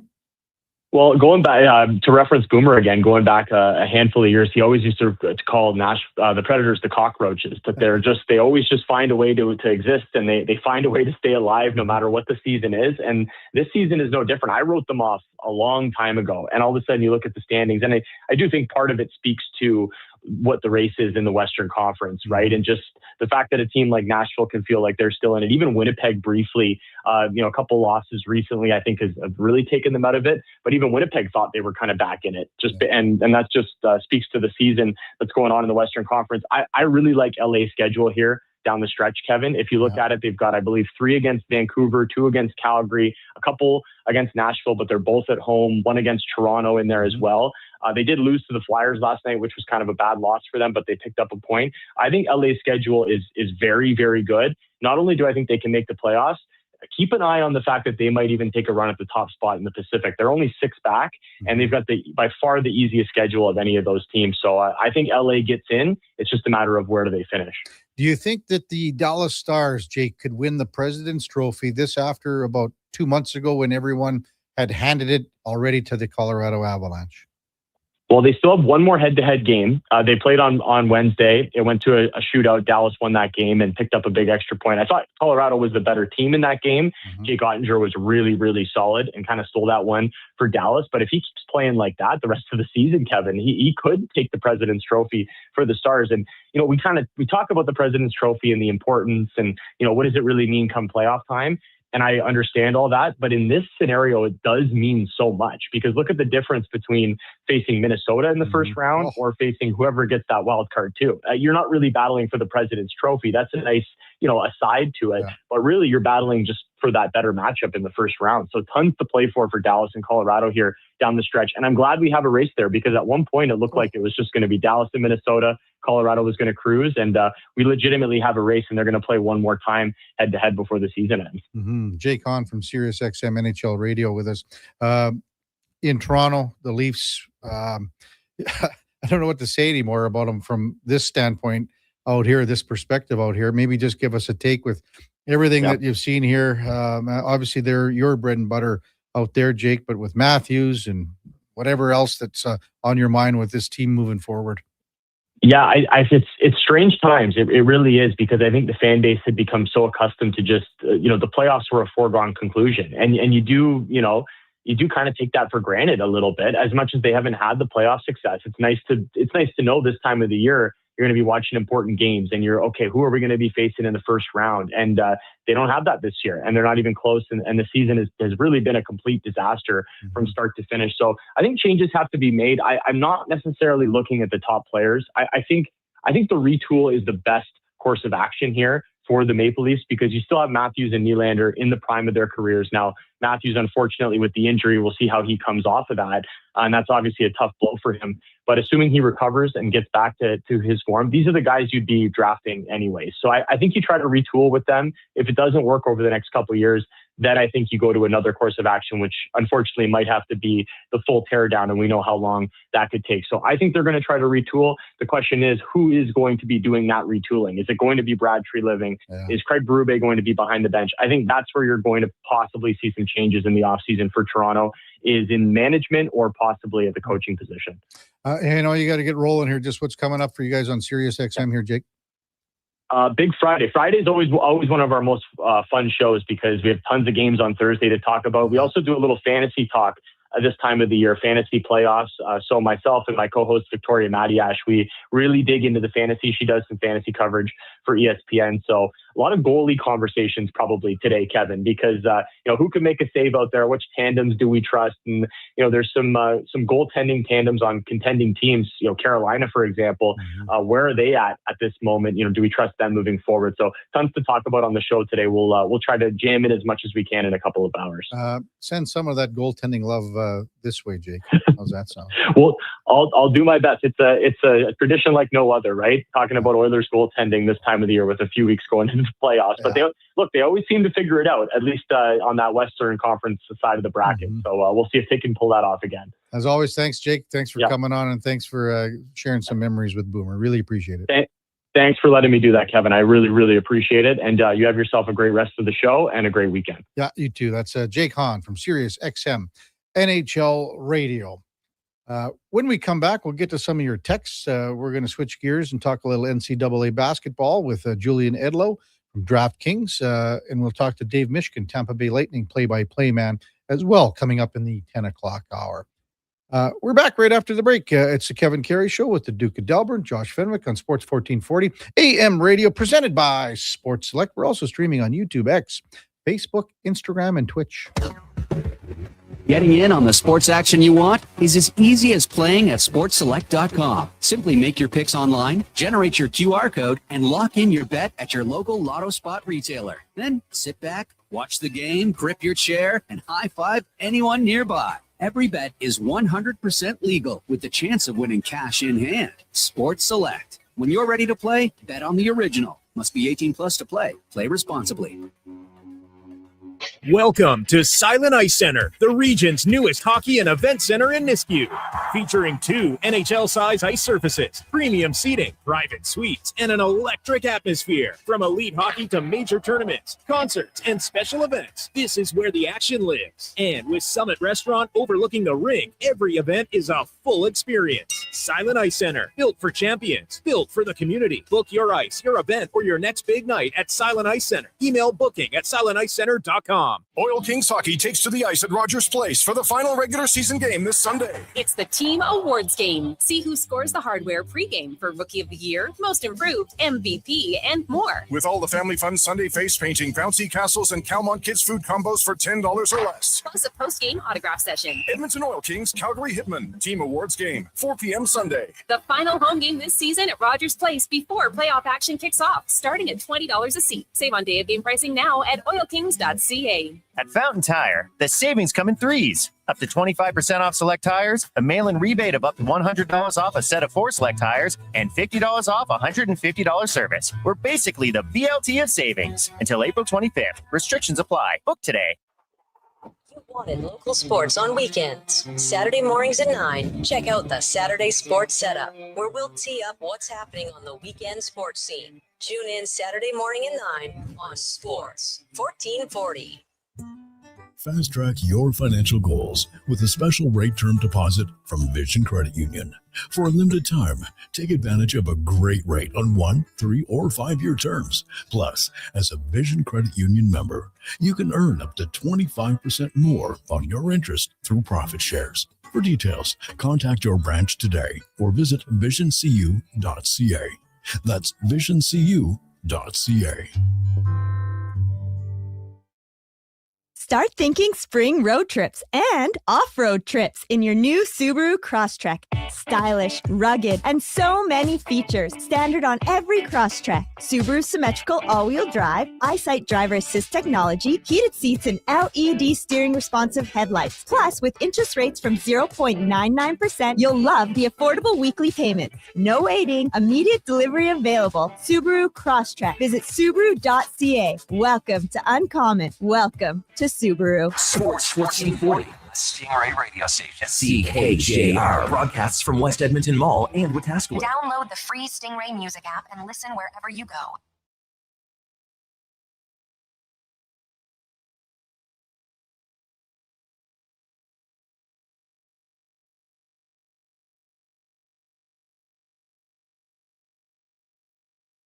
Sports 1440. All sports, all day. On YouTube, Facebook, and X. Thanks for listening to Edmonton's sports leader.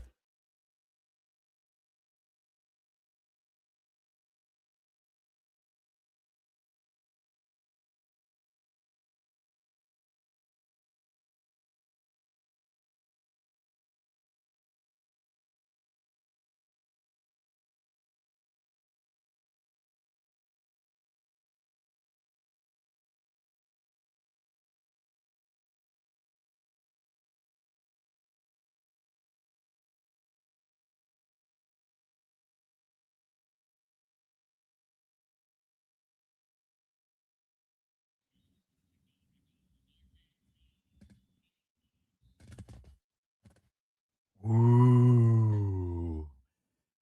All right. Welcome back to the big program, 941 in Edmonton. That's from the request line on Playlist Friday. Duke, I do not recall who requested that. I think that was the real Duke. That was the real Sent that Duke? in as some sort of shout out to the Oilers' Yes. lack of effort last night. And so I'm not sure I could have told you the title of that song.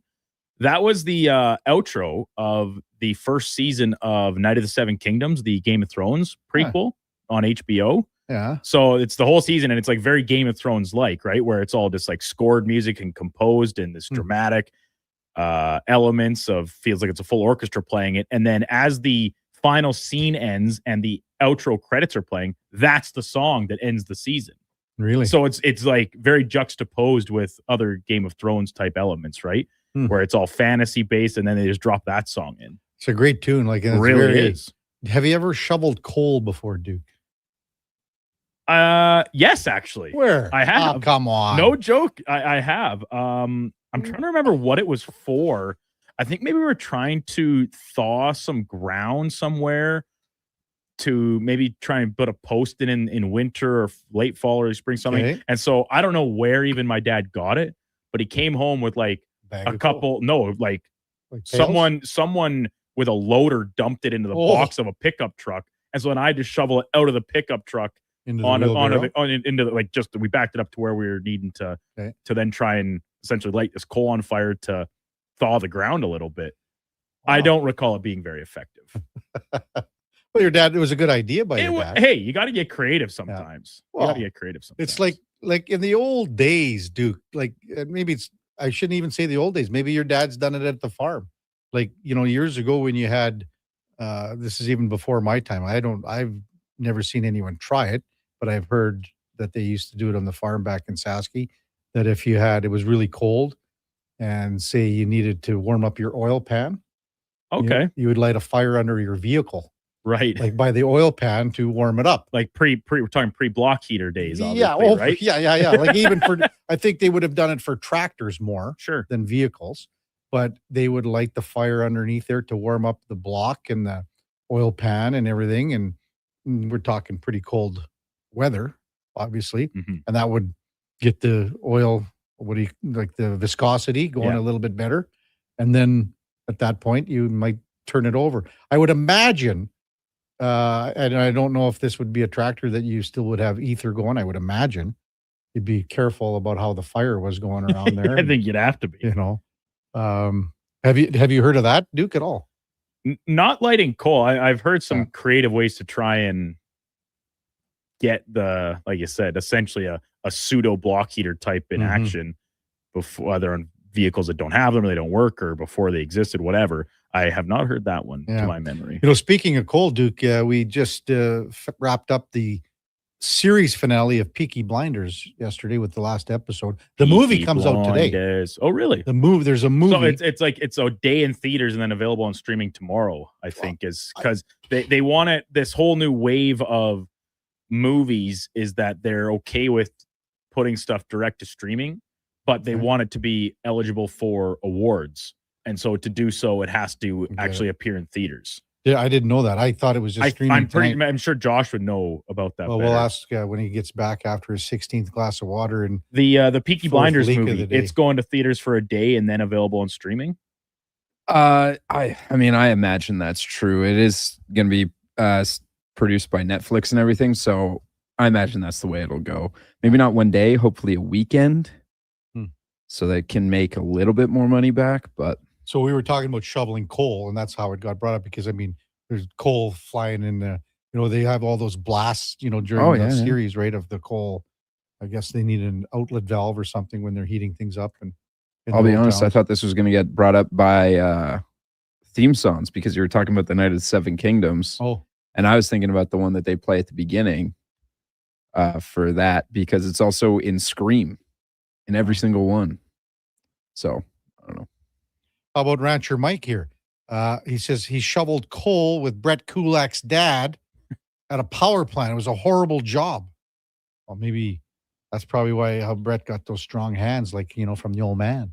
My grandpa used to shovel coal. Well, I asked Duke, and he said he did too. Really? Interesting. So where did your... he did it somewhere in Ontario. Yeah. When he was working for the military for a summer. It's the only time I ever heard my grandpa swear, or I guess it's the first time I heard him swear. Because it being a crappy job? Oh yeah, he was just like he just started throwing out F-bombs and all these things. I was like, I can't believe this. So when I get to go up and give touching words at his funeral, hopefully far in the future, that is the story I will be telling.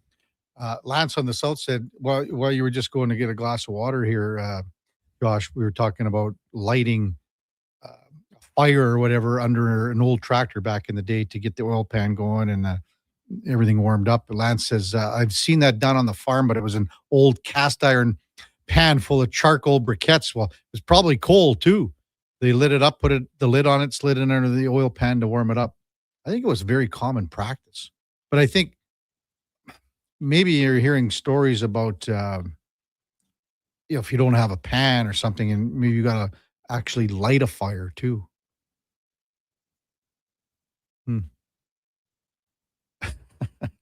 Brian says it's not uncommon in Alberta to have the torch onto fuel to lower the viscosity. So now MTR thinks he's some sort of a request line dude now. He wants to have a request, Duke? Well, it is Playlist Friday, Kevin. I get it, but what in your eyes precludes MTR from getting a request in as opposed to anybody else? He asked, actually, he said, any slots left for Playlist Friday? I said, yeah, we can make one happen. Well, so he came in with just, because, and I think, correct me if I'm wrong, he requested a song by Linkin Park, the lead singer of which used to be Chester Bennington. And I think his birthday would have been on this day. He obviously passed away a number of years ago, but so maybe that's a tribute. Well, my answer would be MTR to your question. What precludes MTR from just him existing? Yes. Him existing. 833-401-1440. Tyler says, my grandpa, hey, KK, put the full pan of coal under the damn propane lit it to keep the furnace in the house from going out. Crazy old bugger. Ooh. James says, we use a tiger torch for that on the farm. Yeah, there you go. How about this one? This is good. For the Chuck Norris passing from Lance on the south side. So this trumps whatever MTR wanted. Kung Fu Fighting. Got to get that one in for old Chucky Norris passing away. Duke, what do you think of that? Oddball. They shoveled coal to run the Titanic. Yeah. 833-401-1440. Top of the hour, we're going to talk NCAA basketball. So, maybe for the next few minutes, we can maybe look at the Oilers last night and look at Tampa Bay ahead. We'll also have Dave Mishkin from the Tampa Bay Lightning a little bit later in the 10 o'clock hour to preview tomorrow's game against the Lightning. Look back their win over Vancouver last night. Again, when the Oilers came out slow, AJ Greer hit Nurse along the sideboards. He took a good run at him. It was right near the Oilers bench. I thought at that point, I honestly thought that would light a spark under the Oilers, because I'll be with Duke in the sense that it was almost like Florida was sort of, they could have, and rope-a-dope's the wrong word here, but they were sort of maybe lulling. They didn't want the Oilers to get any life. They didn't want them to initiate anything. And I thought that hit by AJ Greer on Nurse along the boards near the bench, I thought that was going to ignite something. Speaking of Cole and things like that. It never really did. It didn't. The McDavid line with Podkolzin and Savoy had some good chances. There was a play behind the net where Aaron Ekblad bobbled the puck. Connor McDavid got it out quickly at the side of the net, and Savoy had an opportunity, and he was just maybe in a little bit too tight. At that point, I thought that there was a little bit of momentum, a little bit that we saw from the Oilers. That was quickly quashed, and the Oilers were on the offensive again, and it was Connor's line, and they were trying to initiate and a little bit too much offense that wasn't there. And Connor went into the center. Matthias Ekholm took a great big swoop. And at that point, Connor shovels the puck right onto the tape of who? Well, Michael Benning, who had a whale of a game last night. We talked about it off the top of the show. That was his first assist. So he sends it up the ice to Cole Ryan Hart, DT at the end. Ryan Hart, who busted in. So it was an odd man rush, technically, in the sense that he was behind the defense. Bouchard tried to catch up with him. I thought he did a pretty good job. Had he not scored, there would have been a penalty called on the play. Would have been a penalty called. But again, on that play, Connor's pushing the puck to the middle on a hope play. Matthias Ekholm, big swoop. Now they're out of position, and Reinhardt's off to the races. Cole Reinhardt. The second goal, that one really, I'll be honest, it drove me nuts because it's a minute left in the period. Darnell Nurse has the opportunity to make a good decision exiting the zone. Instead, it's a bad exit, and it's a bad decision. And at that point, now the Oilers are in defense mode because they were trying to make a change. Can't. Bouchard's out with Nurse now. Now AJ Greer's behind the net. Both Oilers defensemen, Nurse and Evan Bouchard, are behind the net in a puck battle with AJ Greer. They lose that puck battle. Puck squirts out to the point, and at that point, Michael Benning again. This is a very gifted offensive defenseman. He made one play last night. Quick sidebar. Michael Benning had one play last night, in my estimation, that was subpar. Other than that, he made great decisions with the puck. He looked like this wasn't game 4 for him. And he's like a Ryan Ellis. He's a smaller guy, but he can move the puck. He makes good decisions. There was one time on a forecheck where he absorbed the check and had the ability to still fight off that check and keep the puck where it reminded me, to be honest with you, it reminded me a lot of Matthew Savoy, how he ends up in those battles and winning it. And the two of them played together, Carter and Matthew Savoy, when they were playing in St. Albert, too, on the same team. But anyway, at that point, when it's the point shot, and Greer comes out from behind the net, and neither defenseman sticks to him. You got to have that guy in your back pocket. You got to have the guy in your back pocket. That goal was a killer because it's 2-0 after 20. You could go into the dressing room and go and say, we're down 1-0. And we were outplayed, and we didn't have the emotion.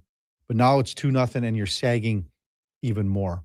There were some opportunities in the second with 2 power plays. Didn't get a goal. Passed off a lot of looks. They had many times where they could have shot. Savoy had them. Connor McDavid had them. And they looked off their shots and passed the puck and tried to work it around.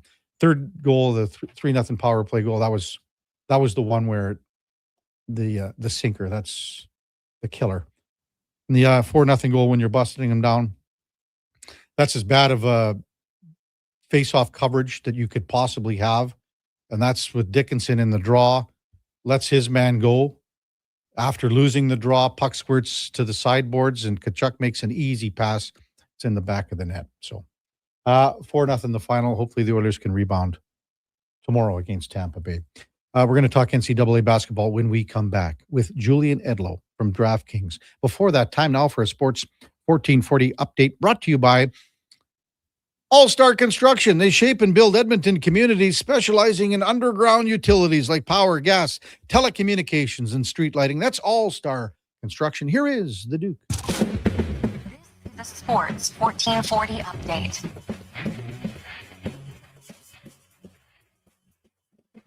Five-game slate in the NHL tonight. Toronto hosting the Carolina Hurricanes from Scotiabank Arena. Devils are in Washington. Avalanche up against the Blackhawks down the highway. The Panthers take on the Flames. And a big battle in the Western Conference playoff seeding. Utah Mammoth hosting the Anaheim Ducks. Edmonton Oil Kings on the road for the final time this regular season as they visit the Lethbridge Hurricanes tonight. And both local BCHL teams on the road as well. Spruce Grove Saints in Salmon Armshore Park out in Trail. And in the AJ playoffs getting underway with Fort McMurray going up against Whitecourt, Drumheller hosting Camrose, Calgary visiting Canmore, and Grand Prairie taking on Lloydminster.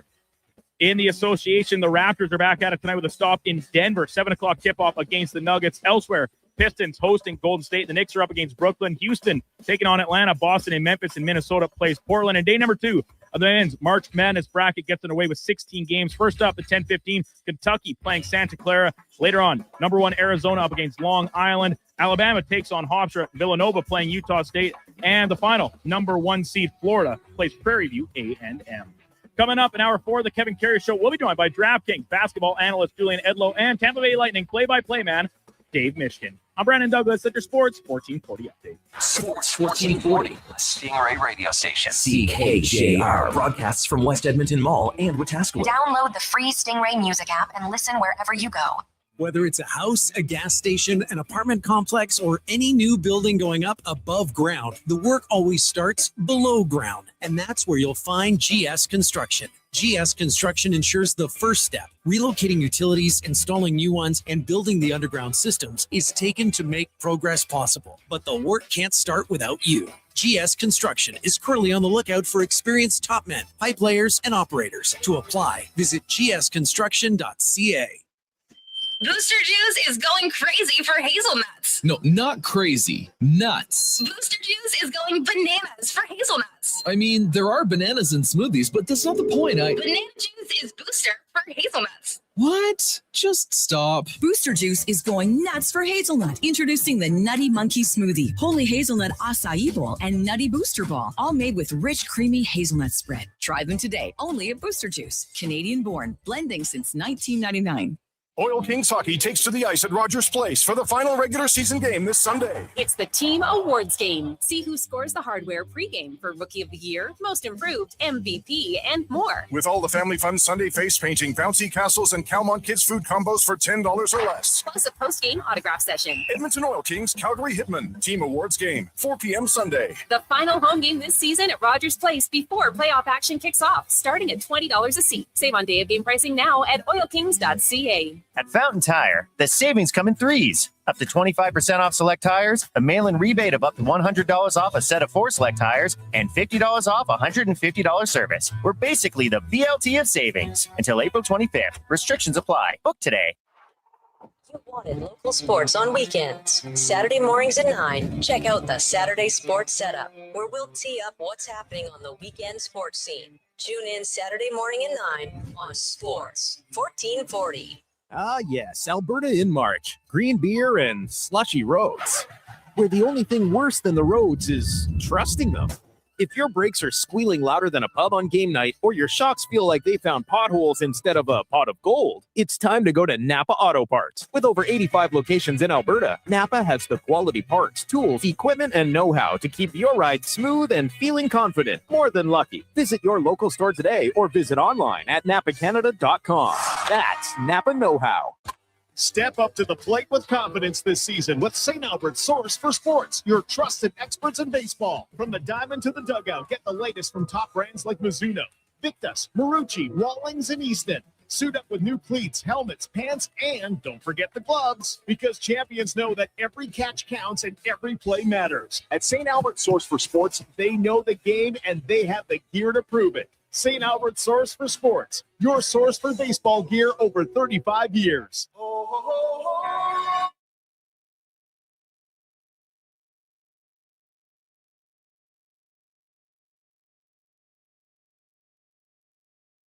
Have your sports curiosity cured with the Kevin Karius Show. This is Sports 1440.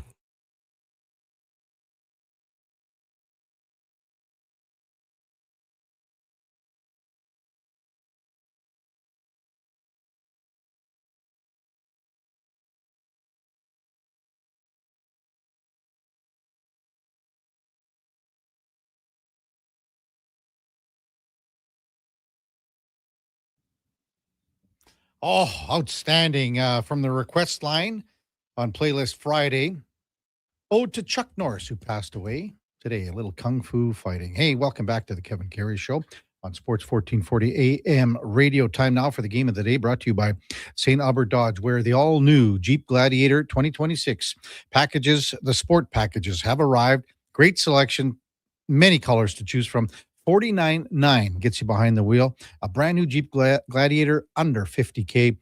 Check them out at stalbertdodge.com. As we welcome back Julian Edlow from DraftKings. You can check out his work at DraftKings.com. Good morning, Julian. You're with Kevin Karius. Thanks for jumping on Sports 1440. As always, really appreciate it. Julian, can you hear us? You're just a little scratchy there. How are you doing now? Can you hear us? We might have to give Julian a redial here because he's just not coming in. I think he can hear us, but Julian, if you are still on the line, your end, your audio is not coming in 100%. So maybe the Duke will try to give him another dingle here in the next little bit. Yeah. He's featured a couple of games and previewed a couple of games on DraftKings.com. How we making out now, Julian? Is our connection a little clearer? You guys got me good now? Perfect. Yeah, outstanding. Got you now. Hey, thanks as always for coming on. Really appreciate it. Yeah, of course. Love being on with you guys. Yeah. So, hey, before we get to day number 2 of March Madness, what caught your eye in day number one with so many close games in the early part of the schedule and then some blowouts later? But there had to have been a couple games that really impressed you and caught your eye.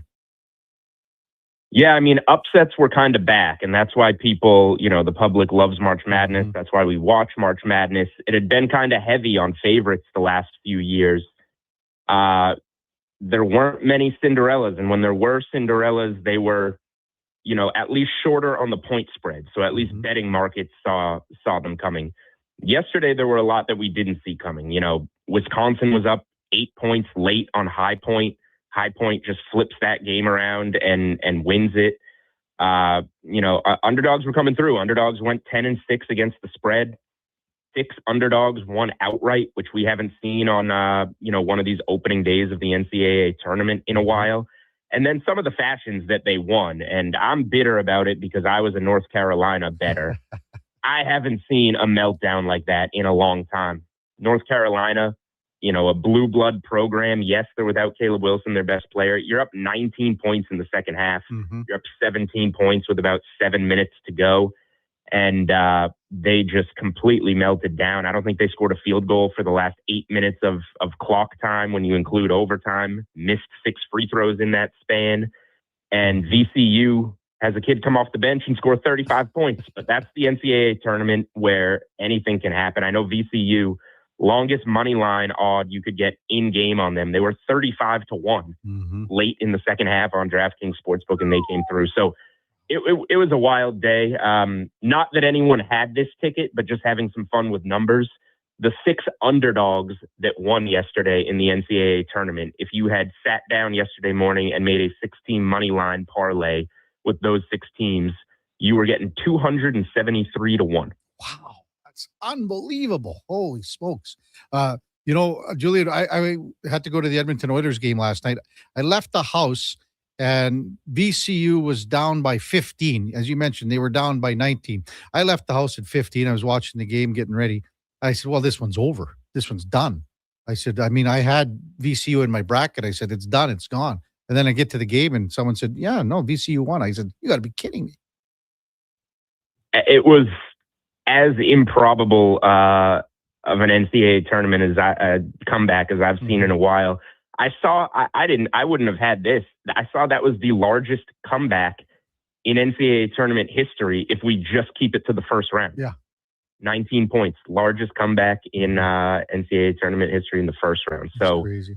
I didn't have that one on my bingo card yesterday. Yeah. Julian Edlow with us from DraftKings.com. One of your articles with your preview today with Miami and Missouri. Maybe just let our listeners know what you got in that game, what you're thinking with a 7 versus a 10 here. Yeah, I do like Miami as a short favorite. You can play them cheap enough that I think you can just go money line there. But if you want to lay a 1.5, go ahead. I think a lot of people are going to be telling you that this game is in St. Louis. Missouri's the only team that really has home court, we could say, in the first round. It's obviously going to be a Missouri crowd. It's not in their building, but in their home state. Miami's the team that's unfazed by that. Miami is 8-2 straight up and against the spread on the road. They're 4-0 straight up as a road favorite. They won those 4 games by almost 10 points per game. They've been a really good road team. So I think that when you dig into that a little more, would there be some teams that if they had to play a road game in the first round of the NCAA tournament, it would impact them? Yes. I just think Miami is not one of those teams. Missouri is led by Mark Mitchell, kind of their senior. He transferred a couple years ago from Duke, a really good talent.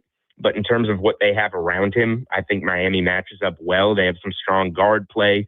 They're good on the interior. Miami's a top 40 offensive and defensive efficiency team based off the numbers on KenPom, which always gives you good balance in the NCAA tournament. Missouri finished 50th in offensive efficiency and 72nd in defensive efficiency. So they're well behind in those numbers. And then Miami is a top 10 team in the country in terms of rebounding rate.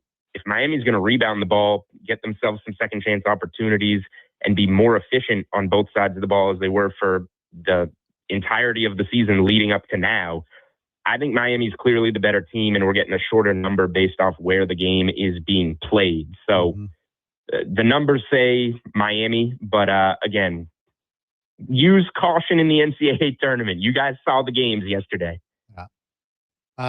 Julian Edlow from DraftKings.com. That's where you can find his work at DraftKings.com. Julian Edlow with us on the Kevin Karius Show in Sports 1440. Well, you know, my producer, the Duke of Delburne, Brandon Douglas, he always lines you up here. He says that he's got Hofstra over Alabama in a 13 versus 4. What say you, Julian? Yeah, that one's getting a little trendy. Hofstra's a good team, good guard play. Speedy Claxton, who was obviously a first-round pick as a small guard from Hofstra back in the day, he's been attracting good guard play there, and they've been making a little bit of noise. Alabama is a tall task. They're going to play fast. They're going to score. Mm-hmm. I do think Alabama's a good fade in the NCAA tournament. Like, even if they beat Hofstra, if Texas Tech can get past Akron, I would really like Texas Tech on Sunday. They obviously have a lot going on with Aiden Holloway, who has some legal issues in Tuscaloosa. So you're losing one of your 2-star guards.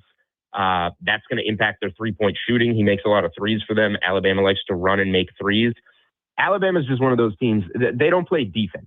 I use the offensive and defensive efficiency, and I like to use some of those and say, what have they been lately? Alabama's 109th nationally over the last 6 weeks in defensive efficiency. So Hofstra should be able to score. I mean, Alabama is, you know, just a revolving door on defense. The question is Hofstra going to be able to get stops? And sometimes Alabama can just beat themselves because they take so many threes, and whether they're going in or not, they're going to keep shooting them, and they're missing one of their best. So I just think it's a really hard game to project. So if you want to take points with Hofstra or put Hofstra through in your brackets, I really can't argue with you because it's impossible to wake up and say, today's the day Alabama is going to go, 6 of 40 from downtown. Yeah. Well, I mean, for a team to be ranked 363rd nationally in 2-point attempt percentage, that's nuts for Alabama. Yeah, they don't want them. 3's more than 2. Yeah, they don't want them as well. Julian Edlow with us on Sports 1440. The game that's going to tip off here in about 7 or 8 minutes should be interesting with Kentucky and Santa Clara. This is my upset for Santa Clara to beat a 10 over number 7 ranked Kentucky. Your thoughts on this one to kick off the slate here on day 2? Yeah, Santa Clara is super popular, and I see it with them. They're top 25 in offensive efficiency. They're an impressive shooting team. They don't turn it over too much. Kentucky has been a letdown. This was a top 10 preseason team that wound up getting a 7 seed. They took some injuries. I went what I now feel is almost against the grain now. Mm-hmm. I'm on Kentucky in this game. I think their size and athleticism is really going to be a lot for Santa Clara. They lost both games to Gonzaga, and Gonzaga's really good, but I think Kentucky, with just the size and the athleticism, is something that they haven't seen. Kentucky's a pretty balanced team, top 40 in offensive efficiency, top 30 in defensive efficiency. I just think if they can lock down on defense, force some turnovers, get in transition, I think the rebounding in the paint, the size in the paint, they'll get some second chance opportunities. I like Kentucky, but it is going against what a lot of people are on with this Santa Clara team, and they have been good. When I saw the bracket, it wasn't, I want to go against Santa Clara. I just thought it might be a good matchup for Kentucky. And one little nugget to point out on this game, I just tweeted it out a little while ago at Julian Edlow. This is by far the earliest tip-off that Santa Clara, way out in California, has played this season. 12:15, 9:15 a.m. body clock for the Cali guys. Yeah. The earliest game they've played all season, they played one game that tipped off before 6 p.m. East Coast time. They played at 5 p.m. against Loyola Chicago back in December. They lost that game as a 15.5-point favorite. So take it for what it's worth. Doesn't mean anything about today, but the only time we've seen Santa Clara play early at all, they did not look good. And this game's almost 5 hours earlier. That's not even a morning shoot-around time for them, body clock-wise. No, they're still in bed. They're waiting to get breakfast and go to practice. Julian Edlow from DraftKings.com. That's where you can find his work on the Kevin Karius Show in Sports 1440. Because of the injuries with Texas Tech, playing number 12 Akron here, it seems that are you seeing more people looking at Akron here to pull off an upset with all the injuries that Texas Tech has going into this one? Yeah, so at the moment, and this can change throughout the day, people are betting all day. Obviously, a lot of money coming in on a day like this. Mm-hmm. But as of right now, No underdog has more money on it, not total tickets, but more money on it to win outright than Akron. No underdog has more money on it to cover as an underdog than Akron. So it makes sense because it's an earlier game. It's coming up. That could change. But people like Akron as the underdog. I do not. I have Texas Tech going to the Sweet 16. You can get plus money on that. That kind of ties into what we talked about them matching up potentially with Alabama in the next round. And if it's Hofstra, then yeah, you kind of like them against Hofstra. The one thing that's impressed me the most about Texas Tech, did they lose their national championship pedigree when JT Toppin went down with the torn ACL about a month ago? Yeah, they did. I don't think they can win it all anymore. But since February 17th, when Toppin tore his ACL at Arizona State, Texas Tech is still 13th in offensive efficiency and 23rd in defensive efficiency in that span. They haven't fallen off. They're a top 25 team on both sides of the ball. So I like the way they're coached. They have great guard play. They still have a paint presence. Akron's only been an underdog once this season. They covered. They were getting 18.5 at Purdue. They lost by 18, covered by the hook for you if you had Akron in that game. But this just isn't a role that they've really been in this season. I like them as a team. They can be scrappy and hung around. High Point wasn't an underdog all season. They beat Wisconsin yesterday, so anything can happen. Yeah. But I like the way Texas Tech is playing without Toppin. How about number 6 Tennessee against Miami of Ohio, who came in here still? I mean, they're the Cinderella team, and I think people still think that. Possibilities here. I have Tennessee going a fair ways in my bracket. I don't know. Am I dumb or what am I looking at here, Julian? I think Tennessee should win this game. Am I going to lay 11.5? Probably not. You know, Miami they play, if you watch that game on Tuesday night or Wednesday night, they play the right way. They play with a lot of hustle. They can keep themselves in games. I don't have a feel for the spread in this one. That said, I would be very surprised if Miami and Ohio pulls another upset. I think Tennessee wins this game. And the reason why is defense. SMU had one of their 3 best players out for that game. SMU has been a strong offense all season, but they're like barely in the top 100 in terms of defensive efficiency. Yeah. Tennessee, we know that brand. Tennessee ranks 15th in defensive efficiency on KenPom. They're going to lock down on defense. Miami, Ohio is not going to get what it got against SMU. So if they're going to win, they're also going to have to rebound and play defense against a big, athletic Tennessee team. So I'll give them credit. I think they could hang around. Bettors are absolutely loving the story here. They're loving, wow, this team is whatever they are, 32-1 now, and you can get them with 11.5 points. People are betting that. I think they can hang around, but I'm not going to bet that one way or another. Any game or line I'm missing here, Julian, that you want to talk about as we wrap things up here this morning? I think UCLA laying 5.5 is a pretty strong spot. They're playing in Philadelphia. I know Mick Cronin has gone on rants all season about anything that hasn't gone their way. So having UCLA having to travel out to Philly for the opening round of the tournament, I'm sure grinds his gears. But UCLA, what people will point to is UCLA has been bad away from home and bad away from the West Coast all season. But a lot of those games were true road games, and that home environment in college basketball means a lot. We just saw UCLA do a pretty far travel last week in the Big East tournament, which was in Chicago. They went 3-0 against the spread in Chicago. They smashed Rutgers.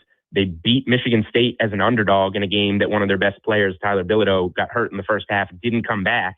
And then Donovan Dent, their other star, got hurt the next day against Purdue. They were big underdogs. Without their 2 best players, they still covered and lost by 7 against the Purdue team we just saw won the Big Ten tournament and beat Michigan in the final. So I think UCLA isn't going to have an issue kind of traveling out east and playing on a neutral floor. And UCF is probably, in my opinion, the worst at-large bid in the field. They are outside of the top 40 in offensive efficiency, outside of the top 115 in defensive efficiency. UCLA has been a top 10 offense by those same metrics for like 6 weeks now. I like UCLA against UCF. It's already 5-0 Kentucky over Santa Clara. It's still in bed here, Julian. The sleepy start. Hey, thanks as always for coming in. I really enjoy our chats, Julian. Enjoy day number 2 of March Madness. Take care. We'll talk soon. All right. Thank you guys for having me on. And if you guys are looking for all this March Madness betting content, we have a hub up on DraftKingsNetwork.com where you can find articles on every game for the rest of the tournament. Perfect. Thanks a lot, Julian. Take care, man. We'll talk soon. All right. Thanks for having me. Julian Edlow from DraftKings.com. And our game of the day brought to you by St. Albert Dodge. Check them out at StAlbertDodge.com. When we come back, Dave Mishkin, Tampa Bay Lightning, play-by-play man. We'll preview tomorrow's Oilers Lightning game on the Kevin Karius Show with the Duke of Delburne on Sports 1440 AM radio, presented by Sports Select. We're streaming on YouTube, X, Facebook, and Instagram. Getting in on the sports action you want is as easy as playing at sportselect.com. Simply make your picks online, generate your QR code, and lock in your bet at your local Lotto Spot retailer. Then sit back, watch the game, grip your chair, and high-five anyone nearby. Every bet is 100% legal with the chance of winning cash in hand. Sports Select. When you're ready to play, bet on the original. Must be 18 plus to play. Play responsibly. Come for Canada's largest trade shows, the biggest names in entertainment, exhilarating sporting events, and more. And stay for the experience at the Edmonton Expo Centre. Looking for the perfect place to host your next big event? From trade shows to galas, meetings, and concerts, the Edmonton Expo Centre has the space, event expertise, and service to make your next event unforgettable. With over 522,000 square feet of flexible event space, in-house catering, and operational expertise, they bring your biggest vision to life. Learn more at EdmontonExpoCenter.com today. Summer, it's coming. An unstoppable force that will turn your home into the Sweatbox. Don't live in a summer blockbuster. Pro Solutions is your one-call solves-it-all expert for AC repairs, tune-ups, and new installations. With fast appointments and flexible financing, we'll make sure your home story has a comfortable ending. AC season is coming soon, so book today. Lock in pre-season pricing today. Visit ProSolutionsInc.ca to schedule your service today. The longest running basketball show in Canada airs every Saturday morning at 10 on Sports 1440. Hoop City with Paul Sir introduces a new generation of basketball talk, and it's right here on Edmonton's home for sports, Sports 1440. Legacy Heating and Cooling is the #1 heating and cooling company for people who want heating and cooling, because you'll save a bundle by bundling. Then you can use hot, cold, Common thermostat, do what you're told. Turn up the heat, turn up the cold, to the vents start pushing out tornadoes. Bundle my furnace with some AC. Gonna get a new from Legacy. Oh yeah. Save a bundle when you bundle your new furnace and AC from Legacy today. Plus no payments and no interest for 1 year. That's how you build your legacy. Legacy Heating and Cooling. In like a lion or like a lamb, out like a goat. That's greatest offer of all time with Sherwood Honda. And while there's plenty of goats on the lot, you can also custom order yours. Pick your Honda model with the color, interior, trim, and technology for the ride you've always wanted. Sherwood Honda can help you build and price your new Honda to make it the greatest order of all time. Pre-ordering sure would be simple and satisfying with help from Sherwood Honda. Millions and millions of Canadians do not have a doctor. We have a crisis. Canada's Medical Clinic is opening clinics across Canada to allow everyone to have a doctor to call their own. Early detection saves lives. If you are hearing this ad, then we've got some good news. Canada's Medical Clinic Windermere is now open. Call now and book an appointment with your new doctor. canadasmedicalclinic.com.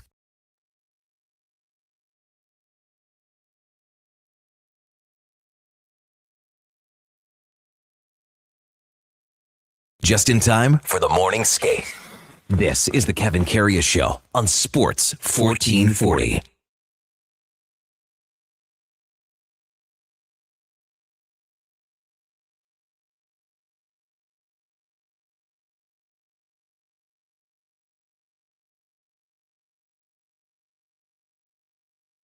All right, welcome back to the big program. 10:21 in Edmonton, and time now for the Puck Report, brought to you by Fountain Tire. At Fountain Tire, we focus on one thing and one thing only, your vehicle. From tires and wheels to oil changes, even vehicle repairs, we've got you covered. Visit fountaintire.com to book your appointment today, as we welcome back Dave Mishkin, Tampa Bay Lightning, my playman.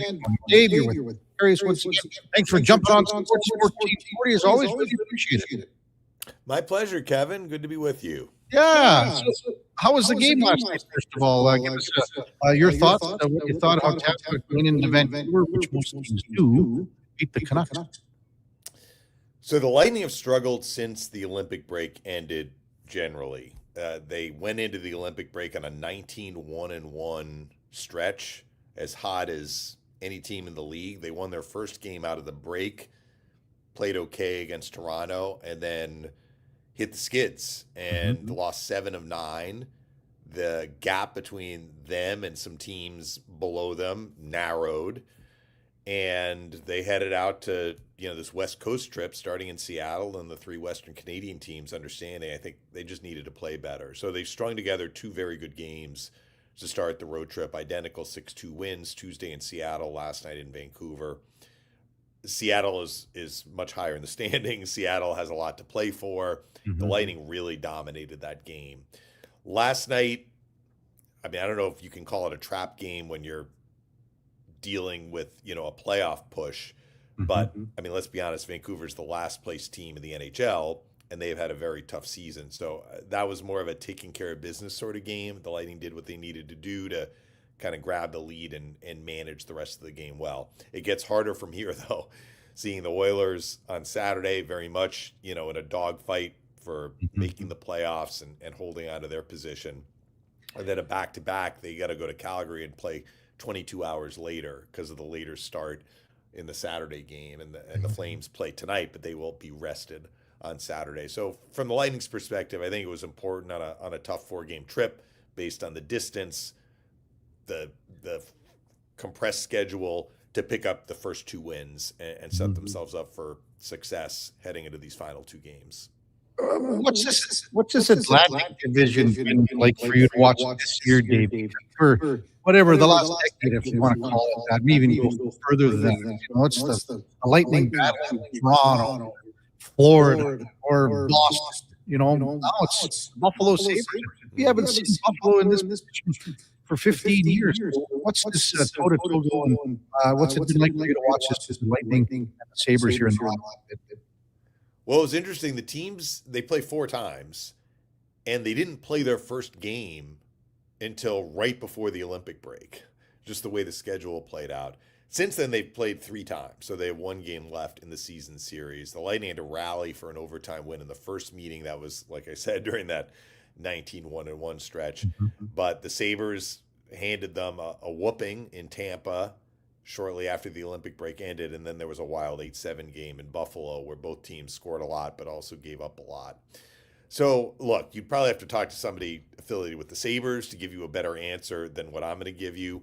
But what's interesting about Buffalo is it's not like they made a bunch of changes during the offseason. This is basically the same team that they have had, certainly going back to last year, and for some of these players, several years. Lindy Ruff was there last year, so it's not like they made a coaching change. I actually have always liked their team. I like the makeup of their team. I like their young draft picks that have evolved into NHLers, and they've tended to play the Lightning well. They just haven't put it together, whether it was goaltending or just being out of sync or hitting a rut and they couldn't get out of it. But it's certainly come together for them this year. They have a great defense core. You've got Dahlin, who's one of the top defensemen in the NHL, but, Owen Power is also a number 1 overall pick. They acquired Bo Byram from the Avalanche. He's a terrific player. And I tell you what, maybe the sleeper of the top 4 is Mattias Samuelsson, who's evolved into just a terrific 2-way defenseman. So you throw out that top 4, I think you're already ahead of the game. Like, the talent is there.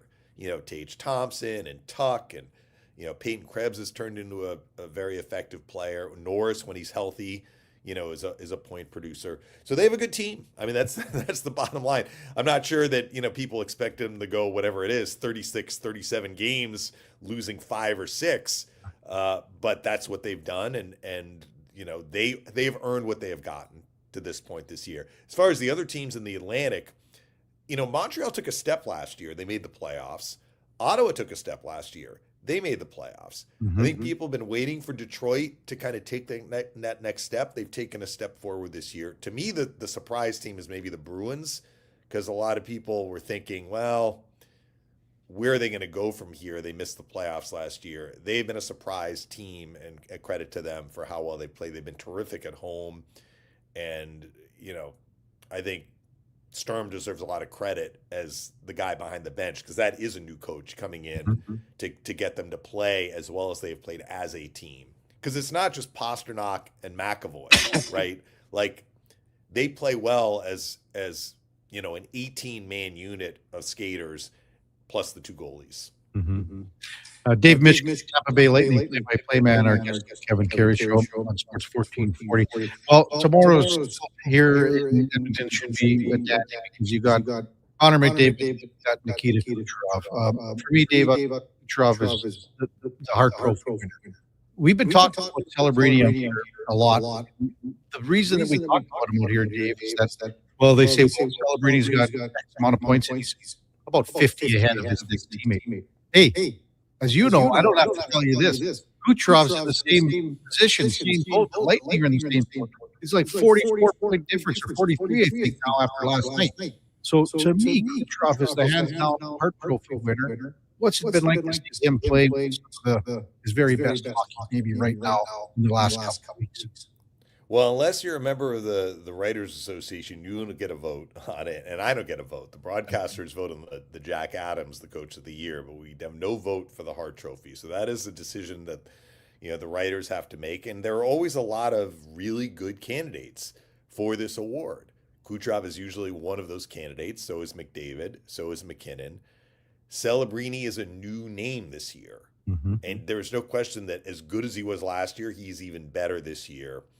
And I guess I'm going to make the pro Celebrini argument briefly, which is to say that as opposed to these other players, the supporting cast around Celebrini may get to the point where they are difference makers in the NHL. But I think that Celebrini is doing a lot of heavy lifting for that team, not just the point gap, but he drives so much of their offense based on the supporting cast, and some of that is just youth, right? Like, he doesn't have a Braden Point or a Jake Gensel or a Brandon Hagel around him. So I think that's why he's getting a lot of attention. But you are right. Kucherov is far ahead of the next Lightning player on the list, and the way he is galloped into the scoring race is very noteworthy.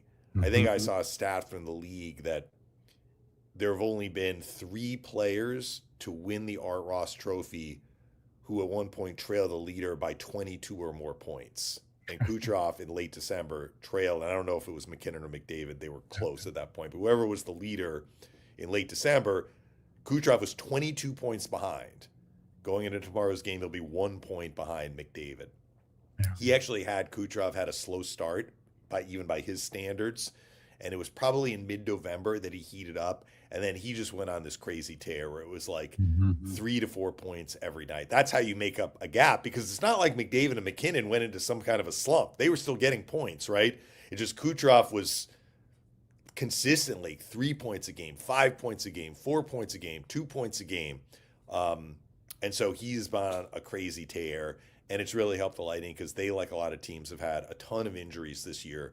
Significant injuries on defense, but also some key injuries at forward. And so Kucherov has been able to be in the middle of a lot of what they've been able to do offensively this year.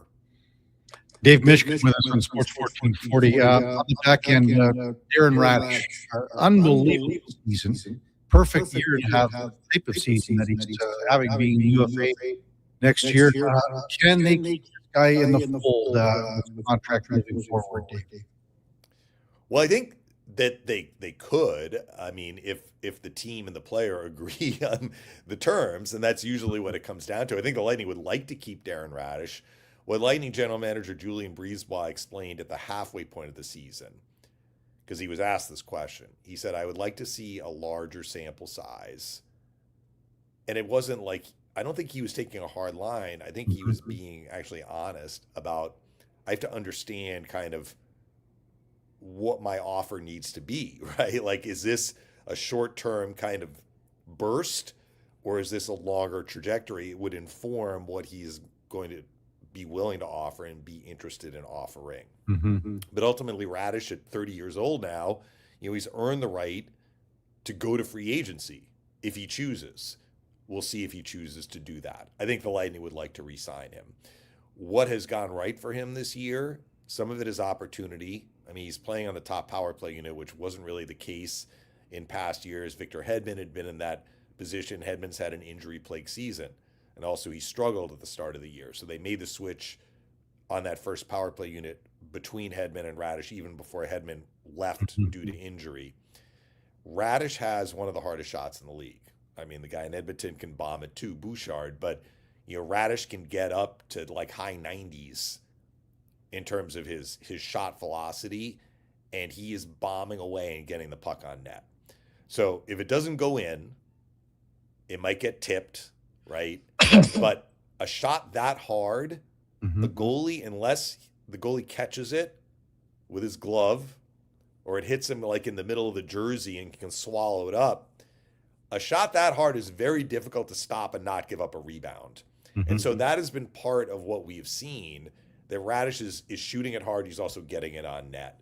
And I think it's confidence. He's got swagger to his game that comes from opportunity and doing well.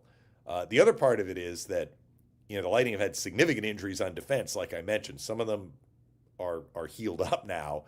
But in the absence of Ryan McDonagh and Victor Hedman, the top defensive defenseman and offensive defenseman, Radish has kind of filled the Hedman role, and J.J. Moser slotted in where McDonagh had been. Moser is I think he's the top defenseman in plus minus. He might be third overall. And they formed a pair, and they have been a pair for much of the year, and they've been a terrific 5-on-5 pair. So it's not just that Radish is scoring goals and getting these points. That's part of it.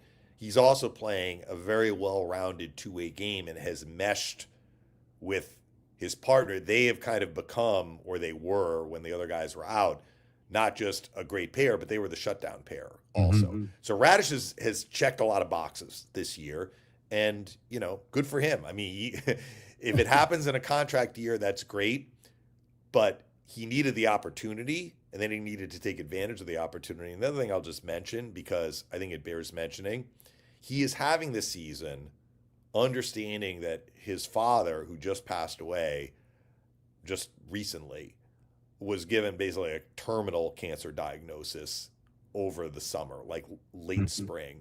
So he knew this, and he is still, with the weight of this pending news, which it's now passed and his dad has passed away, he is performing at this elite level, which is, quite a statement about how he's been able to take care of his own business on the ice and deal with what is, a very difficult time for his family. He's praying for Pop, I guess you could say, right? Yeah. So, I mean, this guy that's been basically, the last contracts he signed have been under $1 million for 2 years with Tampa. Are we looking, as a 30-year-old, and he's never been in this territory before, are we looking at a 6-year deal? Are we looking at $7 million, $6 million? What would he want to? Everyone wants to see Florida. Yeah, I don't know. I mean, like they talk about comparables, and this is out of my sphere of knowledge, but I've seen enough, at least as it relates to the Lightning. I've seen enough in terms of what players are signing who are members of the Lightning who want to stay in Tampa, and many of these players could get more if they went on the open market and they choose to stay. And some of it is the tax part. Like, I know that's gotten, a lot of buzz.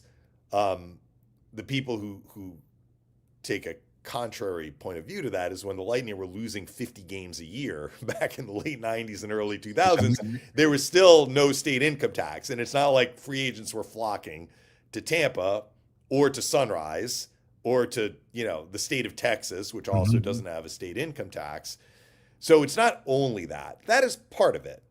But I think that, when you've had success with an organization and, you enjoy playing for that organization and that the organization is going to build a team that you are going to be surrounded by really, really good players, there is incentive to stay. So, we talked about Kucherov. Kucherov is feeding Radish for a lot of these one-timers. Maybe that's important for Radish to say, like, I want to be on a team with Nikita Kucherov and play on the power play and have Kucherov, who is a magician with the puck, get me the puck. So, I can continue to have success. Maybe that enters his thought process. I have no idea. That's really up to the player, the agent, and how they negotiate, this next contract. But there's no question that he's going to get a significant raise, and he's earned that significant raise. One last one for you, Dave. What type of style of game, what are we looking at? What are your expectations for tomorrow's Oilers Lightning game here in Edmonton?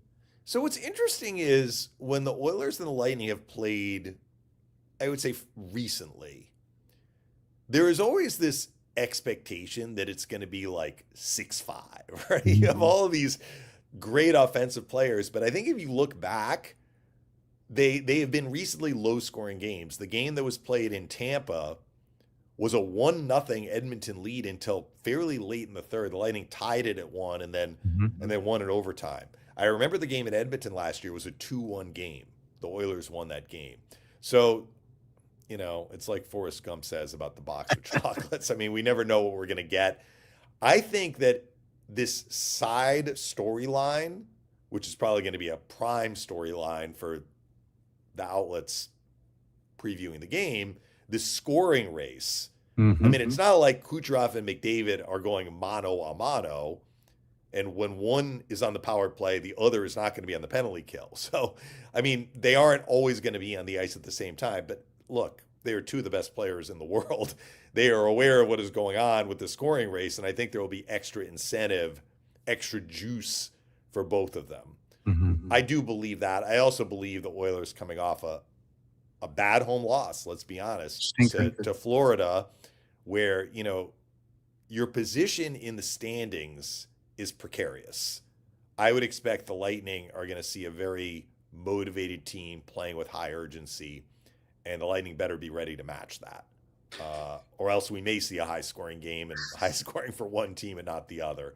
So that's why they play the games. You never know what you're going to get. I think maybe one of the reasons we've had low-scoring games in some of these last games is that both teams are so aware of the dangerous capabilities on the other side that there's a great attention to detail defensively. We'll see if we have that tomorrow night. Dave, as always, thanks for coming on. Really appreciate it. Enjoy the game tomorrow night. Hope to see you down at the rink. And if not, we'll see you soon. Take care, man. Thanks, Kevin. Dave Mishkin, Tampa Bay Lightning. Play-by-play, man, tomorrow night, 8 o'clock, puck drop. Well, 8:07, puck drop. It'll be the Lightning and the Oilers. And again, it's Kucherov. It's McDavid. Can you ask for anything more on a Saturday night? That's the Puck Report, brought to you by Fountain Tire. We focus on one thing, and it's your vehicle. Visit fountaintire.com to book your appointment today. Norma Grote. Oh, Norma texted in. Hey, Kevin, Norma here. Your voice is echoing. That would have been a thing on Dave's computer. Yeah, just because Dave's output, so I was doing my best to turn Dave essentially on and off to limit it. But dude, there's a little amazing bit of job. That's why they pay me the amazing Duke. 20-18. Kentucky over Santa Clara. It's a close one, Kev. 7:26. It appears Santa Clara has woken up. Well, they were down 5-0. It just took a little while. I mean, we'll see. I mean, there's lots of game left here. Tons of game. Lots of game left. When we come back, we will get to some of your texts. 833-401-1440. It's the Kevin Karius Show with the Duke of Delburne. Josh Fenwick on Sports 1440 AM radio. Presented by Sports Select. We're also streaming on YouTube, X, Facebook, Instagram, and Twitch.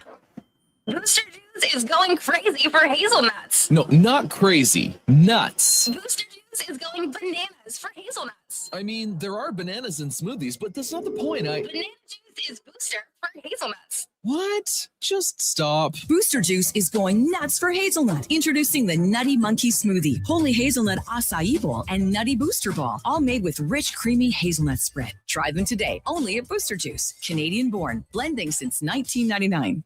Remember 2025? That's so last year.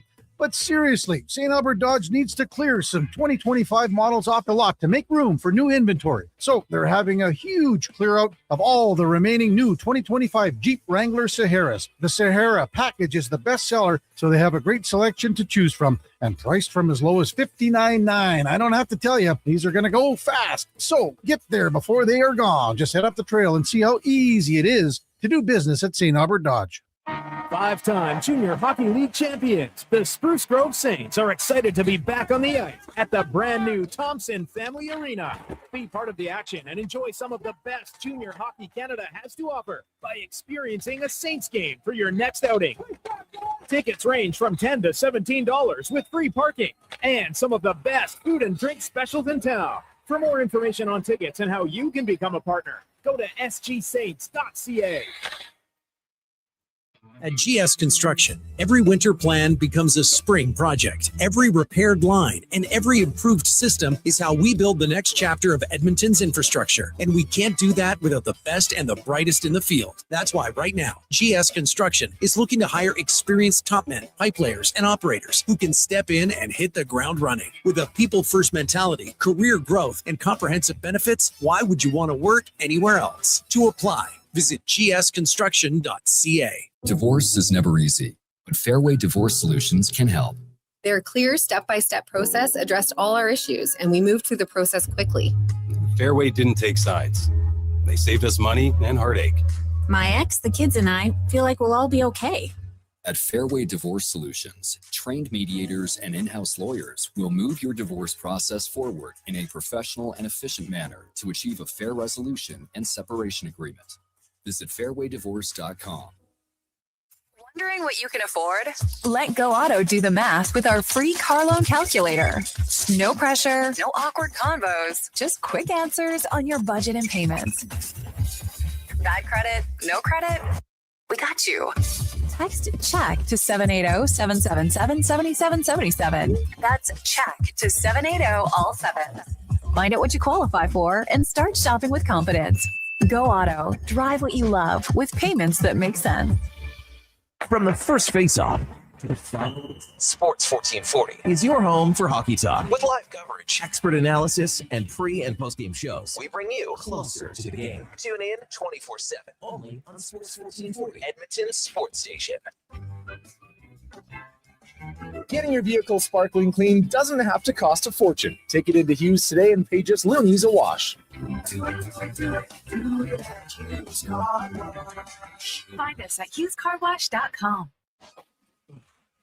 It's happened again, and construction season is coming soon. Job delayed, money lost, and clients disappointed because your rigging failed and it wasn't inspected. Don't let this happen to you. Have your lifting slings, fittings, hoisting tools, and safety harnesses checked with Titan Supply. Titan Supply offers certified on-site and in-house rigging inspections and service, so they can repair it, replace it, and recertify it. Titan Supply in Edmonton, Grand Prairie, Red Deer, and Calgary, and at titansupply.ca. Lift, dig, haul. Legacy Heating and Cooling offers no payments and no interest for 1 year on your new furnace. So, when you wake up to no heat, call Legacy, call Legacy. If you need it immediately with no overtime rates, Call Legacy, call Legacy. If you need it immediately and want to combo it with AC, Call Legacy, call Legacy. No payments and no interest for 1 year on your new furnace. It could only be Legacy Heating and Cooling.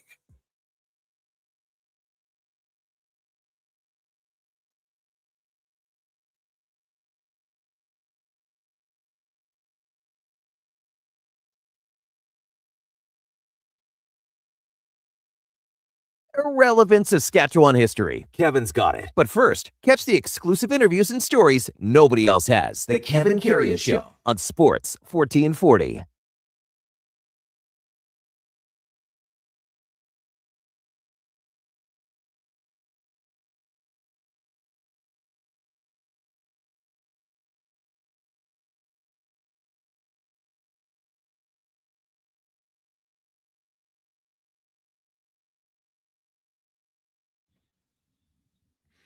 All right, welcome back to the big program, 1046 in Edmonton, the home stretch of the Kevin Karius Show with the Duke of Delburne. Josh Fenwick on Sports 1440 AM radio. The show is presented by Sports Select. If you like the paper selection slips, we got you covered. Just go to your local lotto spot retailer. It's 100% legal. You got to be 18 plus. Please play responsibly. During the break, the con man, as he usually does, brings in it's a $5 pack of the Tim Hortons, Duke. Too good to go is what they call it. Too good to go. So thanks to the con man, the Duke and I, we split a bear claw, but the Duke. It's not a bear claw, it's a fritter. Was it a fritter? I thought it was a bear claw. That's Kevin. Have you ever had a fritter in your I don't life? know. That's the most fritter a fritter has ever been. Listen, I don't know, man. Whatever. It was like a pastry. But anyway, Duke is cutting this in half and with his big meat paws all over it. Okay. Like he just, you know what? This is just the most ridiculous thing you've maybe ever said. And that's saying something. You know what it reminded me of, Duke? I'll tell you what it reminded me of. Oh. When I watched you do this, and like the Duke is he's a big, strong, burly guy. It reminded me of the close-ups from Seinfeld when Jerry was with Man Hands. And she's ripping the bread apart. She's ripping the lobster apart. Is that twist off? It just pops the top right up. You got a little something on your cheek. Yeah, just mauling his face with it. Listen, I think that's pretty crazy because I actually do. I have like stubby little fingers. My little sausage links. Yeah, pork sausage. I like to think I have pretty strong hands. Oh, yeah, I'm saying you do. That's what it reminded me of. But they definitely do not give off the impression at just face value of be like, nobody's going to mistake me for Kawhi Leonard with the claw, right? Well, or something like Colton Parayko rips your arm off when he shakes your hand. Mm-hmm. You know, I think of that one. It was a commercial. Ended up in the documentary with Andre the Giant, and he's holding the Molson Canadian. And it looks like one of those like mini cans you can get now. Yeah. Yeah, but anyway, it was like man hands, and Duke ripped this thing to shreds, compacted it like you wouldn't believe, and cut it with was that a plastic knife he used? No. Well, it sure looked like it.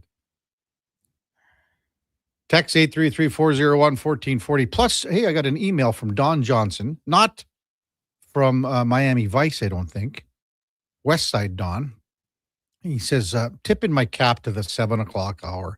The tail end of the conversation with Laddie and Eddie it was legendary. Very refreshing to hear the guys talking like guys with loving backhandedness and all. He says, I've had a crappy few days this week, but hearing that banter reminded me it ain't so bad. Sometimes good slap is better than a hug. Thanks, boys. Don, thanks for the text. Thanks for listening. Really appreciate it. Thanks a lot.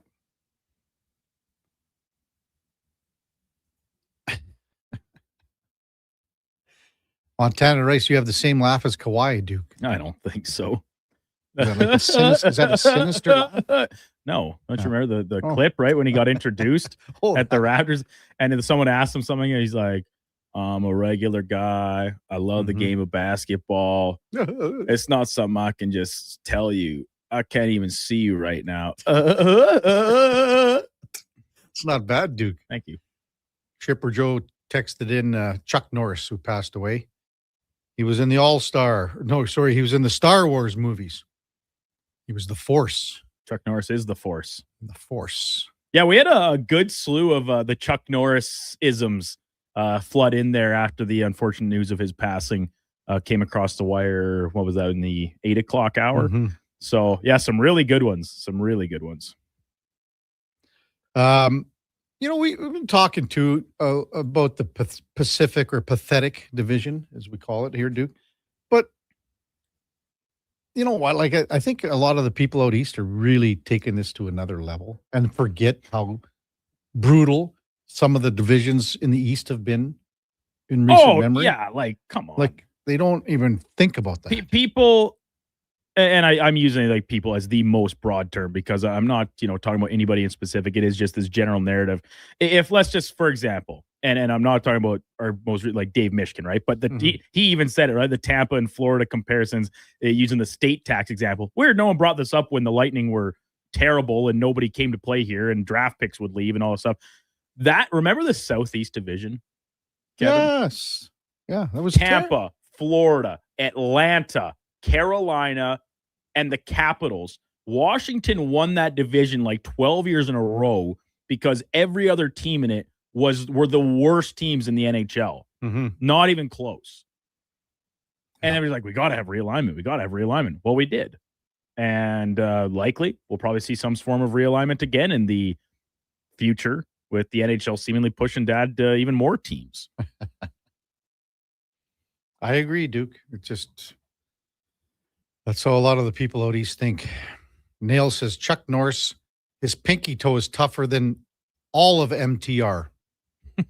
Oh, totally agree, Nails. Oh, boy. Now Nails is taking MTR to the bike racks. Wow. Nails doesn't even have to help Triple C out, though. No.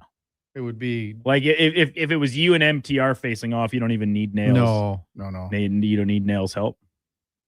So, here's the thing. Like, if MTR is looking for, like, a tag team partner, obviously, Triple C would never do it. They were on the same page for about 10 whole seconds. Yeah. Yesterday. Yeah, what was it? Yeah, it was one tag, yeah. Because Triple C thought MTR was an Athletics That's fan. right, yeah. And then MTR is like, no, I'm a Jays and a Giants fan. And then Correct. Triple C goes like, oh, thank goodness. I couldn't have imagined having to agree with MTR. It's funny here. MTR sent a text a while back. Hey, Kevin, you probably didn't think of the time zones when you picked Santa Clara. Hey, meat brain Karius, there are levels to this. Well, I just want to say one thing here, MTR. Despite this 9 o'clock body clock start for Santa Clara, they're 1 point back of your mighty Kentucky team here, MTR. So wake up. And you know what? They're only going to get better as they have more alertness, awakeness. Their body clock starts to tune Go in. into the room at the half, maybe get a little shot of something like espresso or yes. So we'll see what happens, MTR. Anybody can take the number 7 seed. Go ahead. Have some stones to take the 10 seed, MTR. I did yesterday. Mm-hmm. VCU. I don't know who MTR picked to win the tournament, but Triple C says all you need to know about MTR is look who he picked to win the tourney. Well, let's go have a look. MTR, he says, I took High Point yesterday. Well, so did I. So did Duke. A lot of other people. Duke, you never took High Point. No. Too bad. I had Wisco win another game, too. Ooh. Who does MTR have to win? It's probably I'm just trying to load my probably page. took It's Duke. slow moving here. I might as well. It might take Purdue. might take me a while to find MTR. Purdue. The trains. Well, that was a hell of a week, boys. Lots of fun. Duke, I thought you were taking it easy this weekend. No, God. Okay, come on now. You and I both gonna be off the grid here a little bit. You're leaving right. Well, you're gonna go play hockey. You're gonna play hockey and then you're gonna jet. I am essentially right after work. I got to go home and put a few things together, and then I'm southbound and down to the Delburne Curling Club for the annual all-nighter. My sister Megan does a great job putting this on. A big field of teams. Couple teams of guys from here in the city coming down, a team of Tropics. A buddy of mine that used to play in the Trops now lives up in GP. He's got a team coming. I don't even know who's on his club.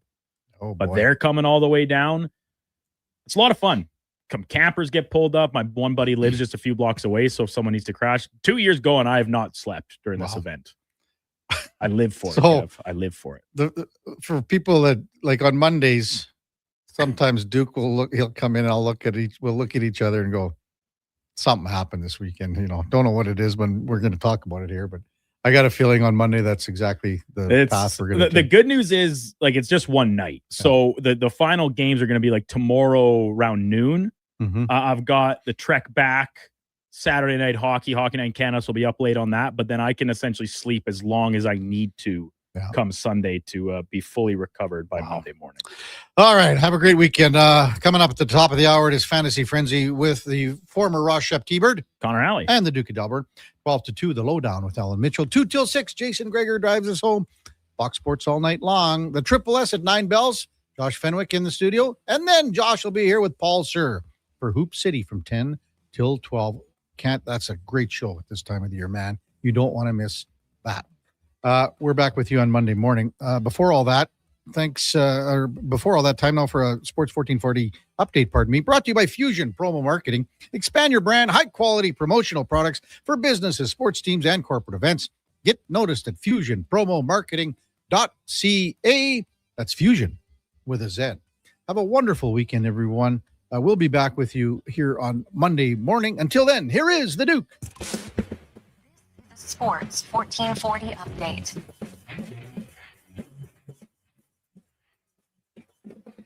Five-game slate in the NHL tonight, starting off with the Maple Leafs hosting the Hurricanes. The Devils are in Washington, D.C. Avalanche up against the Blackhawks. Flames take on the Panthers down the highway. And the nightcap, big matchup in the Western Conference playoff picture, Ducks taking on the Mammoth. Edmonton Oil Kings, final road game of the regular season tonight in Lethbridge, 7 o'clock puck drop against the Hurricanes. BCHL, both local clubs on the road. Spruce Grove is out in Salmon Arm, while Sherwood Park is in Trail. And the Alberta Junior Hockey League playoffs getting underway. First round matchup starting tonight. Fort McMurray in Whitecourt, Drumheller hosting Camrose. Calgary up against Canmore, and Grand Prairie taking on Lloydminster.